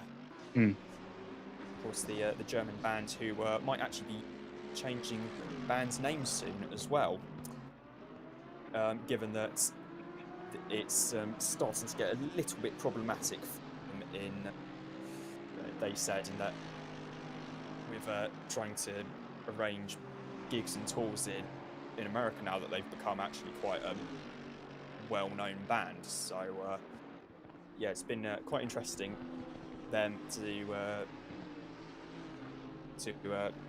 follow the progress of what's going on their YouTube as well. So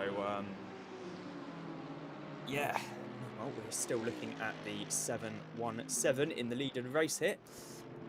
I'm probably going to head off in a minute to get a beer. Oh, A little wide one for the hour. As many people have been doing that.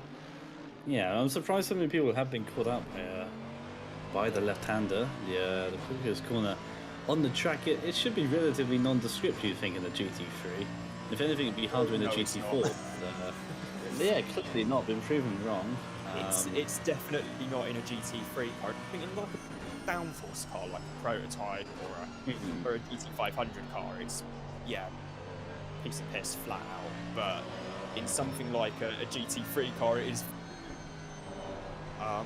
Unless you just want to understeer into the wall, then in which case, like, cool, feel free to. Yeah.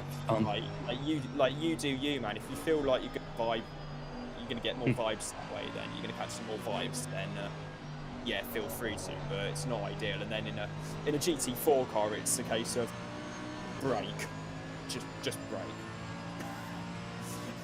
You ain't getting around there flat. Just use the brakes. So yeah, that's that. It just depends if you want to have a bit of fun or not, you know. If you want to, have fun with the wall, go off track, spice things up. What do you do in your spare time? Etc. Etc. But no, alas, the 805, just a second behind tad more than as they're coming up to the hairpin. Momentarily wide goes Tadmore is going to allow Mark Deason then on the inside, but turn to the outside for this long right-hander. He'll flip back into the slipstream, most likely. Indeed, he does. We'll see if there's a lunge into Spoon. Gavin will defend this or not. He chooses not to. Will there be a dive? He's late on the brakes. He's showing the nose. Tad gives him the room, and down the inside then goes the Flyboys BMW to take the final step on the podium for now then. So down to P4 is Gavin Tadmore, but obviously with the 22 making that pit stop not too long ago, then was effectively P5 then for the 24 car. And that's going to be a hard challenge for Gavin Moore when he gets back in that car to try and get back. But I'm sure he'll rise to the challenge. I'm sure he'd probably be quite happy to have a challenge, I'm sure. Yeah, I mean, absolutely. He's that type of driver, right? He wants to get in the car and wants to push it all. I mean, I'm sure that most of us are that driver, though, right? I mean, whenever it comes down to it, all of us want to just get in the car and be able to push as hard as you can and really just be able to just have a fight in front of you, right? Have a goal. We talk about this before, right? In past events where watching a Delta is cool and all, but as soon as you can see that car in your view, and you know what you got to go get, you know how you need to go past them, you need the moves, like you know it, it just suddenly clicks and you go into overdrive, right? The last 2 seconds are the easiest 2 seconds to gain on any position. And so it's definitely a situation that they won't back down from. But we'll have to see how the race progresses here as we're coming up to the 2 hours remaining mark here, 2 hours 20 minutes we just passed. The shout out to the GT4 crew, actually. Like, I mean, I can't speak for them as to whether or not they've been enjoying this race per se, but only 2 cars in the race, both of them still running to this point. Absolutely got to respect it. And then you paired with that, it's been a relatively quiet day for the most part, outside of the one incident with the 858 making contact with the 76 there early on in the race. It's been a relatively quiet day in terms of the multi-class traffic, right? They haven't really been anybody's way, hasn't caused any issues. It's been exactly what you look for within a multi-class event, despite there only being 2 cars on the racetrack. And one of them being an outright rookie to this type of racing. As we go on board here with the Camaro, we can get a little bit of a look as to how that they are going around with the new driver Eddie Moat in the car. Obviously, he's trying to get used to the racetrack in the current situation it's in. Trying to get used to possibly one of the least suitable vehicles to race in GT4, I think. As the I've noticed the number 1 BMW's got a drive-through penalty, presumably for track limits, which they've as I speak of that, they have just come into the pits to presumably serve that drive-through penalty. Yeah, bad day on my part, or they're secretly got someone actually commentary and going, oh shit, someone's talking about our drive-through penalty, right? Best bring it in, but no. Bad day continues to get worse there for the number 1. Obviously, they had the drama earlier on with Moik in the car, where it just continued to struggle. Obviously, there was some steering issues going on, something along the line. The car not behaving in the way that they expected it to, and having to perform an emergency pit stop and then another emergency pit stop for a driver swap to now ultimately result in being down the field and then now a drive-through, likely for track limits. It's definitely it's been an unfortunate day for the reigning champions of the GRG Esports year championship of 2021, but I'm sure that they can bounce back from it. We know they have the pace, we know they have the ability, and we know that they have the strategy calls. They're not afraid to make that bold move to try to put themselves in a position to win, and I'm sure that we can see it over the course of the next 2 races. This is a really good camera shot here, because you can see the cars as they come under the bridge, but then as they also go over the bridge over top. It's a really cool shot, in my opinion, to look at. I want to actually just get a still from up there, just kind of overlooking the racetrack here. As you can see, cars go over the bridge and under the bridge simultaneously here. It's this is a very unique kind of viewing perspective here from the fans. I mean, it's a shame that none of the fans are actually.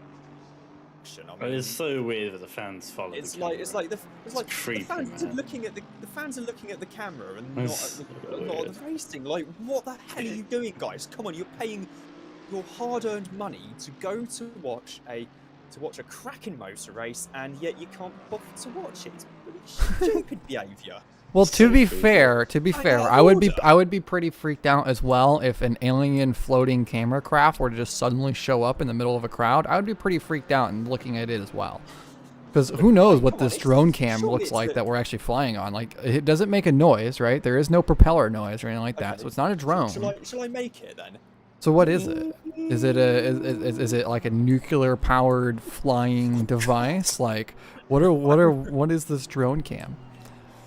So I mean, I can understand why they would be a little bit freaked out by it. But this is a really cool camera shot to look at, something like this. Cars going over top, cars going underneath. Obviously, something very unique for Silverstone or for Suzuka. Oh my goodness! On the scale of Suzuka, right? There are other tracks that have bridges, primarily within the Asian culture. Actually, there are a lot of tracks that have bridges similar to this. However, Suzuka is really the only one that hosts events like this, right? It's the only one that hosts a Formula One event. It's the only one that hosts big endurance events. It's the only one that really has that type of legacy compared to the other tracks. So it definitely makes it stand out uniquely amongst racetracks to have this kind of feature of a bridge like this. There's one in Finland as well, I think. Avenisto in Finland. There's Central Circuit in Japan where they did actually have a non-championship. It wasn't Super GT back then, it was still the Japanese Grand Touring Championship.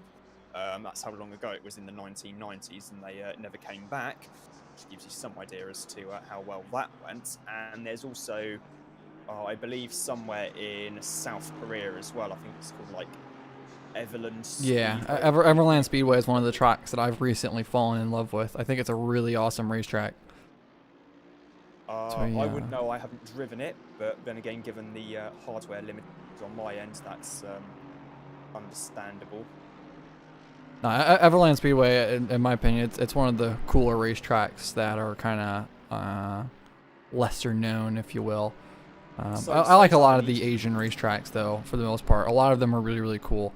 They have a very unique style to them that definitely makes them stand out compared to the rest of the world, right? It's the same thing with North American racetracks, right? Tracks in North America stand out because they're very unique in their style, and then Europe has their own style as well, which is very fascinating to me to think about, right? Is just how much that the geography and the culture of an area actually can influence things like a racetrack, right? You think of it as it's just a piece of pavement that they make for racing, but where it's at in the world really does matter or how the track is designed. Yeah, and then you've got places like the Middle East, for example, where it's usually done on a blank checkbook and, and may or may not be also to do with sports washing in some cases. It's not that I'm in any way, shape or form an expert and need to actually at some point rewrite the parts of the academic journal article which I wrote for actually regarding Formula One and sports washing and general dictatorship type stuff, a critical and historical appraisal. I can't remember the exact name of it because I haven't actually looked at it since I handed it in. No, there's a few things that need doing to it and rewriting, like the abstract, the literature review, and I need to actually put something in actually about sports washing as well. I think of it, but other than that, it's see what happens. I have an unpopular opinion, but I personally think that Middle Eastern circuits are fantastic. A lot of people seem to not generally like them because they're often kind of look like large parking lots with a racetrack kind of just in it. But like, I think Abu Dhabi is an awesome racetrack. I don't really like the new revisions that they made. I really, really like Bahrain. I think to me, Bahrain's one of my top 10 circuits to drive in a sim. Like period. I love Bahrain. There's a Kuwait Motor Park is a track that I recently found that I think is really, really awesome. And then there was Buddha in India. That doesn't really count as Middle Eastern, but that's a track that I really, really like that a lot of people seem to not love. Like there's a lot of really cool racetracks that exist in those areas of the world that are very unique as well in their own style.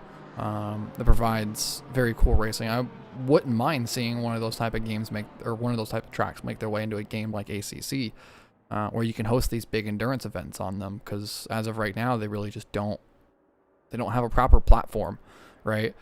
I mean, the only place where you can get those games officially or those tracks officially is Forza. You have Abu Dhabi and Forza, or Formula One, where they actually race them, or MotoGP and such. Like, you don't really have that opportunity with official content in most games.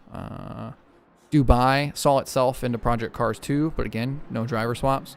Saw it EC Dubai in race room as well, but again, no driver swaps.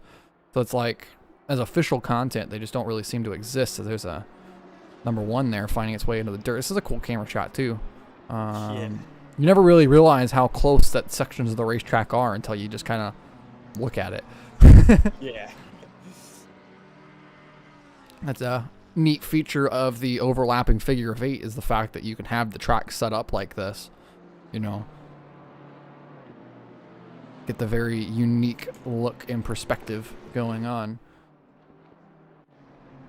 As the 24 is actually reeled back in on the 22 now. The gap's down to just 1.2 seconds.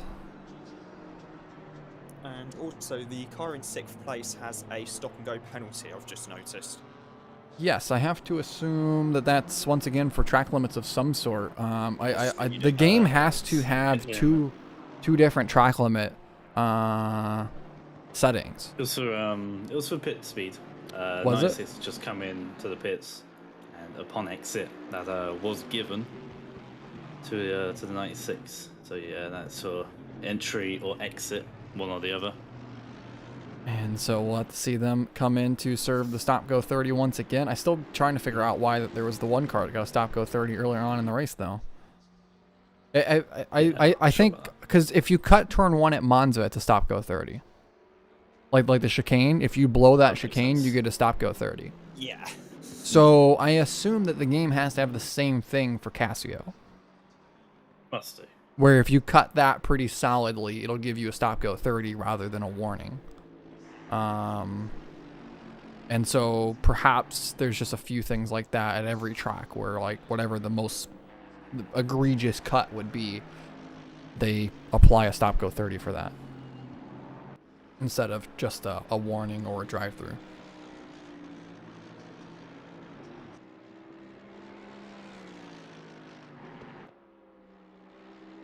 But the 96 continuing to run into issues. I mean, this might send them well down the grid. I don't know what the gap is to the 23 here. Doesn't look that big. Yeah, it's not. So this might send them all the way outside the top 10. This will send them outside the top 10. It's only a 40-second gap back to the 858. So this could send them all the way down to 11th, serving the stop-go 30, because it's about a minute. And, well, 1 minute behind them is the number 2. So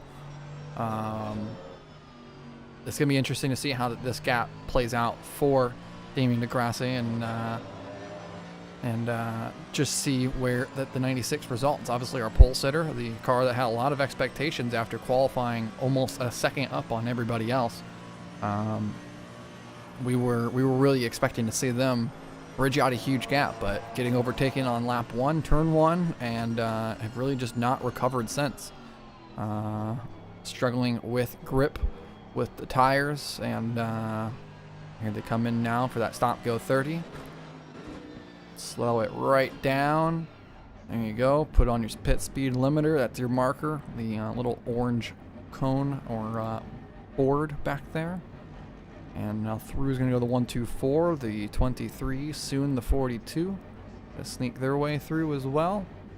And now the one to watch is going to be the 858, who's currently coming through 130R. Still yet to stop the 96, so they have 30 seconds of sitting still. And they come down to pit stall 1. Obviously, they qualified on pole. And so the car is stopped. 30 seconds has started for this car. And now we got to wait. The 858 coming down the front straightaway already. And there they go by now. So now we look for where the 2 is. The 2 is currently on the front straightaway coming by now. So through goes the 2. And that's going to move the 96 all the way down to 11th. And that's really going to hurt them. Obviously, I don't think they're going to go down to the 66. They had almost a full lap on that car, if I recall correctly. So they should be more than fine there. But, yeah, they lost a lot of time in that. And they have to definitely try to claw their way back up the field now if they want a chance at a solid points position at the end of this race. Really not living up to those lofty expectations set by qualifying. No, sadly not. I'm going to head off to get ready for work this evening. In that is watching the Formula E and then tweet about the Formula E race afterwards. So get ready for that. And Such a hard life you've got, eh? oh, absolutely. It's incredibly hard being a motorsport journalist. The Ballad of Valencia 2019, although that might I've actually come to think of it. Yeah, the less said about that story, the better. But no, I shall bid you farewell for this evening, and best of luck with the rest of the race. Well, thanks for stopping by, Rob. No worries. See you around in the future. But yeah, enjoy the Formula E. No spoilers. Stay away. Yes, I will try to stay away. I want to mean, watch you the might need to get crashy racing on my own. Yeah, you might want to invest in an electric cattle prod then. Yeah, one of those up you know what. Oh yeah, you're gonna notice that. Running faster than most Olympic athletes, with or without doping programs. Alas. Yep. All right, catch you later. See you later, man. Away you go. 23 and 42 having a bit of a scrap. They're separated by a second and a half right now.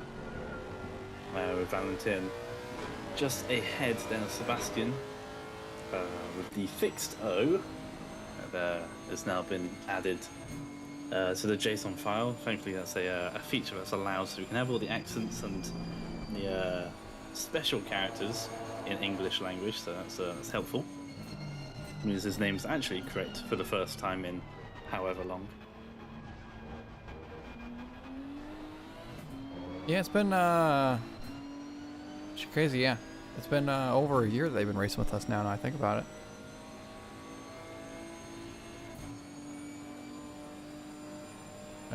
Their first race that that team had joined us with would have been back at Imola, if I do recall correctly. The Sakura Speed Nissan GTR up front here, running in 6th place. Again, I'm mightily impressed by the run that they've been able to have in this Nissan. Again, this is a car that's traditionally kind of thrown to the wayside within the ACC specter of cars, right? You kind of get the Nissan GTR, and really it's about it actually for the modern cars. Obviously you have like the Jaguar and a couple of the other older cars that get thrown out as well. But the Nissan kind of just gets forgotten about. It's not really a car that anyone goes to because generally it's just not that good of a car to drive. So to see them up front here running solid pace in the 23 Nissan, and obviously in 6th place at the moment, is really impressive, really solid, and got to respect it. Don't expose Dom's safety rating. I don't even know what it is in this game, but wide through spoon for the 23. That's going to allow then the 42 to nip down the inside, and that's nice and easy pass for the Lexus. The good old commentator's curse. Start to talk good about someone and they make a mistake. Make a mistake, that they do. But GTR's got good straight line speed, so it should be able to fight back a little bit, maybe into turn 1, and then stick with the Lexus through the S's and the middle sector. Maybe they can use that Godzilla engine, try and claw some time back. Screaming V6. It's one of the only V6s in the field, actually. Because obviously the BMW, the Mercedes, the Lexus, the Aston, they all run off of those big V8s in the front. Most of them off of the AMG V8. You got the Lamborghini, which is a V8, I believe, in the GT car. Audi's V8, isn't it? Yeah, I think it is. Not sure what the McLaren runs. I think it's also an 8. Fuck that. And so yeah, like you look up and down the grid, pretty much everybody in this, I do believe, is running a V8, outside of the Porsche, which runs that classic flat 6, I believe, still in the GT3 car. And Indeed. V8 for the McLaren. M4's not a V6, is it? I'm pretty sure the Lambo and the Audi both run V8s for the GT3 car. They're on the road V10s, but I believe for the GT cars they run V8s. As far as I know. It used the Huracan GT3 used a 5.2 liter V10, Did it? but that might be the road car. I'm trying to find out about. Yeah, I'm pretty sure This they car. both ran V8s. Here we go. The GT3 Evo runs a. Wait for it. Wait for it. Dom's VPN loads the internet slowly. Oh, it's getting there. It uses a 5.2 liter V10. Oh, 90 really? degree V. Yeah. Same engine actually. Interesting. Compression ratio of 12 to 7 to 1. Just in case you want to know. And its bore and stroke is a 84.5 times 92.9. And the rev limiter is adjustable, according to them. That's all it says. Adjustable. It doesn't tell me what it is, it's just adjustable. So I could have 20,000 revs apparently. If it's adjustable, it just doesn't say. Yeah, the Lambo and the Audi run the same engine. I could have sworn they both ran V8s. Was the R8 not a V8 at one point within the GT3 classification? Maybe the LMS. Interesting. As Damien DeGrasse there showing the pole sitting pace running a 201.3, taking away the purple lap time. I think I've said his name 5 different ways this whole race. He got there eventually with the speed, but it's about it's a few hours too late, unfortunately.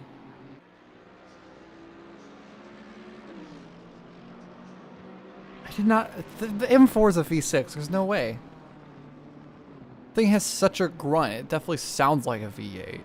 Hmm. And it seems like it'd be a really useless. Like, you're wasting a lot of space, because like that thing has a huge engine bay. If you're sticking a V6 in it, it seems really weird.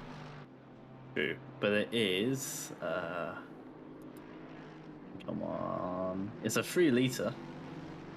Summon. The M4 is it's a 3 liter engine. That's tiny. I'll get there eventually. Like- Engine, here we go. Thank you.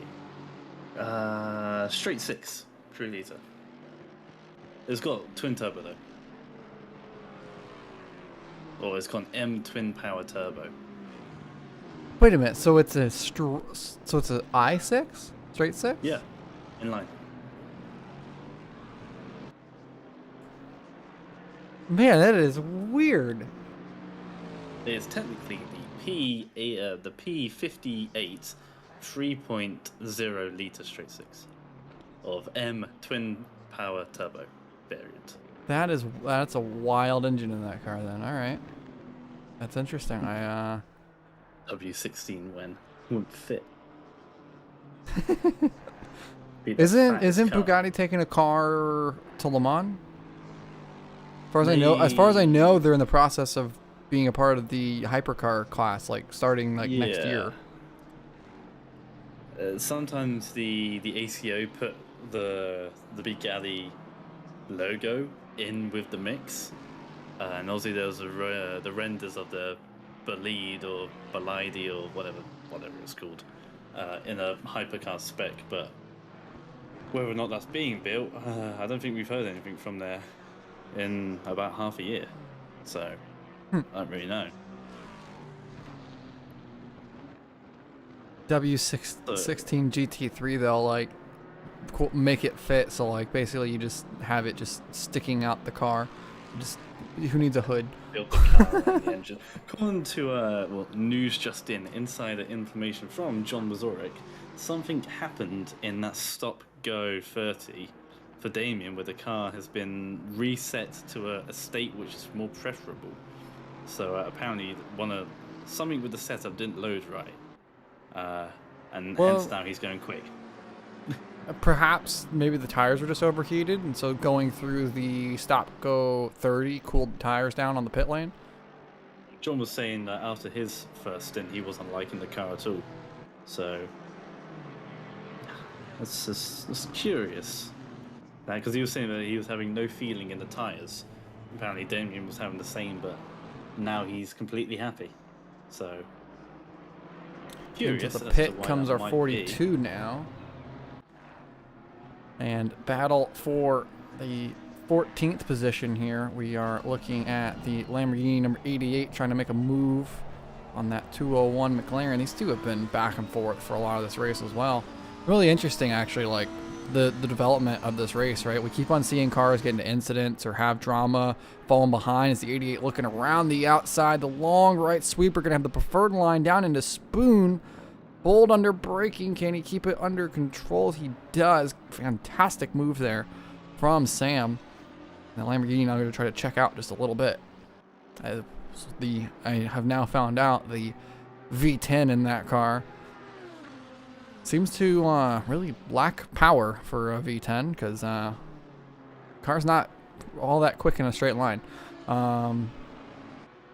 But cruising its way around.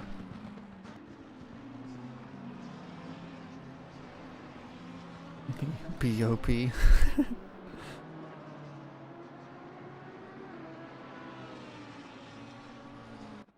Up front, meanwhile, 717, obviously with a driver swap, Hanky in the car,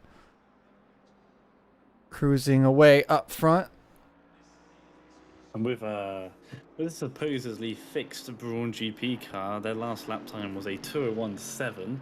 Fastest from them a 2:01.3, so they are now the quickest car on track by a decent margin. So whatever's happened in this stop go has apparently fixed their issues from going from 2:03s to 2:01s is quite the considerable fix, and they are now already right on the back of the number 2 car, the number 2 BMW, the Falcon Motorsport livery. They're about a second away, and well, I wouldn't be surprised if we see a move into the Casio chicane in about 30 seconds time with the pace that Damien now has in this Mercedes.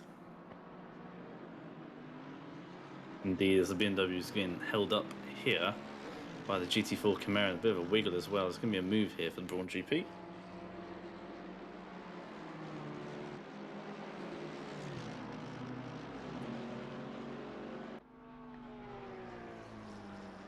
Using all the slipstream, but it's a little too far back this time around into the chicane. But just half a second now. Go on board here with Damien. See how he's working the wheel here. Fastest car on the track. Still consistently faster than everybody else. Running a 2:01 last time around. See what he sets here. It is a 2:02.6. A little bit slower, but still the only car into that bracket. Actually, the 858 also just hit into that bracket, a 2:02.1 last time around. So speed on the racetrack here as the sun is kind of starting to set off in the background very slightly. Track temps come back down, and maybe that's part of the change that we're seeing with the handling of these cars is the track temps adjusting and just getting a little bit more comfortable. Welcome in, by the way, Zvanmir. We are happy to have you. We needed some of you DSRT people in here earlier whenever the one was having its issues. We're trying to figure out what exactly was going down, try to get some insider information, because the one was not having a good time there for a few laps on.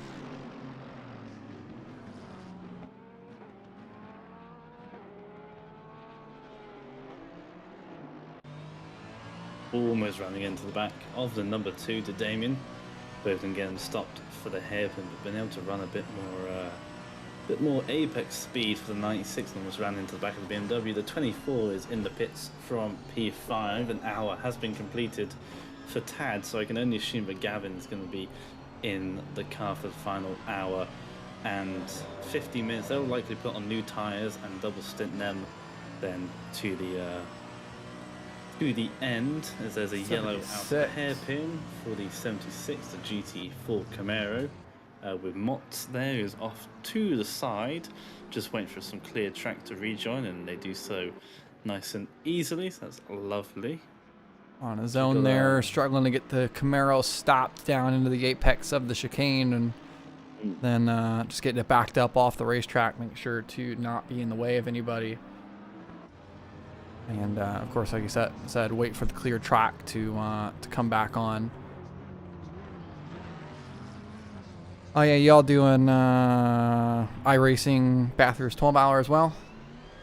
Notice that we've had some people within our events doing that too. I don't know why that the game breaks after the replay and goes to this camera shot, but it's kind of a cool camera. So I'm just gonna leave it on it for a minute. As we're going to cut to a quick break, a quick ad break, and I cannot speak for the life of me. And then actually we're gonna watch this just happen right quick on track. The 96 and the 2 fighting side by side. I was trying to get the cameras to change. Through goes the 96. For the time being, let's see if the 2 tries to make a challenge back. Is RCI also hosting a race right now? Did not know that. Oh. And the Braun GP car, though, earning another spot back up to P8. I'm going to try to drive away with this one just a little bit.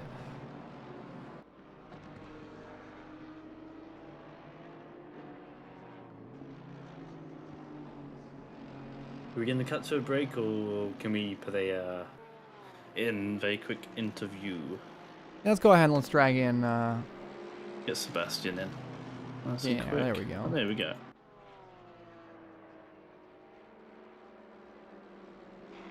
Sebastian, hello. Welcome in. Nice to have you in. 42 Lexus then, currently P10. How's it going so far for you guys? The first it's going round? good. Going good. It's going good. My brother's first race here. Yes, of course. First time we're seeing Frederick then as well joining us. How's he finding? Is he new to ACC or racing? No. Or... He's had it for longer than me, and that's also the reason why he's probably 8/10 quicker. Fair enough.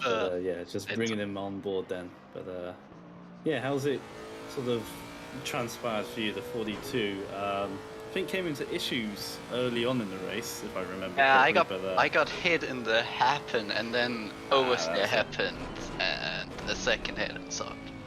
And then the rear end was just horrible. So yeah, so we pitted early, fixed the damage. Yes, that and was just it. went on and. Yeah, you've come back well now into a 10th place. You're only 20 seconds behind the number 2 car, and you know, over an hour and 45. That's quite an easy margin to gain on, you would think. But how's the practice been? Obviously, when we joined the server originally, it was raining. Was there any sort of worries about rain for this race? Yes, there was a little bit, because we didn't actually practice in rain. But then I told him that I did a Paul Ricard race from a week ago where I did dries and they were wet, so I should be fine. Should be fine, easily enough. No, but yeah, we went into with no practice in the rain, so we thought wet conditions, so we thought, well, we'll just do a few laps to get a feel. Yeah, fair enough. And then it didn't rain, No. For now, I've probably jinxed the server, so it'll rain with 30 minutes to go. It might do. I think most people are happy with the fact that it hasn't rained. It's been quite good because obviously we've been looking at the track temperature and the ambient conditions has been in the 30s. It seems like pretty much the perfect driving conditions. How's it been on the track? Has it just been pretty easy going out there? Yeah, it's been pretty good on the track for it. There has been at the end of the stints where the grip is a bit missing, you could say, in the S section. But yeah, otherwise it's good.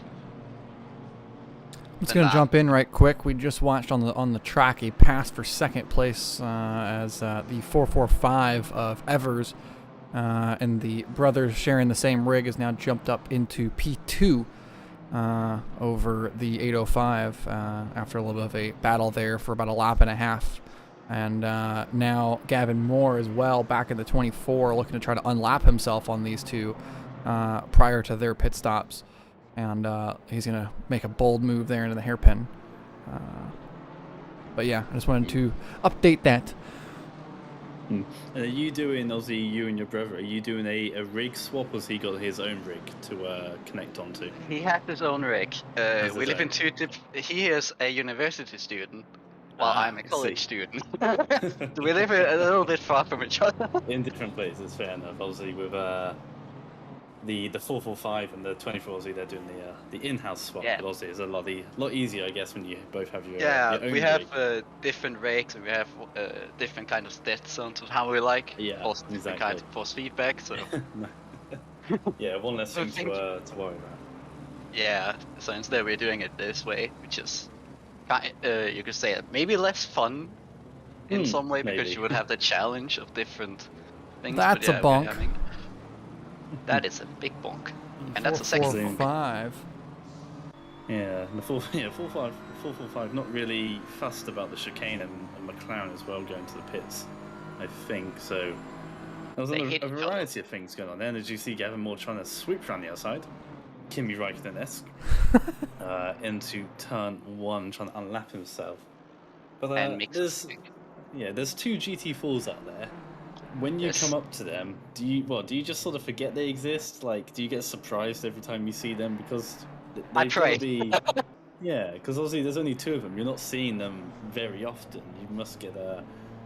Yeah. Well, it's more where it is on track. If it's the S's, then you pray.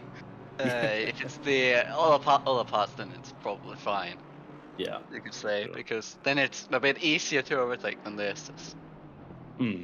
No, exactly. I think because with just there being 2 of them out there, it's all about, as you say, the luck. If you get them in a straight line, it's nice and easy. But if you get them in the S's or a hairpin, then you're going to lose time. So I think a lot of people have been frustrated with those 2 GT4s, which is, sort of fair enough. But they are, they're allowed to be here, and everyone's just got to deal with it. Yeah. But it's quite funny to see how everyone's been dealing with it. Kind of a challenge because you like get in the mind of like, oh, there's only GC3s, and then it pops up and we're like, You see the little blue triangle and you're like, oh no, not another one. Yep. Yeah. Fair enough. But with an hour or just over an hour and a half to go, tyre strategy, obviously 4 tyres for 6 hours. Obviously you're going to have to double stint a tyre set or 2. How's that strategy been going? Have you already done the double stinting, or are you saving that? No, we're gonna do to the the double end? stint now. We're gonna do the Doing it double stint now. now, actually. Yeah. Why we're gonna, because what we've done is we filled the car up now, and we just said how far we go is how far we go, and then we'll just take fuel for the next stop. Yeah, it seems to be And the then normal and then idea. Frederick will stay in the car because he wants to drive to them since I started the race. Fair enough. And did your third driver join you or not? I can't remember. No, I don't remember. no, I don't remember seeing that he name. didn't join for this one. That's why my brother actually we could do it with my brother. Do it with my brother today. Hopefully he'll be there for the next race. Yeah, hopefully you see this pair continue over the next 2, both Bathurst and Imola. But yeah, it seems to be a good combo. Obviously, the only Lexus out there. You guys seem to be having a fairly decent time of it. So yeah, good to see. Yeah, and we've also just thought that now we need to beat the Nissan. Best Japanese car. Beat the other That's the goal. exactly. The 2 Japanese cars, exactly. You got a good margin over the 23. Yeah. About 15 seconds or so, but yeah, let's hope you can keep in front. But until then, enjoy the rest of the race, and if we don't see you at the end of this one, hopefully see you next month for Bathurst. Yeah.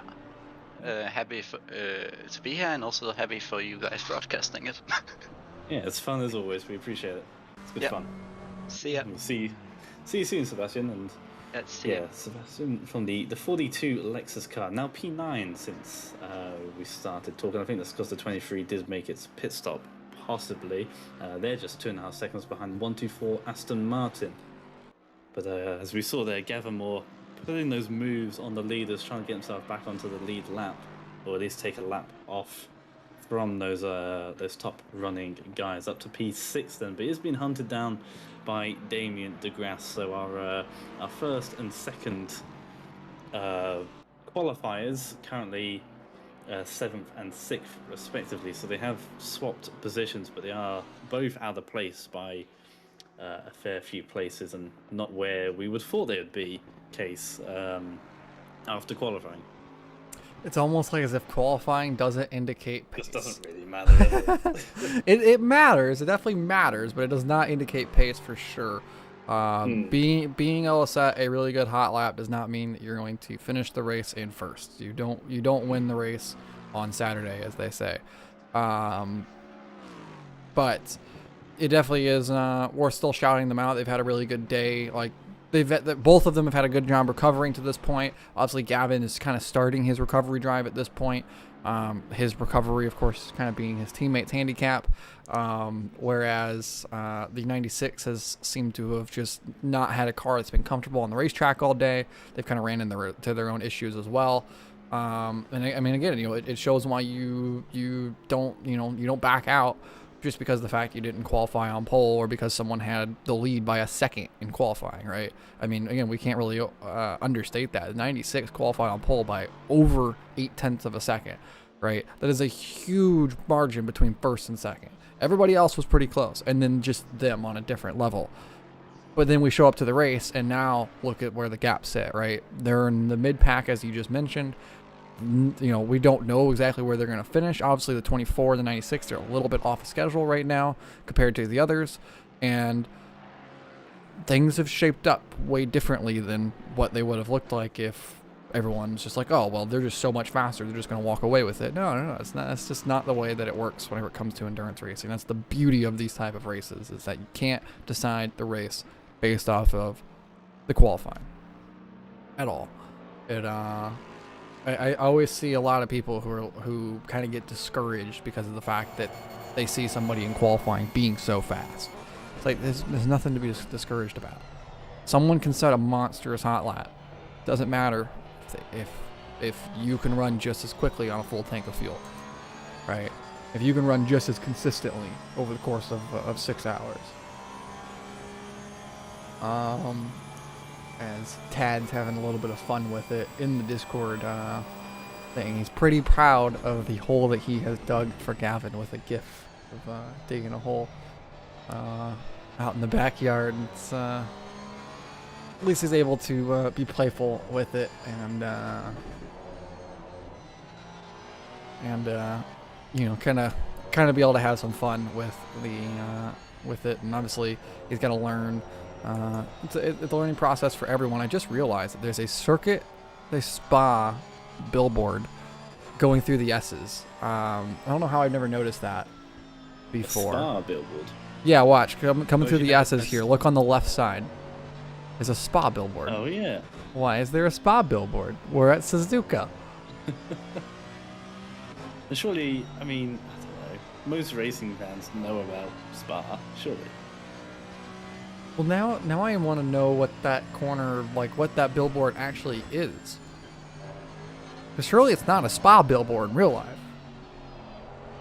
I mean, it changes every year, so maybe it was in real life at some point. I don't know why, but it could be. I wonder if it actually says Suzuka, and then they just forgot to change the PNG file in the thing. Like, I wonder if the actual board says Suzuka somewhere and they just didn't put a Suzuka sticker in there, so like it defaulted to like a spot one or something. It wouldn't surprise me.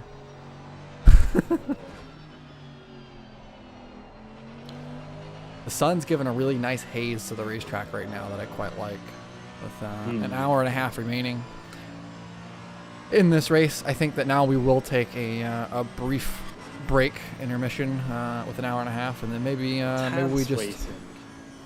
we just take it down to the end of the race from there, and yeah, we'll be back in just a few short minutes.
We return from the break, and Sakura Speed, the Nissan GTR, who's been so impressive to this point, gets a drive-through penalty for off the racetrack, and has now found their way down the grid once again. Unfortunate for the team, but they should be able to claw their way back, hopefully.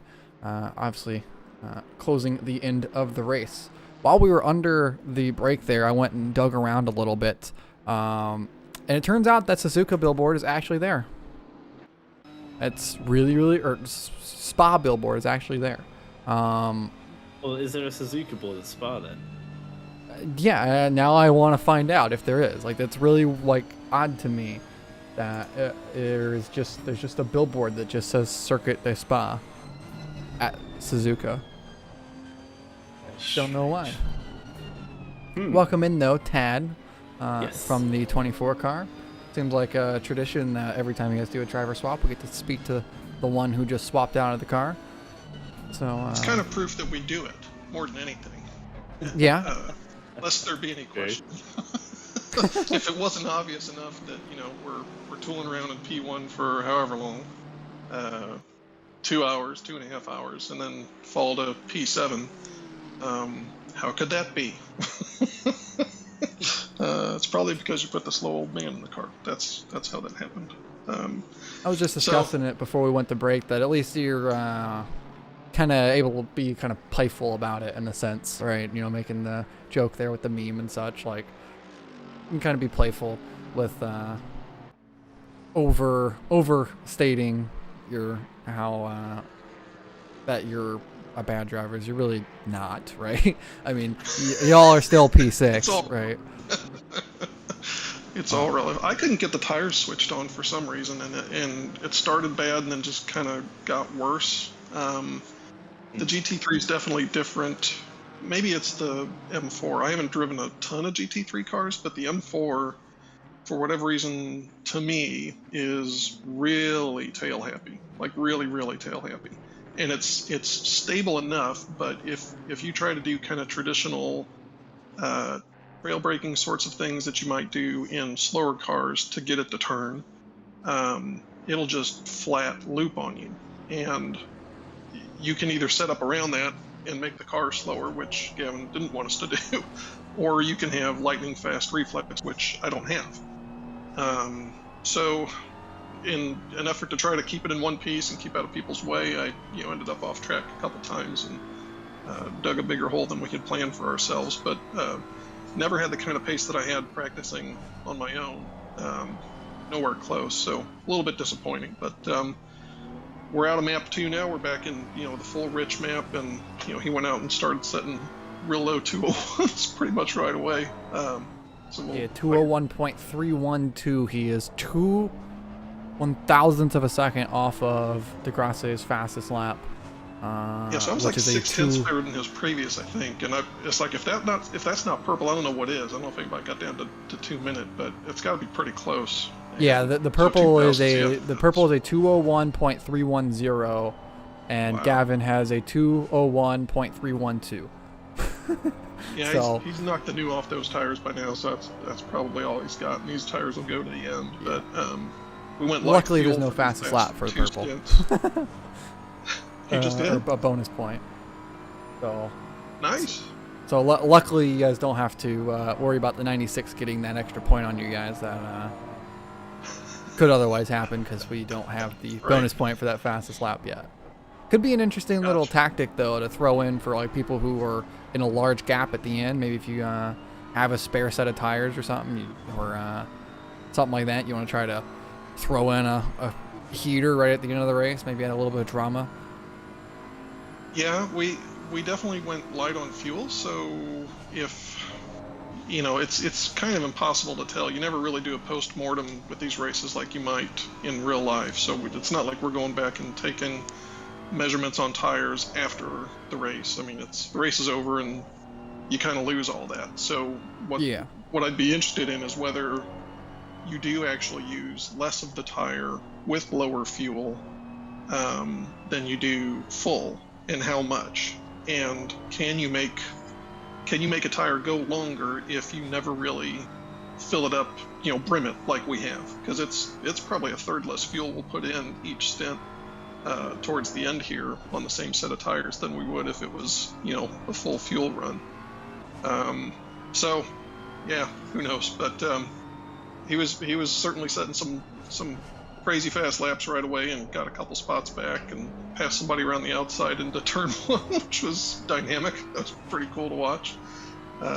So anyway, yeah, all in good fun, like you said, and definitely a good learning experience for both of us. I think he was happy with his own performance in terms of people that we've been competitive with previously and past champions that he was able to handle pretty well on the track. So we've got some potential there, but yeah, some more work to do. So y'all have, I assume, one more pit stop to do in this race. Obviously, it's going to be a short fuel-only stop, I would imagine. Yep. Yeah, I tried to extend as much as I could because I was getting a little bit better mileage, and that'll allow us to split whatever the remaining time was in two and take lower fuel for both of those. So yeah, one more hopefully short fuel stop, and see where we end up. Could be interesting, possibly see you guys maybe jump an extra spot or two here right at the end with obviously everyone in front of you still has yet to serve their final stop as well. But I mean, from pretty much from here to the end, you're looking at a stop can get you there. I would say that maybe everyone wants to make it another 10 minutes to be comfortable making it to the end. Right. So I suspect that we'll start seeing activity with about an hour 10 left in the race. Maybe you guys can start to jump back a couple spots then. That's when it's going to start to get. It'll be a very interesting last 60 or 70 minutes of this race, for sure. I think our goals were to finish ahead of the Braun car. Would have been cool wherever they end up. Right behind you. Right. Yeah. Okay. So that's become, tasty. They're welcome. They can. I'll send them a DM with my address for the check to Sandbag form and make that an interesting race. And then, if we could have gotten lucky and I could have kept it clean, and we could have done a podium. That would have been really, really cool. But just having the experience in this car for the first time and trying to sort it out around a track that clearly doesn't like it. Suzuka really doesn't like the M4. So, yeah, it's been time. It's been a fun start to what will be a 3-race championship for sure. Obviously, we hope to see you guys back and competing up at the top with Bathurst in the M4. Have you guys put any thought into that? We have put thought into it. I don't know if we got enough liquor in the house to make it through an endurance race at Bathurst. Or what car. Goodness sakes. Yeah, that'll be an interesting discussion. We'll have to see. No promises. I know we'd be committed to the M4, but as much trouble as it is trying to get that thing around cleanly here, there's not quite the same degree of concrete walls right on the edge of the circuit at Suzuka as there is up and down the mountain at Bathurst. So I don't know. Never say never, but. Yeah, that's going to be a race that if we do get into, we're certainly not going to take it very seriously. It's gonna be a fun one come next month for sure. March 12th, running that race, and it's always a good spectacle. No matter who's in or out, it's always fun to watch. Looking here at Elmstrom, looking around the outside, down into turn 1, getting a little bit of the door of the 2. Nicely done by both of them, keeping it pointed the right direction. On the outside now, that's a move up to P8 and an additional 15-second penalty awarded to the 2 car here for an incident we may have not seen between the 2 and the 1. A 15-second avoidable contact penalty happened about 10 laps ago. And the 42 now jumping up into P8 and going to look to try to go put on some pace towards the end of this race. Obviously, we just discussed with Sebastian, the co-driver of that car. They are running a double stent tire here to the end as well. Looking at probably 2 full stents on that tire. So they're pulling a similar strategy to what we suspect most of the cars are, and saving that double stent for the end. I'm of that bold strategy of double stent in the middle of the race. I think you burn your first set, just be really aggressive in the first stent, and then double stent for stent 2 and 3, and then for stent 4 and 5 have a fresh set of tires to just full push. Now that the track's kind of cleared and everyone's got a little bit of a gap, it really allows you to just push it and try to close gaps up on fresh sets of tires. That's always my strategy whenever it comes to setting up a double stint race like this. Because saving it for the end, now if you end up at the end of the race, you have to defend with somebody or you want to close with somebody to try to make a fight. Now you're having to do that on, hour and a half old tires where you could be doing it on 20-minute old tires instead.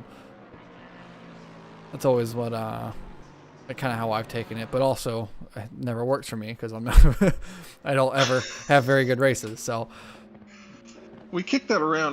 The being able to forecast what the track temp was is kind of where we got stuck because it's not cold. It's a fairly warm track, and given the time of day, if the temperature of the track's going to do anything towards the end, it's probably going to go down. It's not going to change a heck of a lot.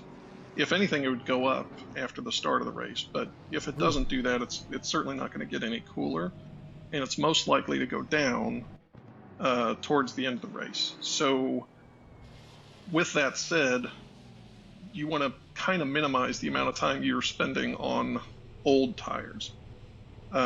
If our stint is 80 minutes and we double them, then that's an extra 80 minutes we're spending on old tires versus taking single stints until the very end. And if you can make the fuel mileage work, you're left with 120 minutes to cover with one set of tires. So that's only 40 minutes on old tires versus 80 minutes if you're trying to double in the middle of the day, where it is more likely that you're gonna burn them up because of the higher temperatures. So who's right? I don't know. There's a lot of other variables at play, obviously, like are you going to get plowed into or flat spot, or who the heck knows what. Is rain going to come out of nowhere? But all things being equal, our math was kind of saying, let's see if we can't just nurse it.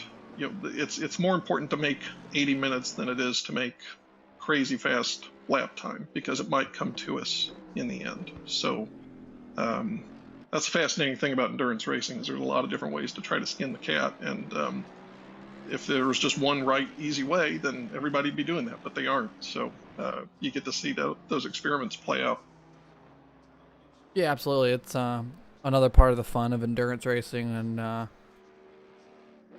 adds to the drama. While you were talking there, the one running into another steering issue, it seemed. The car is unable to make the turn. It seemed like lots of front-end damage for them, and a retirement now for that car is unfortunate to see, as they've had a really up and down day. It seems like they've had pace to be able to push on, but it just seems like they've consistently ran into issues up and down the race. And then obviously they had the issue with the car earlier on with Moik driving, and then now after the driver swap, they're seeing another issue of a broken car. I don't know whether it came from contact or if that's come from a pit stop or what's exactly happened there, but unable to drive the car around the circuit, and has now retired the car, which is unfortunate, but so that happens in these type of events.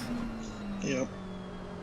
Dom, I feel compelled to clarify that last time we spoke, when you were hearing squeaks in the background, I couldn't because of the earbuds I was using, but it was not in fact the brake pedal. It was our puppy and the toy. I knew it. Was. Okay. Toy. I knew it. It was the squeaky his toys. gingerbread man in that particular Oh occasion. no. Well, the puppy's gonna think you're a gingerbread man one day. But, it's humanoid figure. I don't make the same squeaks when I get chewed on. We'll clear that up rapidly for him. So Sir, you can't get. You're closer to Germany than we are. You should be able to pronounce the name of our team. I don't know. Well, I'm going to Hamburg. Oh! At the weekend, that's a big hit. The 76 was a bit kind of slow there. Not exactly sure what was going on, but the Porsche seemingly just murdered the poor 76 there. That's going to be one to look at for sure. Yeah, that's going to be one that's going to have to be looked at by race control there. Jeez. Yeah, the 22 in the pits with some, I assume, quite extreme damage. Poor 76 got I don't know. taken into next week. So that was a heavy hit. Oh, yeah. How do you pronounce the team? I genuinely don't know. So Ein it is paar Apfel. Apeful. No, Apeful. Because of the umlaut. It's the yes, the plural umlaut. in German. Yes. Mm. If it was one apple, it would just be ein Apfel.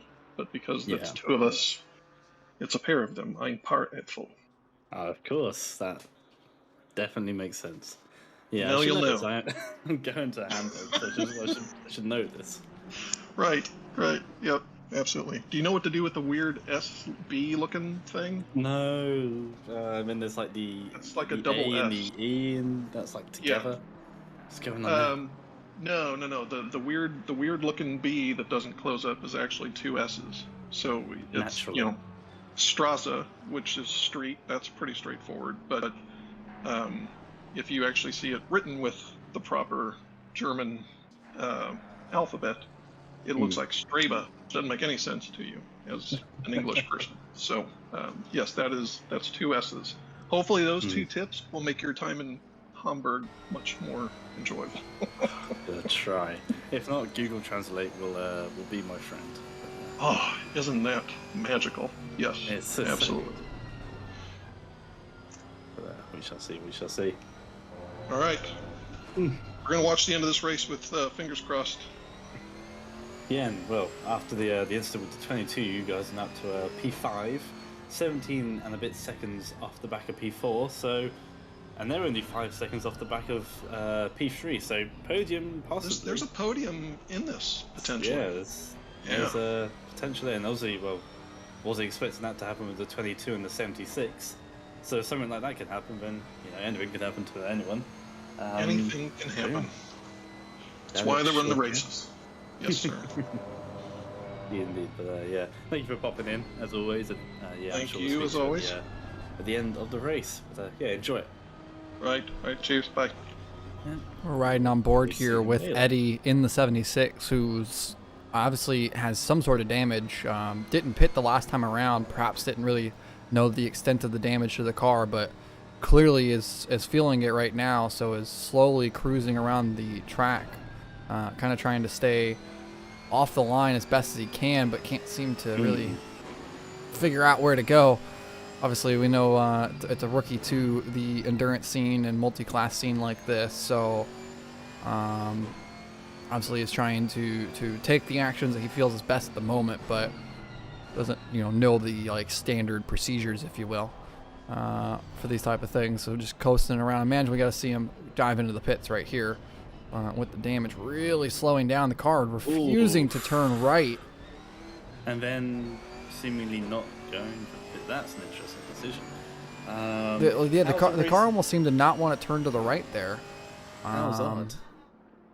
Really curious as to what was going on there for Eddie, but couldn't get the car into the pit lane, so is now gonna continue around. Yeah, that is a bit odd. Question from Alan Jasper, who I'm pretty sure should be in the Bathurst 12 hour right now, asking how the race is going. What sort of a question is that, man? Come on. What do you mean? How's it going? It's going better than your race, I imagine, Thomas. Yeah. You tell us, man. No. It's always going great. It's a GRG It's event. actually been quite a calm event. Obviously, we've had a couple of good scrapes in here, but there's been no major accidents or anything like we've seen in the past. So yeah, it's actually been quite well run, actually. Decent.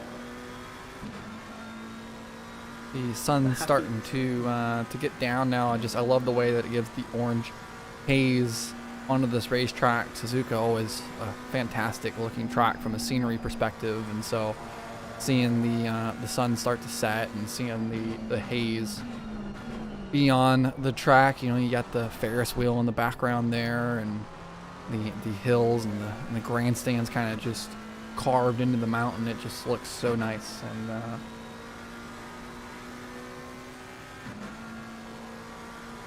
super picturesque is how I would put it in the current situation it's in. Come down through turn 1, you can see it there. Just over an hour remains in this race, catching up to the back of the GT4 here. Don't push it too hard. I know you're trying to close the gap to the car in front, but you've already had one drive-through for hitting a GT4. You don't want another. Riding on board the 858 here. The still top most running non-front engine car. Yeah, it's been really impressive from the 22 and the 858 as well. You know, we have to go all the way down to... Whoa! We're talking way good down about to them. That's a big old 14th. bobble. Yeah, we'll go down to 14th for the next front engine car, which isn't that McLaren or Porsche at the top. That's very impressive from them. And obviously, both of them have, well, the 858's overcome the penalty awarded to him, and now the 22 trying to overcome a penalty that's probably pending to them. So the Braun GP car is in 10th there.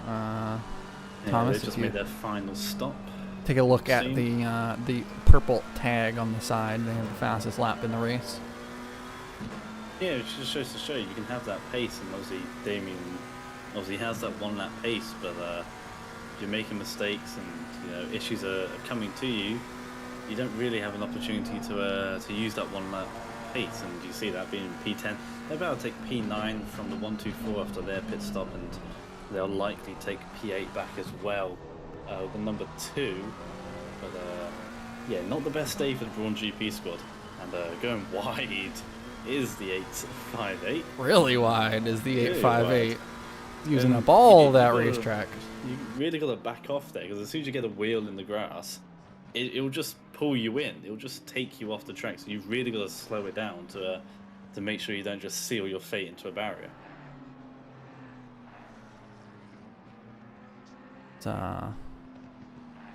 Yeah, it's definitely it's a tricky corner, especially once you find yourself off the racetrack. It's like or off the racing line. It's like it easily sucks you into that grass, and then once you're in the grass, it just sucks you into that wall.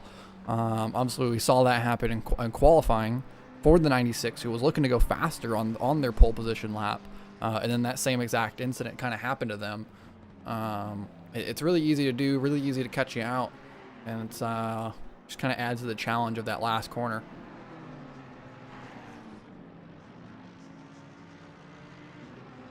This is definitely a tricky racetrack, as we have seen for the entirety of the last 5 hours of racing. The commentary team are definitely at the point where we're starting to feel tired, I'm sure. Tom, I'm not alone on that one. Ready for some food and a nap right about now. But I've had my, as you would know, Case, from other series, I have my box of grapes to fulfill me for an endurance race. They've been and gone. Some out of grapes, so I'm pretty sad about that. But yeah, I can't complain. I would actually really like some grapes right now. That sounds really good. It's the only other time I eat grapes. It's like, oh, commentary, get some grapes. Otherwise, I always forget that they exist for some reason. Let's I wish I could do this from the camera app outside the there we go. Like, I wish that I could adjust this free cam from outside of the game, but this is a cool little shot that I found like doing the AI racing for the poster. I set this up of a ultra wide shot looking down through sector 1. You can see the cars coming down the front straightaway as they go through turn 1 and then up towards 2 and 3 and through the S's. It's gives you a nice perspective on the racetrack, you know. Of course, it's the fisheye lens, and the sun in the background looks really nice. This is a very picturesque racetrack. Comes set back here, and you got the Ferris wheel, you know. You got the track going both directions, one on each side. This is a good track to please my love of trackside cams and just ambient shots like this, as Dom very much knows how much I love these. We sit in the crowd and look at everybody not watching the race. It's so weird. It is weird. Yeah, the iRacing guys do it too, which is I funny. feel like it's not just that bad. There's obviously something in the coding, but why would they have that anyway? Like, what's the point? I mean, I have to assume that there's something to it, or it's like whenever you're in the car, they're looking towards the Doesn't look cars as weird, it comes yeah. by, and so See, just they whenever got, you like the flat sides, like if you see them side on, yeah. you're gonna see like 2 mil. You know, it's like a cardboard cutout. Like, I get that, but I mean, when you're driving, is that the last thing you're looking at?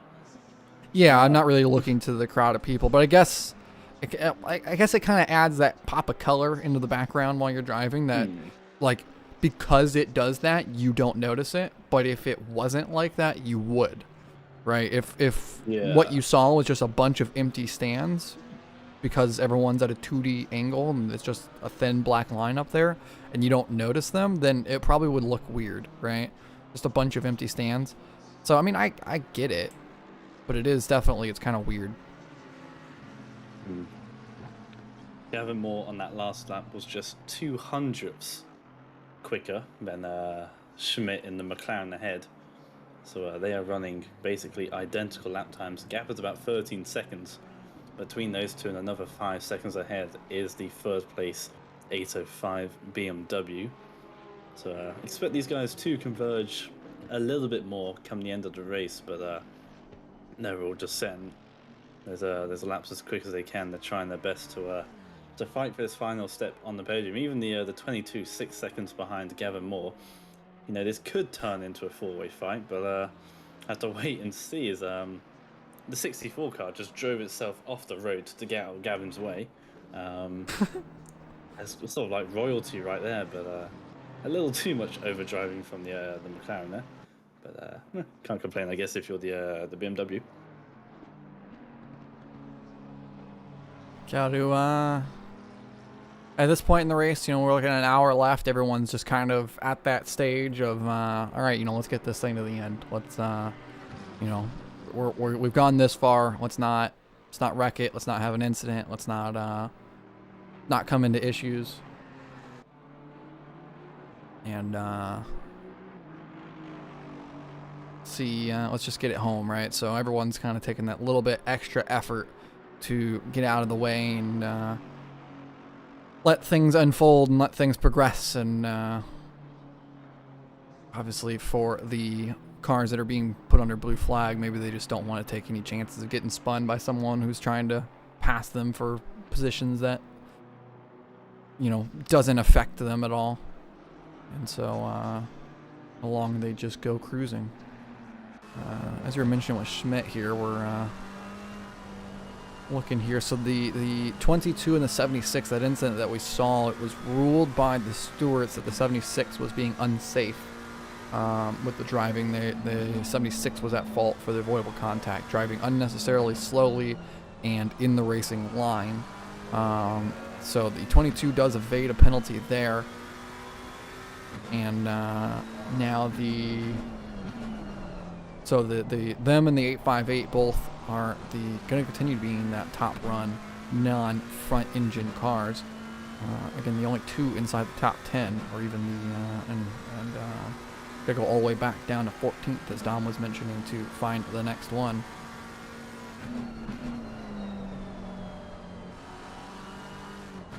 The power lines that are on the outside of this racetrack are very kind of unique feeling, right? Like, this track almost just feels like it's slapped in the middle of the city in a sense, right? You have...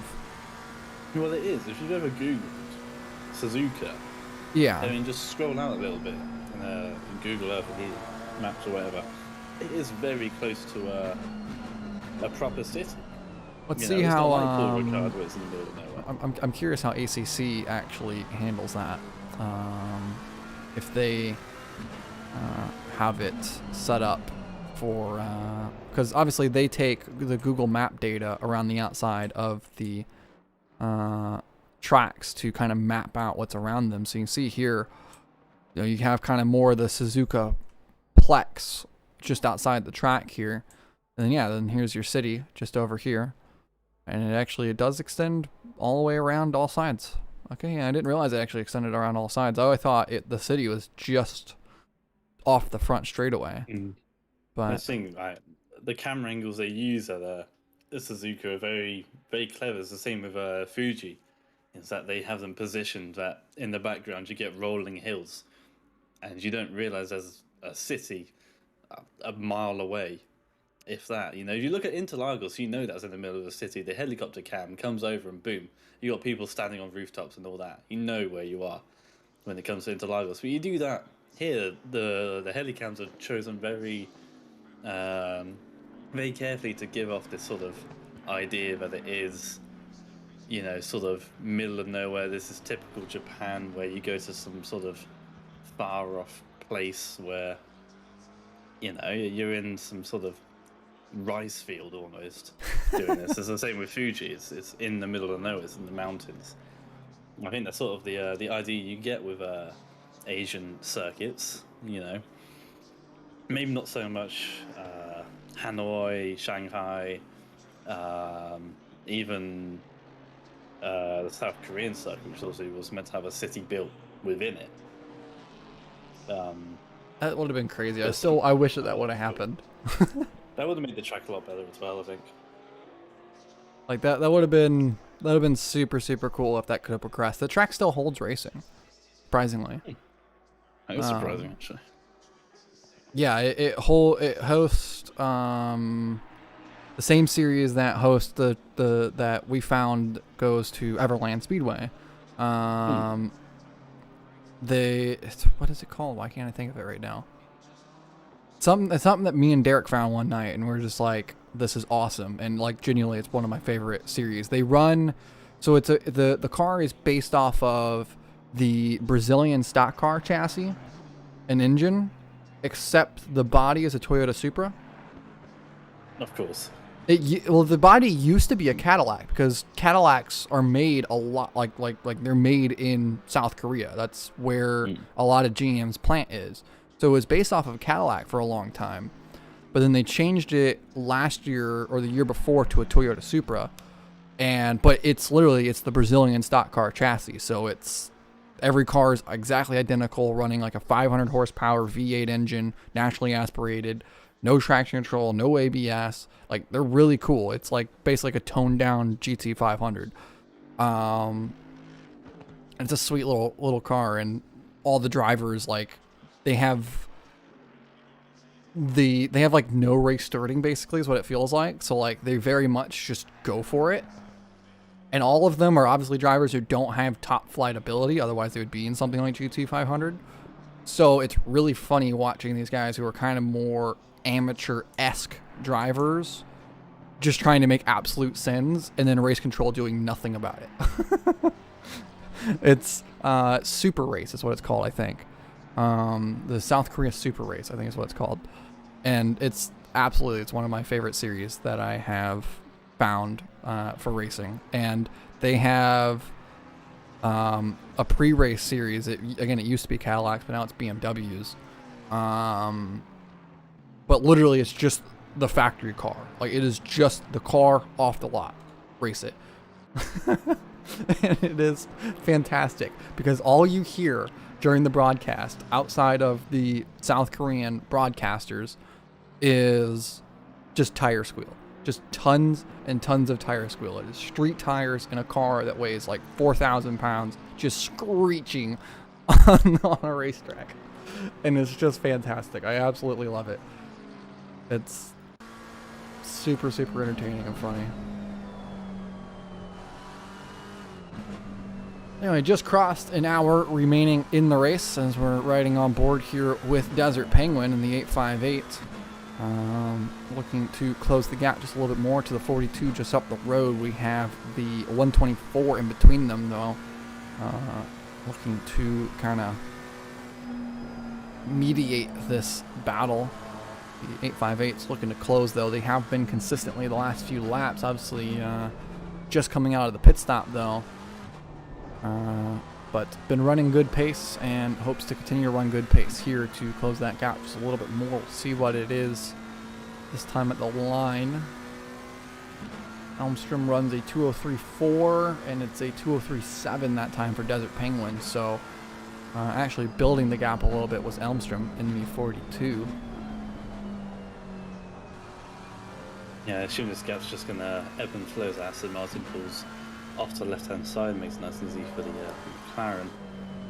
But when everyone's so close, it's, you know, one lap's going to be slightly better than theirs, and it's going to be slightly worse.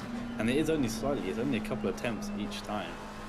It's really tough to try and make decent headway into the car ahead when you're also evenly matched. Because, you know, as you say, we'll be comparing lap times, and a 3.4 to a 3.7, and it might be the other way around next time, and it can be really hard to actually put any sort of decent pace, you know, into the person ahead. But you know, Honestly, got to make sure too to not overdrive by trying to close that gap. The last thing you want to do is try to push it too hard and then go up over a curb at Spoon and then half spin your car, and well, there you go, you just threw away 3 seconds.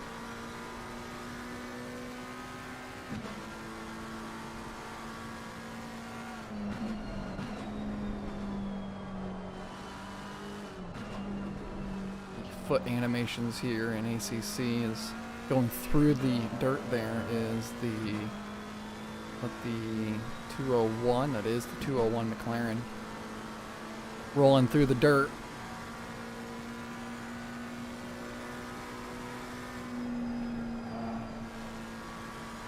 We are going to take a small break, the final break of the broadcast for the race in. And we will be back in about 3 minutes time.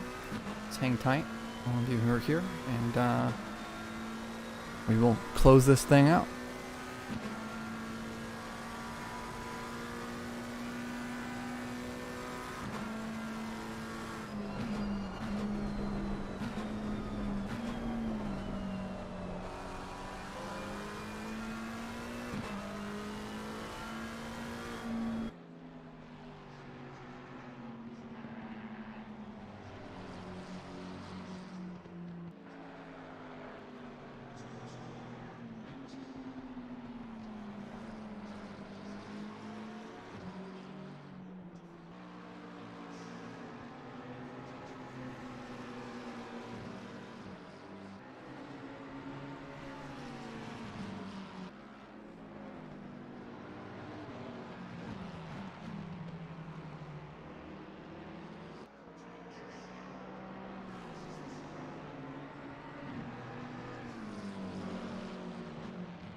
Excellent. And we have returned. The worst There's a campaign ever. drive-through penalty for the 124. That just occurred just a couple seconds ago. I'm going to have to assume that is for the track limit violation. Indeed, and they well, it's just ticked off the screen, but I think the 66 was 28 seconds, and we said earlier you were saying 30 seconds in the pits. I said 28, so it's going to be pretty close between them and the 66 Mercedes AMG then when they come out the pits, and that's for 10th place then. That's going to be super close. We'll have to wait and see when that Aston Martin bails in to serve its drive-through, which it is already doing. That's nice and quick. Yeah, the Keeps gap tabs looked then. to be approximately like 27. 25 to 30 seconds. There it is. 27 is on the third sector timing line. So we'll have to see. Yeah, that's going to be really close. So it's As almost they're at the end of this nearing pit the end of the road. line here. 66 coming down the front straightaway. Of course, we're going to have this Aston Martin get back up to racing speed. And there it is. It's through. got past. So it's a bit more than 28 seconds. It's 32 seconds maybe. Yeah, if you include the slowing down and Slowing getting down up to and, speed, yeah, it's about Exactly. 30 to 32 seconds that you lose in that process. And so the 66 going to get a free position here, at least temporarily, up into P10. This is the battle for the top 10. As we were going to drag in the SRT driver from the number 1 for a quick interview. Or, there he is. Hello. How's it going? Welcome in. A little bit quiet. I'll turn you up. So, obviously the ones had a very dramatic day, Yeah. which has Thursday. now left us in that position of the car being retired. So, I mean, firstly, I wanted to talk about the first incident that was going on with Moik in the car, like what exactly was happening. Because multiple pit stops were made like in an effort to fix something, and then ultimately a driver swap seemed to have fixed it. Yeah. It was really odd. So Eric just made the really easy mistake of forgetting to select the driver. Did everything else, just that one thing. And then when he went out, he couldn't control the car. Not sure why. But we put me then in with the new tyres, and that seemed to be perfectly fine for the first few laps. Huh. It was weird because it was running really good laps, right? Like it was catching up, was getting ready to be into a battle, and then suddenly like we were riding on board on the broadcast, and then just suddenly down to turn 1, just nothing. The car didn't seem to turn. It was slow on the corner exit. Like suddenly and abruptly, it seemed like something changed in that car. Is why we were so dumbfounded on the broadcast by it, because it just seemed like an absolute shock. Like, it was just shocking. It was like so just sudden. There wasn't really anything that seemed to trigger it. It just boom. Car's gonna be weird Yeah. now. Yeah, no, we were really confused as well, which really just didn't make it easy, and we didn't know what to do exactly. So we spent a couple of laps trying to work it out. So eventually got it sorted, but yeah, I guess we'll just have to look back at the replays and see what it was exactly, if we can work it out. Yeah, I mean, absolutely, because it was a weird issue, and hopefully it's not one that persists going forward in that BMW. But now let's talk about the incident there that just happened to ultimately cause the retirement and demise of the car. Yeah, that was quite unfortunate. I made the mistake, very stupid mistake of not knowing my correct pressures down. So I was running for quite a while with 29 psi on the front and 26 on the rears. Ooh. Which wasn't ideal, but we were 5 minutes away from pitting, and that would have been our last stop for then Eric to hop in and just run the rest of the race, and that would have been it. Yeah. But yeah, it was unfortunate that the tyre also blew out on the last corner, just past the pit entry. Yeah, and then the other tyre blew out on turn 8, and it was at that point I just couldn't get it back safely at least. Yeah, definitely. Yeah, whenever the other tire blew out, I mean, you could tell like you were turning into the corner and it just car went straight. Yeah. And then it was kind of that point we just couldn't help but laugh. It was just like, what more could we do, really? yeah, it was. I mean, obviously the pace was there. It just seemed like today everything wanted to go wrong. Is basically what it seemed like, right? It was just that's one of those days in racing. You guys got the Toyota treatment. Yeah, I felt like we were like an incident magnet for most of the race. So, but no, there's a lot of things we've noted down that we're going to learn from, and we'll be back for Bathurst. So, not far away now. Well, hopefully it's not a problem that persists throughout the future of the series. And obviously, like I said, it's something you can learn from and take into the next races, and hopefully the defending champion car can come back and maybe try to push for a win. Not to interrupt the interview here, but your DSRT teammate car looking around the outside of Gavin Moore in the 24 BMW. Desert Penguin been trying for this move for a few times, but the just legs of that BMW in a straight line, unable to contest. Now looking back up the inside at turn 1, not quite going to be able to get it on the crossover. Of course, you also have the 201 McLaren, who's in 14th, just kind of tagging along in the toe of this. I imagine that Desert Penguin's probably like, would you just back up a little bit? Like you're fine there. Just give me a little bit of room to kind of set up a move. He's refusing to give any amount of space there.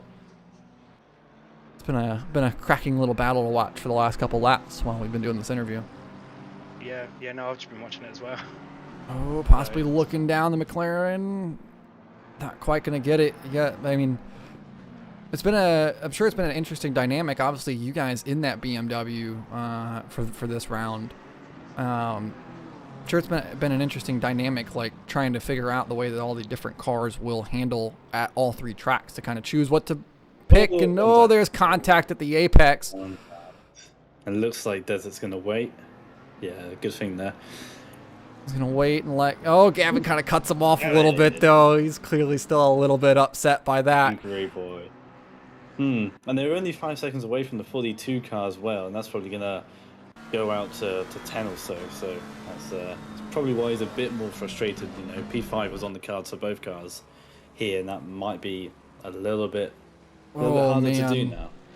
Yeah, that looks like I'm not sure if maybe Gavin was a bit late to the throttle or if Penguin was a bit early to the throttle. But yeah, clearly the cutoff afterward may also need to be looked at by the stewards there. Of a little bit of unnecessary aggression there post incident, but we'll have to see how that gets treated or if anyone chooses to pursue that.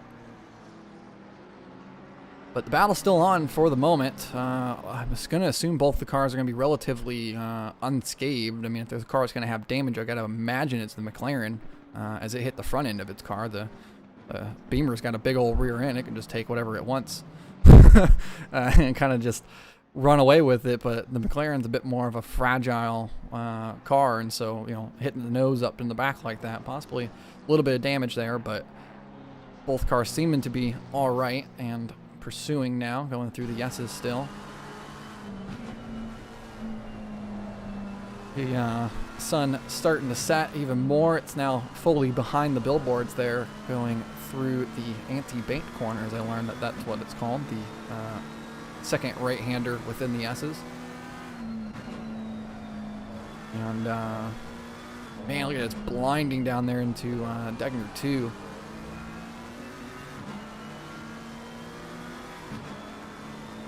See if we make another move down into the hairpin, looking around the outside this time. Going to go for that same kind of cutback move.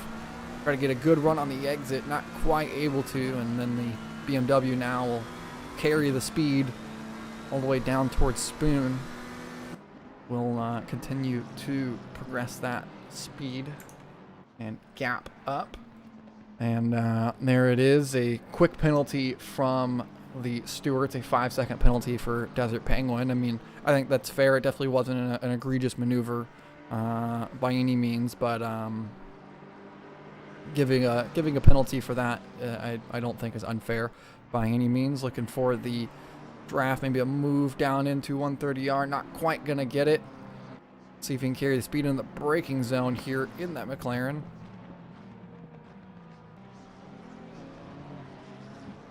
Nothing to it. But Qual, I don't know if you're still here. But the dynamic between the BMW and the McLaren surely has to be dramatically different in terms of a way you set it up, the way you got to drive it, especially around a track like Suzuka, which is such a driver's track, as they call it. I'm sure that these two are having great fun in this battle with the dynamic between the cars, where one's going to be considerably faster in one spot and the other one's going to be considerably faster in the other spot. Yeah, no, definitely. And I think with the recent changes from the recent patch, it, certainly helped the McLaren. But yeah, I mean, Desert Penguin and Boris, they're both really quick drivers. I think Boris drove the BMW for the first time in one of the practice sessions, and he set a quicker time in the BMW than he did in the McLaren, which has been driving for weeks. Got some lap traffic here. I was going to see if maybe Penguin's going to be able to use lap traffic to his advantage, but it was a nice job getting through in the same corner. Now we're maybe a lunge up into the hairpin. Big defensive move there from Gavin Moore. Right up to the bumper again. It's such a hard track to overtake. Were you guys struggling with that at all on the track as well? In some areas, yeah. Yeah, there were definitely certain corners that it was a lot easier to make really good moves. And there were a lot of people doing that, losing traction. That made it a lot easier, especially through Spoon. That was a really good place to get them coming into 130R. Yeah, for sure. It's definitely, it seems like one of those tracks where you definitely need to set up the corner exit to be able to hit that overtake, pass on the straights rather than under braking. It's just, there's not really that many zones under braking for you to really set up a good, clean overtake that you can consistently make. Yeah, this chicane was definitely one of the places that I saw a lot of overtakes. Is now joining us for the interview booth as well is Chris B into the booth. Welcome in. Hey guys. How's the race been for you guys up front? It's obviously you're got to be pretty happy with the spot you're sitting in right now.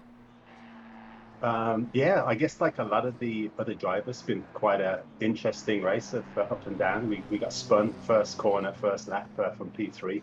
I think we ended up back in, I don't know, maybe P15 or something. So worked our way back up. Had another incident, I think, with another car that kind of cut across us. And then we got a stop goal penalty just as we were, I think, back up to P3 at that stage. We got a 30-second stop goal for speeding in the pits. So that set us back yet again. But Mark's in the car now doing a great job. He's worked us back up to P3, I think we are now. And we're not sure how the pit stops are going to play out now with the number 22 behind the Porsche. So we're hoping they might have to do a splash and dash towards the end, which will give us a little bit of room.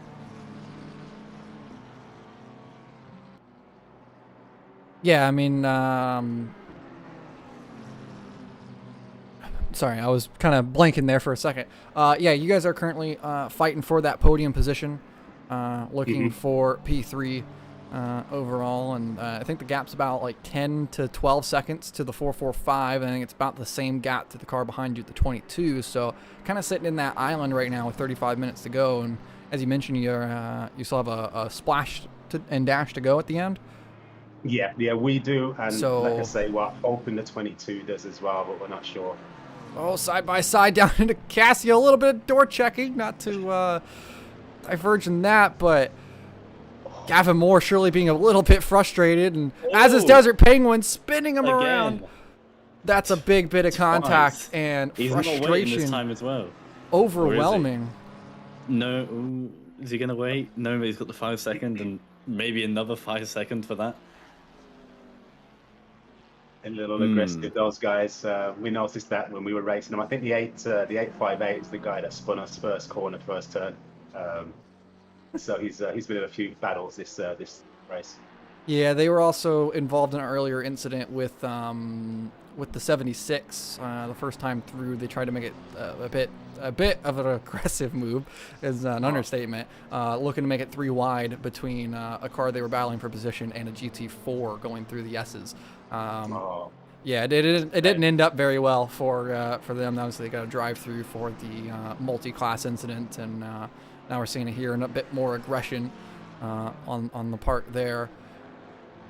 Yeah, that's a shame. And in such a long race, obviously, we tend to take quite a conservative approach to racing other cars. 6 hours. So yeah, we'll take the gaps when they present themselves, but we rarely force the issue. Yeah, but it's also really fun to watch. You know? Sure. Yeah, absolutely. Like, did you guys see the Daytona race a couple of weeks ago with the 2 Porsches kind of hammering it out? Yeah. And that was that's exactly why we watch racing. I mean, it's amazing. Yeah, and the fact that with that incident, both drivers afterward, both were like they were happy with it, right? They're like, yeah, they were respectful to each other. They congratulated each other. And then, of course, race control stepped in, no further action on it, because they basically said, "You guys opened the door for the contact." Right? Yeah, you guys were kind of going back and forth a little bit with each other. You were asking for it for the last hour, so it's kind of inevitable in the last lap something was going to happen. You asked for it. I think that's the approach we would have to take. I mean, we're in this to obviously race and have fun, and there's going to be a little bit of door banging now and again between close competitors, and as long as you're both fair and reasonable and give at least a little bit of the space you're supposed to give, then that's all you can ask, really. If incidents happen after that, that's just racing. Yeah, and I mean, and obviously, there'll never be a such thing as a perfect race, under any circumstances, whether it's contact, whether it's an off, whether it's a bad pit strategy, whether it's you mess something up here or there, or traffic got in the way. There's never going to be a such thing as a perfect race, especially in these endurance events like this. And so it's kind of that who can have the best race, who can manage the situation that they're in as best as they can, and really try to bring themselves into a good situation at the end, right? And whether that's you're staying clear and being, courteous to people and being cautious, or that's you're being very aggressive and forcing moves that don't necessarily need to hit there. There is really no right or wrong, right? Like they're both of them have their arguments to why you should do that, and both of them can work out. It's really just contextual, right? It's what scenario it's in, who it's around, and what the result of it is. Obviously, and pretty much every incident that you end up in where you might blame somebody else, you've probably done exactly what they did at some point. Stuck your nose in a little bit maybe where you shouldn't have, or you know what I mean. So we're all guilty of the same things. Just when it happens to us, we obviously are a lot more upset about it. So yeah, but it's been a great race so far. You guys did a great job as always, commentary team, and nice to have the live stewards. Gonna probably get back to my driver now. I think he's going to be pitting soon, and just make sure he's good to go. Yeah, hopefully it works out for you guys. Obviously, I know that you have to hope that the 22 does need to make a splash and dash as well. And the gap's been kind of closing between those two, so if in the event that the 22 does have to make that splash and dash, we could see a pretty good fight here for the end on the podium spot of this race, 30 minutes remaining. That'll be great if that's the case. That's podium position kind of battle. That's few laps would be fantastic. Heck yeah, let's have some fun, and we'll hope to maybe see you guys for a post-race interview on the podium. Great. Thanks a lot. Ciao for now.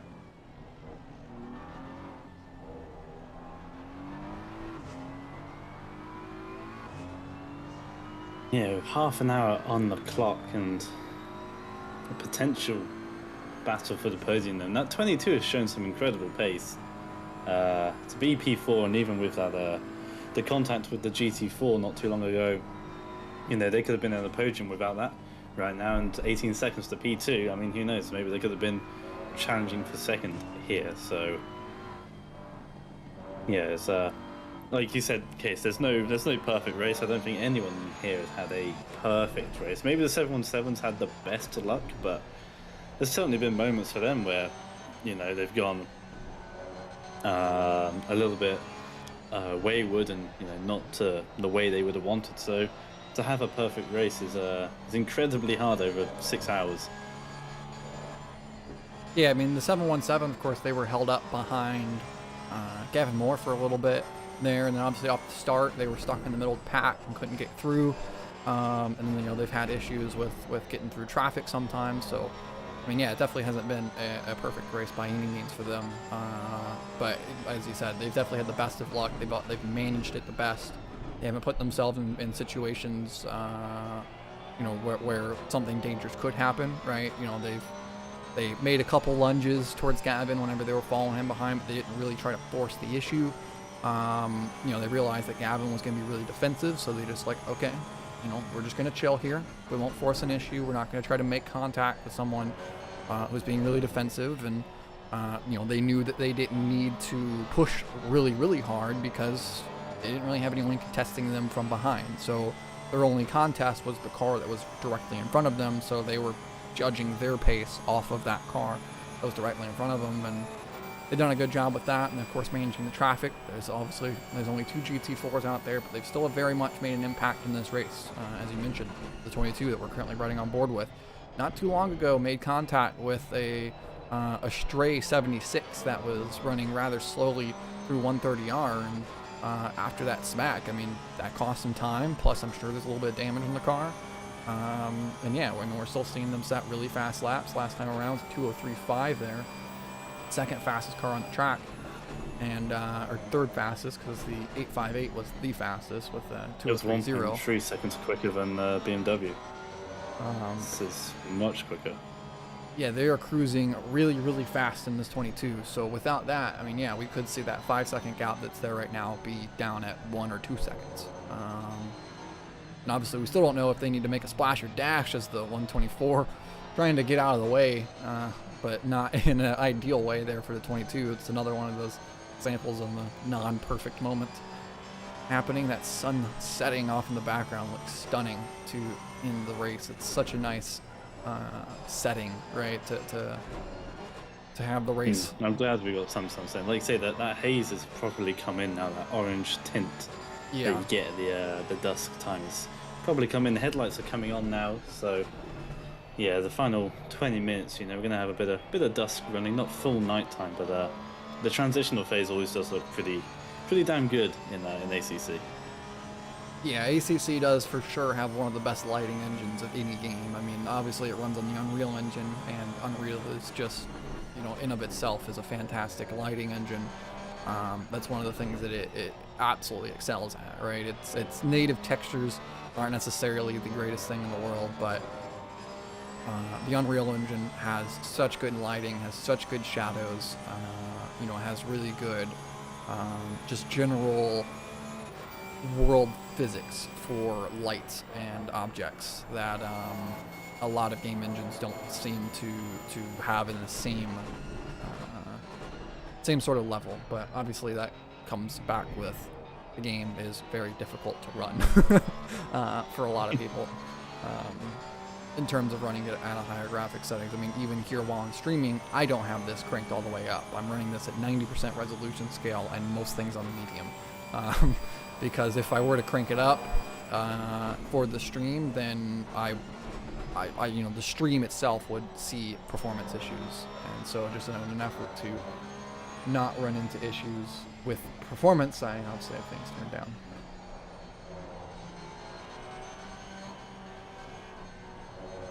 But the game does look fantastic for sure. The gap down now is at 6 seconds. The 858's pulled out a little bit to Gavin Moore. In fact, if the 858 doesn't have to pit again, we could actually see this possibly become a 10-second gap, and they might be able to outrun the gap that the penalty currently has on them at 7 seconds. So I wonder if the 858 will have to make a stop again and have one more break. We're looking at 30, just shy of 30 minutes remaining in this race, because obviously we have the 25 minutes plus 1 lap in effect. And yeah, we're coming down towards the end.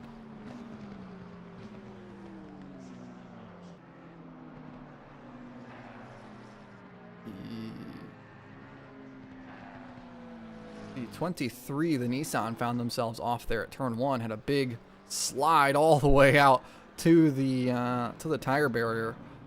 That is far away from where they should be. Yeah, that's an impressive snap, and yeah, obviously not the first person to do that, not the second person to do that down at turn 1.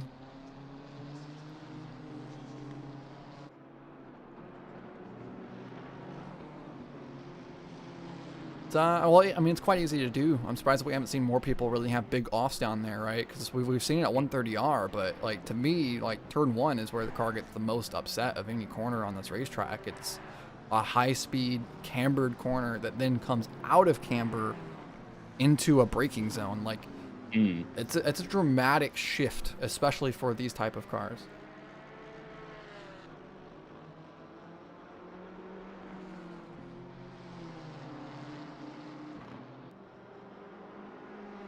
But man, this is a very picturesque looking racetrack right now. No, it's looking good. I'm looking at the Mercedes with the weird aerial that they have. The 717's got it lit up in red today, looking quite nice. The weird shark fin they have. It's just an aerial, I guess, but for whatever reason, it has a light on.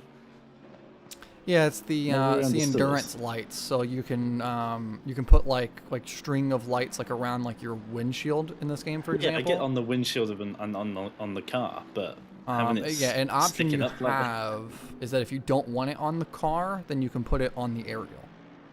That's like one of the options in the game for, instead of putting it on the windshield, you put it on that aerial, and then it kind of you don't see it on the car during the day, which is interesting. Yeah, bit odd.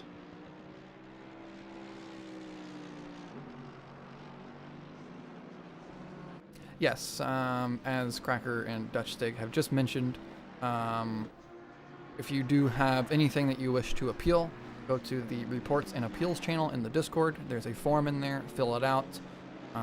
You'll have to give the car numbers, the lap time that it happened, and the corner that it occurred, and you could appeal an incident for further review if you feel necessary. The stewards do not have to change the decision, do know that, but it does mean that they can go and they can appeal the decision.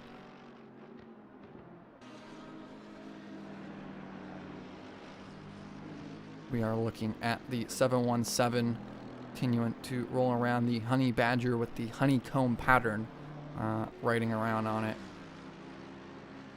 Looks really nice. I think it's a good looking livery. I like that how they've paired the traditional like AMG stripe that's on the hood and other areas of the car. They've paired that traditional livery with their own livery on top of it. I think they've done a good job to kind of pair everything up into one good, clean looking race car.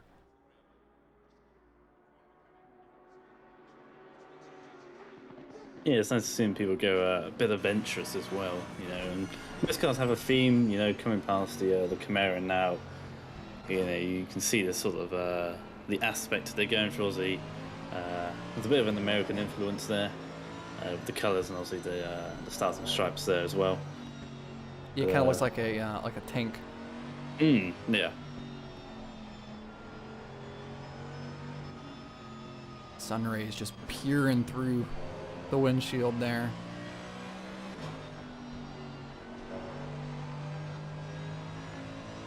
Now, I couldn't figure it out. I was looking at it. I couldn't figure out if that big net. I always think it's a driving range, but from what it looked like in the game while I was free camming there, it looked like a baseball field. Oh, and there's a backwards number 96. Yeah. It's not Andale. Damien it's playing in the sand. He had a 11-second gap to the number 2, which is now ahead. So that's a position lost to the Let's see what happened Falcon here. car. Down Didn't get into caught up on Degner 1, or... into Degner 2, just up on the curb, trying to kind of force the issue to get around the 69 there. And up and around he went.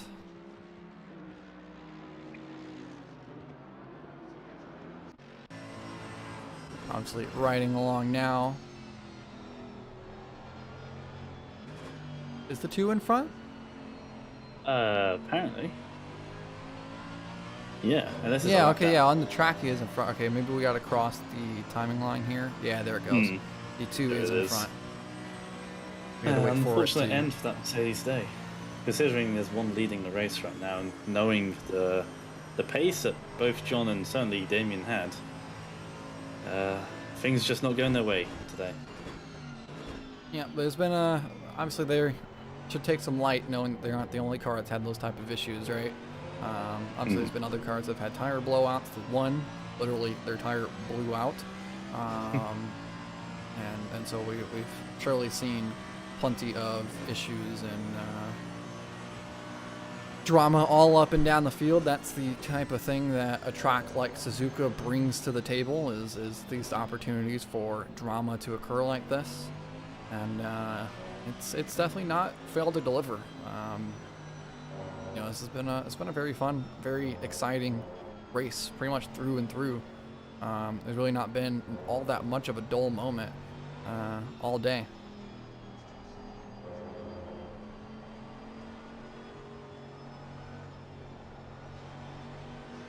Yeah, now we just gotta get it to the end.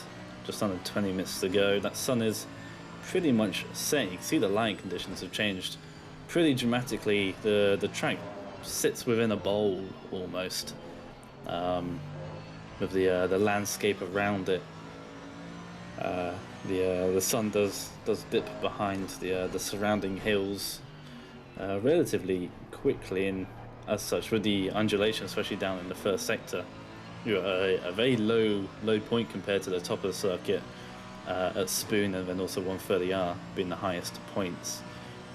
You definitely get some varying lighting angles. You can see here coming through Spoon and a big wiggle. Jeez, two attempts at trying to get the car to turn in there. You can see the rays of sunshine just poking onto the track in a few places, and in the mirror there, the rays from the sun there is certainly a pretty looking game.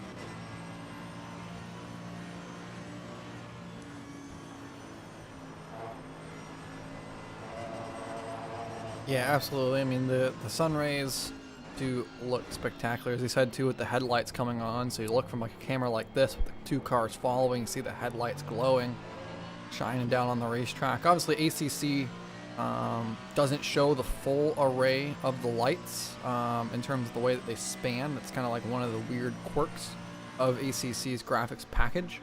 Is if we go down here to the way that the headlight shines is typically incorrect from a spectator cam compared to what the drivers see, but also whatever car you're actively spectating, the headlights will show more. It's kind of weird the way that it works within ACC. As it my Windows decided to be a bit weird for a second. 201, I gotta give a shout out to these guys, right? The WPK team racing team has actually been really solid in terms of pace, despite the fact they're in 14th right now.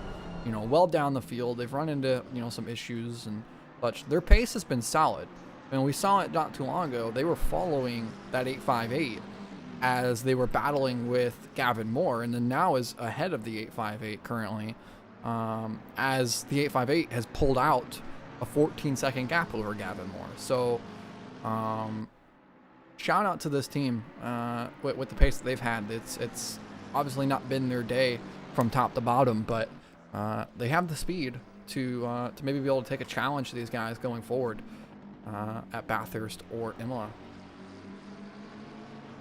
Yeah, Bathurst is going to be a challenge, isn't it? It's going to be a challenge. It's definitely something that was thrown into the mix here. Obviously, Suzuka is not an easy track to overtake at. Bathurst, not an easy track to overtake at. Imola, you can overtake whatever you want there. Yeah, Imola's going to be a comparatively walk in the park. Maybe not the easiest to overtake as well at Imola, but in terms of just doing laps around Imola, very easy around there. It's a very simple track, to be honest, and most major corners are a chicane or a corner where you're going relatively slow anyway, so if you do make a mistake, it's easily recoverable. So that'll be a pretty easy race, I think, and only 4 hours as well. So I'm sure the heat will be turned up for that one. Absolutely, it'll be championship finale. There's only going to be 1 point scoring event in that, because obviously, again, here at Suzuka, we scored points at the midway point, and we scored points now. And at Bathurst, it'll be exactly the same. At the 3-hour mark, points will be scored, and at the finish, points will be scored. But at Imola, it's a one-time scoring event, so we're going to go into that race knowing what the championship is, knowing what people need to get to close that gap. I mean, it's gonna be a gloves-off fight there at Imola, and I really think it's going to shape up a really fun championship here for the Spring Endurance Series GRG, and we really hope everyone can enjoy it, have a good time, and that the end of this race and the end of this season goes exactly as we've expected and planned, and it'll be a lot of fun. Obviously, I think that if it goes just as well as this race has, we're in for a fun one come next month at Bathurst.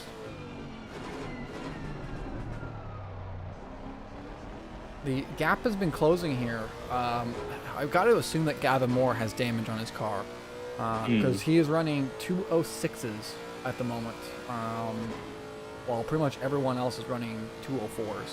And this car in particular here, with Elmstrom behind the wheel in the 42, they're running 203s, like low 203s.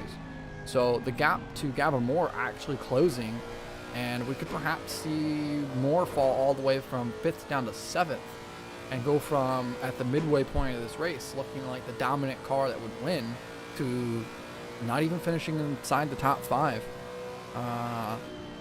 With 11 minutes remaining, you could see this fight shaping out. The 22 obviously has yet to pit. I don't know if they have to or not. The 805 has served their pit stop though. So the fight for third appears to, at least for the time being, be off. But we got to see just what the fuel saving strategy is like for everyone else here at the end.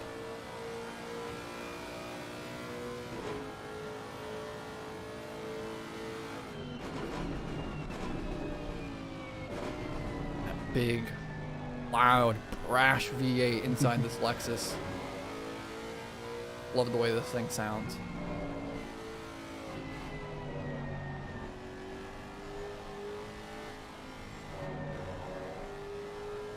Just under 5 seconds then, and comparing those last lap times in, it was a 207 dead for Gavin and a 202.7. So 3 seconds, 3.5 seconds, 4 seconds quicker that time around. So yeah, as you said, Gavin, something's not right in that car, and it could be damage at the rear.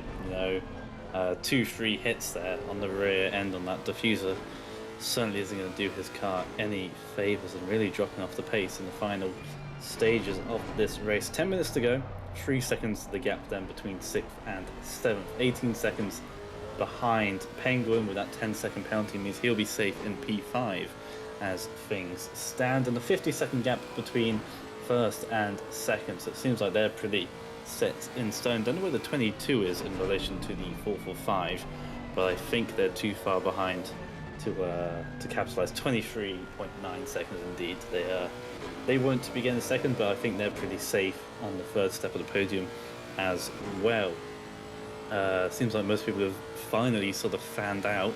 It took 6 hours, but now the grid is spaced out enough where there's only 2 people on track, which are in the possible changing of position. That's obviously Gavin Moore and Frederick Elmstrom in the 42 car. And that gap down 2.5 seconds. So we compare the laps once again coming across the line. Gavin with a 207. 205.6, that's much better, and a 203.1, so another 2 seconds taken into Gavin's gap. Looking like by the end of this lap, Elmstrom's going to be able to make that attack and be on, and be there. So we're looking at maybe having 7.5 to 8 minutes for Elmstrom to be able to make this move on Gavin Moore.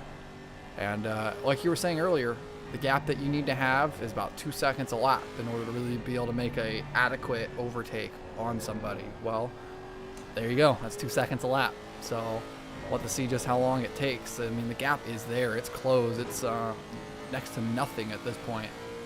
As they come down towards Degner 1, flashing the headlights at him, letting him know he's there. Gavin goes a bit wide into the sand trap. The sun's setting off in the distance. Flashing the headlights once again up towards the hairpin, trying to push Gavin into a mistake. He wants to get the move done quickly instead of letting it drag out for the next 8 minutes. But he is there, flashing once more. All the way down the straightaway. Yeah, he's got 8 minutes to do this, so there's a fair amount of time, maybe 5 or so laps to get past. So he doesn't have to rush all too much. You can see that there's a big pace difference between the 2 cars, so I'm sure he'll be pretty confident knowing that it won't be too difficult to get past this BMW. But he continues to flash. Yeah, it's clearly showing the intent to want to get past, but and looking to the inside for 130 R, surely not. No, dipping back inside, but again, flashing the lights, taking too much curb there on the inside will drop him back a tenth or 2. Showing the nose on the inside as well, just letting Gavin know that there is a very angry Lexus behind him indeed. The gap coming over the line before 130R was just 1.5 tenths, 0.143 of a second. That will increase a little bit coming over the start-finish line. Indeed, to 4 tenths, but it's basically nothing. You throw a blanket over these 2. 7 minutes to go, about 4 laps then. And a bit of a wiggle on the exit curve through 1A for the Lexus, but it doesn't seem to have slowed it down all too much, and they're going to go through the S's now. You see how much more grip that Frederick has there in the PLR car. Just has much better turning. You can see the BMW snaking around, how much pressure Gavin is under. You can see he may not be overdriving the car, but he's certainly hustling that car. You know, he's certainly trying to make it go as quick as he can, but Elmstrom here is going quicker, and it looks a lot more composed, defending into the Degner, taking a slightly different line then, maybe into the hairpin. This could be a chance for a better run. It's wide for Gavin, and a big slide on exit. They're going to go side by side, or is Elmstrom going to not able to get the overlap? But you can see, again, Gavin is under pressure, defending into the hairpin now. See if he can go for the cutback. Is he going to push Gavin out of the way like we've seen the McLaren do earlier? No, it's much more well-behaved this time. But Gavin is clearly feeling the heat right now. I'm curious to see if the lap time has picked up for Gavin or if Elmstrom has slowed down now, being behind him. Oh, that's a huge late braking move there for Elmstrom. That's going to slow him down, rebridge the gap. Let's see if he can try to at least take advantage of that and use a run down towards 130R. Onto the back straightaway here, going past the national pit. Gonna have a big lot of slipstream here. He's gonna have to nail this down through 130R though, and be able to get the run down into the Casio triangle. Let's see if he can do it. Uses up all the grass. Gonna have tons of overspeed. Not quite enough though to be able to make the dive up the inside. Gonna have to try it once more down in turn 1. And then we'll have to wait a whole nother lap again. This is the whole story all day, going huge defensive move here. Gavin Moore all the way up against the wall, clearly making the intentions that the Lexus will not go down on the inside of him. Side by side in the turn 1, little bit of a door touch they give. And they're going to be side by side still. Is he still got the nose in on the left-hand side? No, not quite. Gavin slams the door in front of him. That would have been a mega move to go fully around the outside there through turn 1. They're going to have to come up to the Sakura Nissan GTR then. So they're going to get Oh, past boy. them. That car's got a very interesting front end, unfortunately, on the GTR. So they've come under strife during their last stint. And see if Gavin's getting a push. He's being pushed through the left-hander there. That Perhaps poor rear Gavin end was on the checking up a little BMW bit was, there, trying to set up the GTR for a better overtake, maybe try to hold up the Lexus a little bit, and the Lexus wanted nothing of it. Though a little bit He's more pushing him of a again. bumper, trying to give it to him. He's telling him to go up towards the hairpin. Let's see if he can make a lunge. 4 minutes Gavin is being remain. Pushed. That's the fourth or fifth time that rear end's been hitting the BMW in the last hour or so. Poor Gavin is being bullied all around him now, but he's doing a valiant job to keep the Lexus behind him. But, how Look long to can the he hold left on here, for? down And to the towards Spoon. inside. It's a bit of a late defense there from Gavin, but holds off the Lexus nonetheless. He goes wide though. And Oh, he's allows the going to Lexus try to make the switch through, back trying to up let the the inside. Can he do it? Oh, there's Oh, there's between the two. contact. Oh, Around goes no. the 42. Round goes 42. Ugh. And relax. And, well, we'll see whether or not Gavin waits or not, but I think he's driven off into the distance. There'll be a penalty coming his way. Yeah, surely that's gonna bring back surely. a penalty towards him. Yeah, it's very similar to the 5 seconds we saw for Penguin. Very similar incident, just nudging the back of the car in front. But yeah, wow, that was some real hard racing there. But Gavin defended as strongly as he could there, but trying to re-overtake, maybe a little too aggressive. Yeah, and unfortunately, I mean, we'll have to see how the Storts feel about that. Whether that's the same to them as the contact with the McLaren and the 24, or if they ruled that as a bit more. If they ruled that, of course, as a 5-second penalty of kind of a minor avoidable contact, then unfortunately the Lexus probably won't get that spot back. Unless if they, in this last 2 laps, can really close the gap down. They're going to need to continue to run the pace that they were before here during these last couple laps, and see if they can't get that within 5 seconds on the split times. We'll have to see where they're at crossing the sector. 24 just hit the sector 1 time now. Let's see where the 42 is as they come down across. 6.8 seconds, so they're going to need to find 2 seconds here in the final lap of this race in order to have a chance to get within that 5-second buffer and maybe jump the 24 through the penalty, as they have already ruled that for the 24. It was a quick reaction there from the race control here at the end of the race. I think that's probably pretty fair. It was, it's similar to the other incidents that we've seen get ruled at 5 seconds so far. Just kind of minor contact and aggressive racing. And I think that's fair. That's what we've seen throughout the race. Starting the final lap of the race, though, is the Honey Badger Cryonics Racing Team. Absolutely have owned the day. I mean, enough can't be said here about what these guys have done all the way through. They've definitely had the cleanest run. We were discussing that just a little bit ago. The luck's kind of fallen their way in the right places. They've kept their nose clean, and it's paying off for them, looking like they're going to win by almost a full lap in this race. Almost a full sector, I should say, in this race versus everybody else.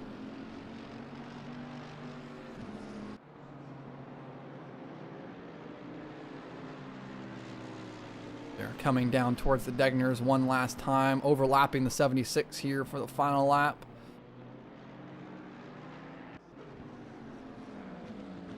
The sun is officially behind the hills now, as you were mentioning. We're kind of sitting in that bowl, so the track is dark.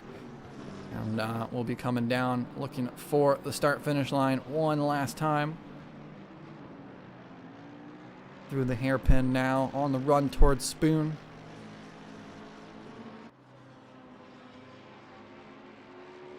The gap, by the way, between the 24 and the 42, just over 5 seconds right now after the start-finish line. So I would have to imagine that the 42 will get that spot after penalty. Yeah, it is down to 3.6 now after the second one split time. So I feel like Elmstrom will end up in P6. Through Spoon now, down towards 130R. One more time through the Casio Triangle as well. The 717 Honey Badger by Cryonics Racing Team looking to bring home the checkered flag as time expires. To the right, to the left, back to the right, down towards the stripe, flashing those headlights, I'm sure. There they go, down as the checkered flag waves. Yeah, very impressive drive by the 717 car coming through the Casio Triangle themselves now.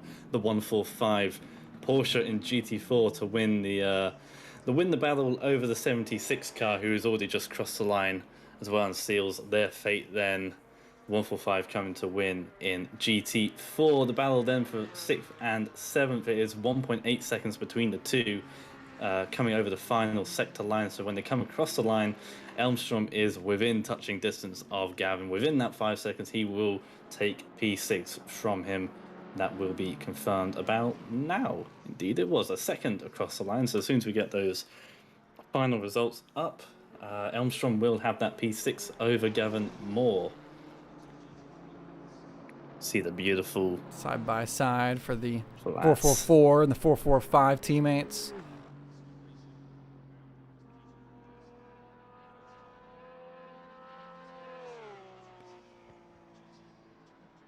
And just waiting on the last few cars to cross the stripe. The flag man having the time of his life over here waving that checkered flag. That's what they pay him to pig bucks for.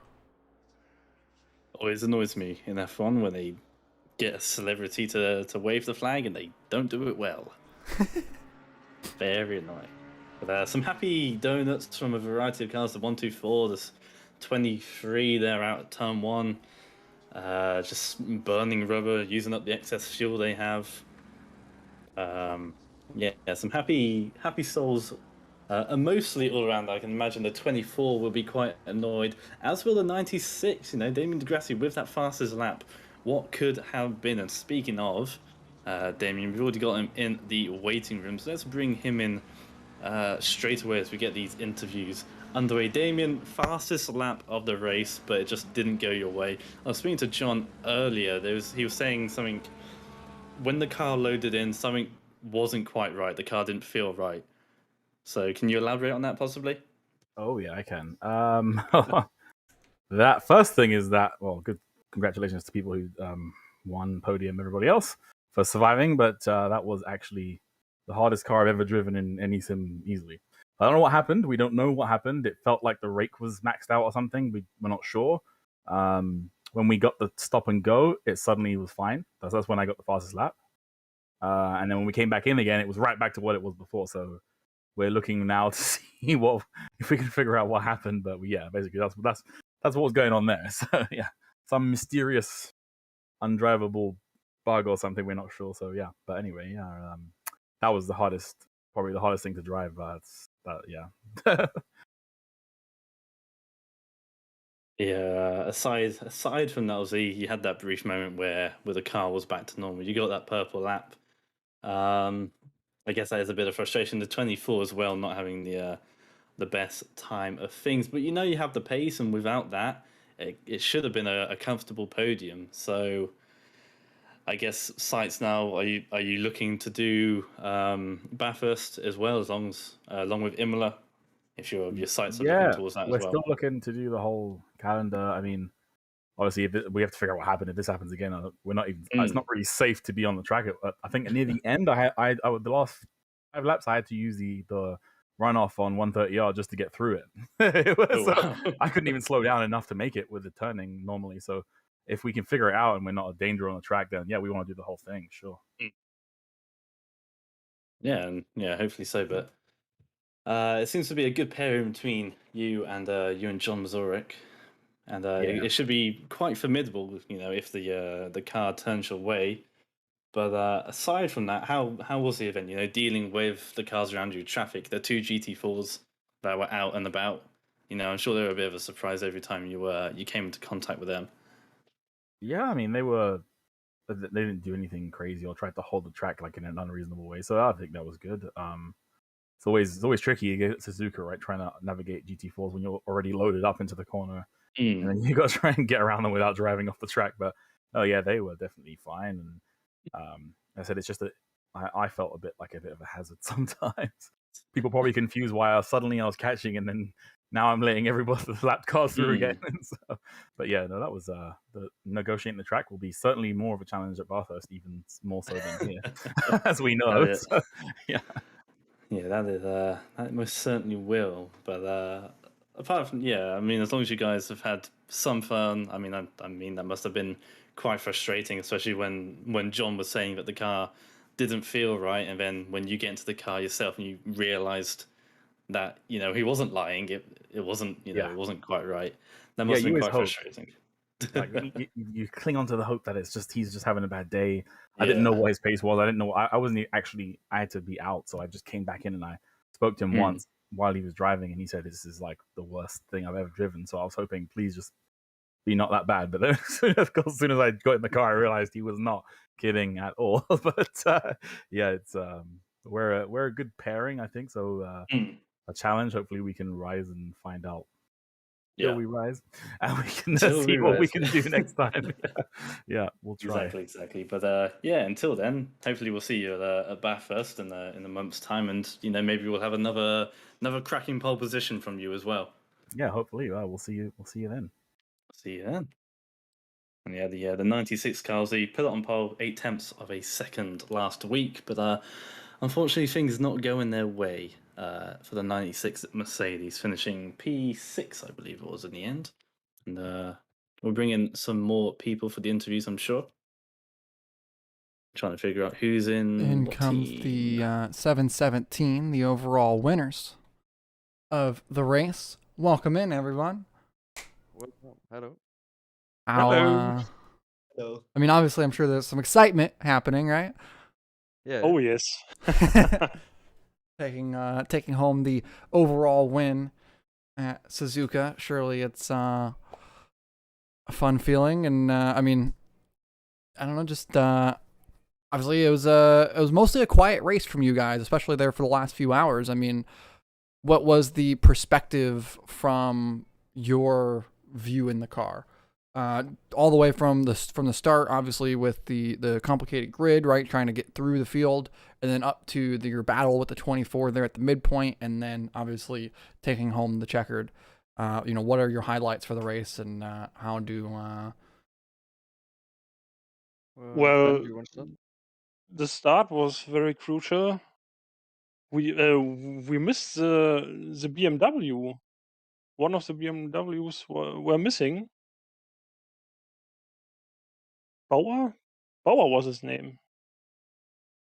Yeah, and so I think all of the complete grid was struggling with the tires in the first stint, and yeah, it was very quiet. We had some fights in the first stint, but yeah, as you say, the last 2 or 3 hours we are just managing our pace. Yeah. Very good. We've struggled a bit with the pace. Was quite slower than expected, I think. But I think the temperatures weren't not that good. So I think overall it was quite good pace we had, and also clean race. We had no big incidents or something. So yeah, it was a nice race for us. Also, I mean, that's what we want to hear, and I mean, taking the overall win in race 1 of a 3-race series, and obviously as well, you did the full sweep. You led the race at the midway point as well. So, I mean,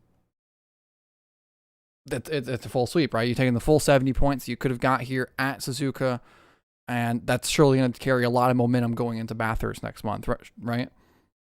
Yep. Yeah, definitely. it was perfect. I catch that on your stream that on 3 hours of the race we were getting points too.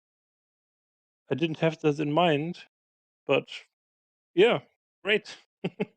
And it was My first win on the third attempt on a GRG event. The first one was at Kyalami. I was second, and yeah, Zandvoort was the second attempt, and I managed to fuck that up. And finally, we did it. Got it home, got all the pieces to come together and Yes. and result in the ultimate, the win that that you guys were really, obviously pushing towards for a long time. And yeah, so to finally get that to come together and not have like what you had at Zandvoort, right? Because obviously the whole last 10 minutes of that race was just absolutely drama yes. field. And so, that surely feels like one that got away from you in the moment. And then obviously with Kyalami, and then so now to be able to come here and just have a good clean race, push your mark, and come home with a victory. It's nice to see you guys finally on that top set of the podium. Yep, definitely was Yep, my first was endurance run too, so quite nice. Yeah, first time for Luca. Yeah. Yeah, it's the first. And it was the first time with our new team and with AMG. Yeah. First time with a So new car. yes. Yeah, what led to you guys choosing the AMG for this 3-race championship? So obviously we saw in qualifying that it had a ton of pace, especially here at Suzuka. With the 96 putting it on pole by like 9/10 of a second. So obviously the Mercedes has pace, but obviously it's a car that's known for having its issues, right? Especially within a tuning perspective. So what was your push for going with that car for the 3-race championship rather than say the Bentley that you're more comfortable with? Well, I'm new to the team, so Ben, you should say it. Yeah, the starting point of this decision was the update 1.8. And yeah, before that, I tried the AMG for some times, but it always disappointed me. And with the update 1.8, I tried it again, and it was quite good. So we decided to change the car from Bentley to AMG. Yeah, and we're quite happy with that.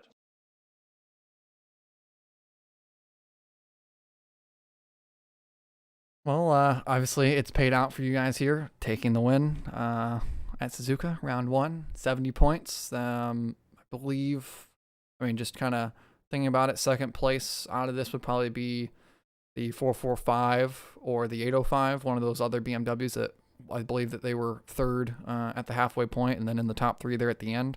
So you guys taking 70 points. Second place probably taking like 55, 56 points out of this race. That's going to put you with a really good lead going into the next 2 races with a little bit of room to play in the next 3 scoring events. Yeah, overall it was a very good day, and yeah, looking forward for Bathurst, my favorite track on this game. Bathurst is always great fun, isn't it? It's Oh yeah. Yeah. gonna be interesting if we end up with a larger grid of GT4s as well to really see how the multi-class field is going to work at Bathurst and see how that gets going. But walk me through a little bit with the fight that you guys had going into the middle of the race with the 24, because I know you guys the gap was like, it was something like 10-15 seconds after like an hour on in the race, and then just suddenly the gap was nothing, and you gained the whole gap in a couple laps, but then once you're there you couldn't make the move.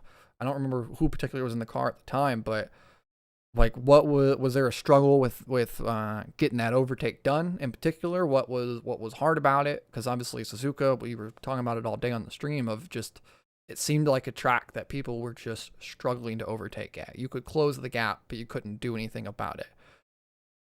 Yeah, well, the temperatures were quite high, so the tires were pretty worn out already after 30 minutes or so. And I made a big mistake in my first stint. It was the second hour, I think. I've pushed the tires a bit too hard in the first 10 to 15 minutes.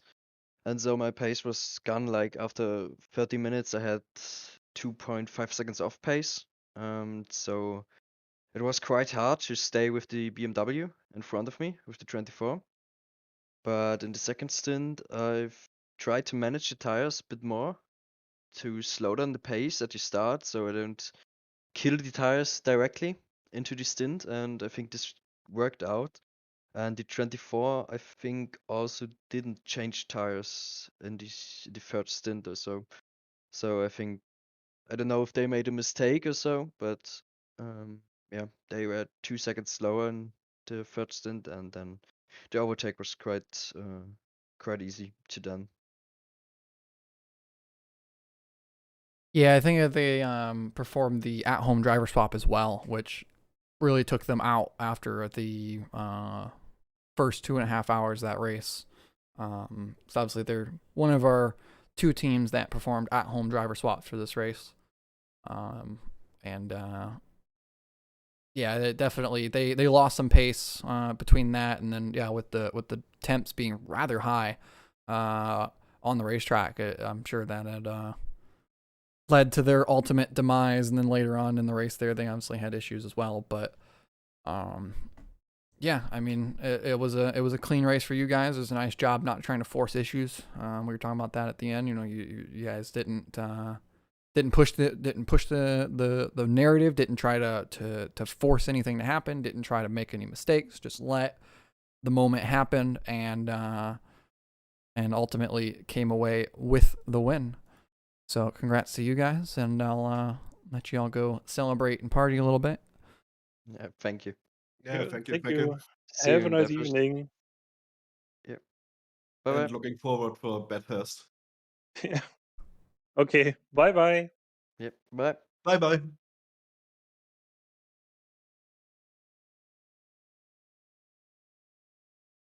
Joining us now will be some of the off-pace racing crew. Welcome in, welcome in. Good evening. I hate to jump straight to this, but I have to ask about the situation with the 76 at 130R. Oh, Venti is the best here to respond that. Yeah. Situation with number 76, it was the GT4. Yes, at 130R.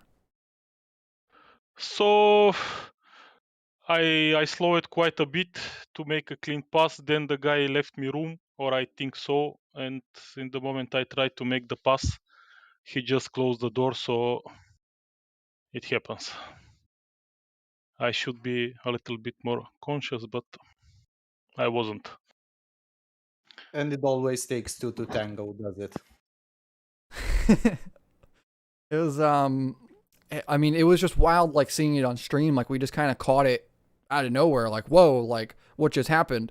And obviously we only got to see it in one replay from a trackside camera. So like, it was just a crazy high speed collision. I was surprised that your guys' car wasn't worse off from it, at least from the way that the trackside camera made it look. Like it looked like as if like if it was real life, like your front end would have been in the passenger seat of that Camaro.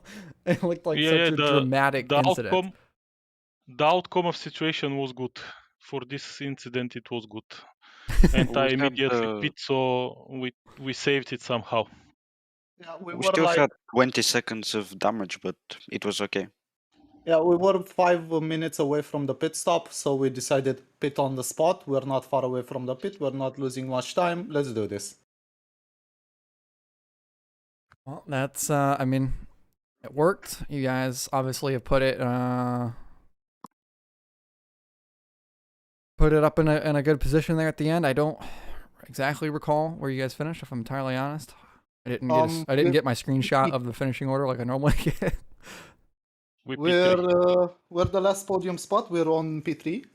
Oh heck yeah! In the end, Put it we're very P3. happy with the result. We were just chilling the last 30 minutes. Yeah, because the 805, I believe, they had to put their final pit stop, correct? There at the end. Yeah, that's right. Now I'm thinking back through it. Yeah, that was I know that they were saying we had one of their drivers in for the interview, and he was saying that he was hoping you guys had to make a splash in Dash 2. Nope. The Porsche made really good mileage, actually. You guys pretty consistently were one of the last cars to pit in every stint. So you guys were getting that car to last a pretty long time, which I was surprised about personally. Yeah, we made all the stints to be like 80 minutes, and I did good job with double stinting the tires. So I think there I gain a lot of time. And if it wasn't these accidents that we have in the beginning and my stupid crash, we expected to be much closer to the front guys, but it's still P3, so we are very happy and continue for the next round. Yeah, we're carrying great momentum into Bathurst, I think, and great morale. I'm a bit also frustrated with myself because I could have done better. I had a little incident for which I also got penalized, rightly so, towards the start of the race. It was just unfortunate because one car spun in front of us. I tried to avoid it, but the car behind me was so close. I was stuck between hitting one or getting hit by the other. Yeah, it's those no-win situations that you get put in sometimes. Exactly. You cannot get away from them, but that's racing. Everybody has those type of situations, and we kept telling ourselves consistency is more important than raw lap time over the stint. As we saw, we were doing 203s consistently all throughout the stint, while other teams we saw were starting faster and ending slower. We thought being consistent would be a better gamble, and it worked out. And obviously, I mean, if you could take that same principle, you can apply it to Bathurst come next month, and then also be able to get lucky and steer clear of the mountain. Not put the Porsche in the wall, not have other cars be parked dead sideways in front of you. Other things like that. Steer clear of a few things, and maybe next time you can be doing this interview for the top step of the podium rather than the bottom one. That's our goal. It's still a podium. We started P10. Yeah. Heck yeah. That's also So it climbed up a lot. Obviously, Bathurst, it's a race of attrition at that point, right? I mean, you can qualify anywhere and finish at the top of it because it's all about survival on the mountain. It's so hard to make overtakes, so hard to consistently move forward, and it's also so easy to just put it in the wall or just put it slightly wrong. And the track has no forgiveness. So Bathurst is going to be a fun one. It's a race that we first need to finish, Bathurst. Yes. Yeah. And then we think about our place, because it will be 6 hours of madness. So it's also quite interesting track for us because the Porsche, as everybody might know, it's very very quick car in the corners, not so quick on the straights. And the Bathurst is basically split into two sections: the fast and the windy. So yeah, we're gonna have to make our places on the mountain and defend them down the straights. It's gonna be interesting. It's gonna be qualifying will be important, definitely. Thank you guys for this perfect race. I'm leaving you, and good night from me. Thank you very much. Have a good night. Congrats on the podium. Thank you very much. Awesome to see you guys up there, and yeah, hopefully we see the off-pace racing team not be off pace continue. Yeah. It'll put you guys up on top, and maybe we see a checkered flag follow y'all's way here pretty soon. Honestly, finishing P3 in the ultimate event, and I'm not quite sure where you guys were at the midway point. Let me see the screenshot right quick. You guys were 4th at the midway point, so you guys come away with this with some pretty good points, possibly even the second highest scoring team out of this race outside the 717. So possibly it's going to set you guys up to at least have a good chance to earn some good points at Bathurst as well, and then go to Imola with a chance to take it all home. Yeah. Alrighty. Well, thanks for stopping by, y'all. Glad to be able to interview you, and I hope to see y'all next month. Thank you for having us. It was an amazing race. Thank you for the coverage and for everything. And we'll see you next month for the next race. Bye And for have now. a nice evening. Goodbye. Have a nice evening. Such pleasant fellows they are, aren't they? The off-pace lot. For sure. For Such sure. pleasant. Yeah, it's one of the things I like with doing these interviews and such is, it kind of allows you to get a little bit more of the personal side of being able to listen to the guys and all your drivers and such. And it's nice to see, a good community of people, racing in these GRG events and being here and participating. It's obviously, as we always say, community is a big part of these events for us. It's it's what we want more than just about anything, is to have a good community, and then following that have full grids and stuff like that. So we're happy with the way that things have gone here, and we look forward to the next event. In a month's time, we'll be running the 6 hours of Bathurst. The race will be on March 12th at 1600 UTC. And we hope to see all of you there, those of you who are still in the Twitch chat. And we will see y'all next time. Bye for now.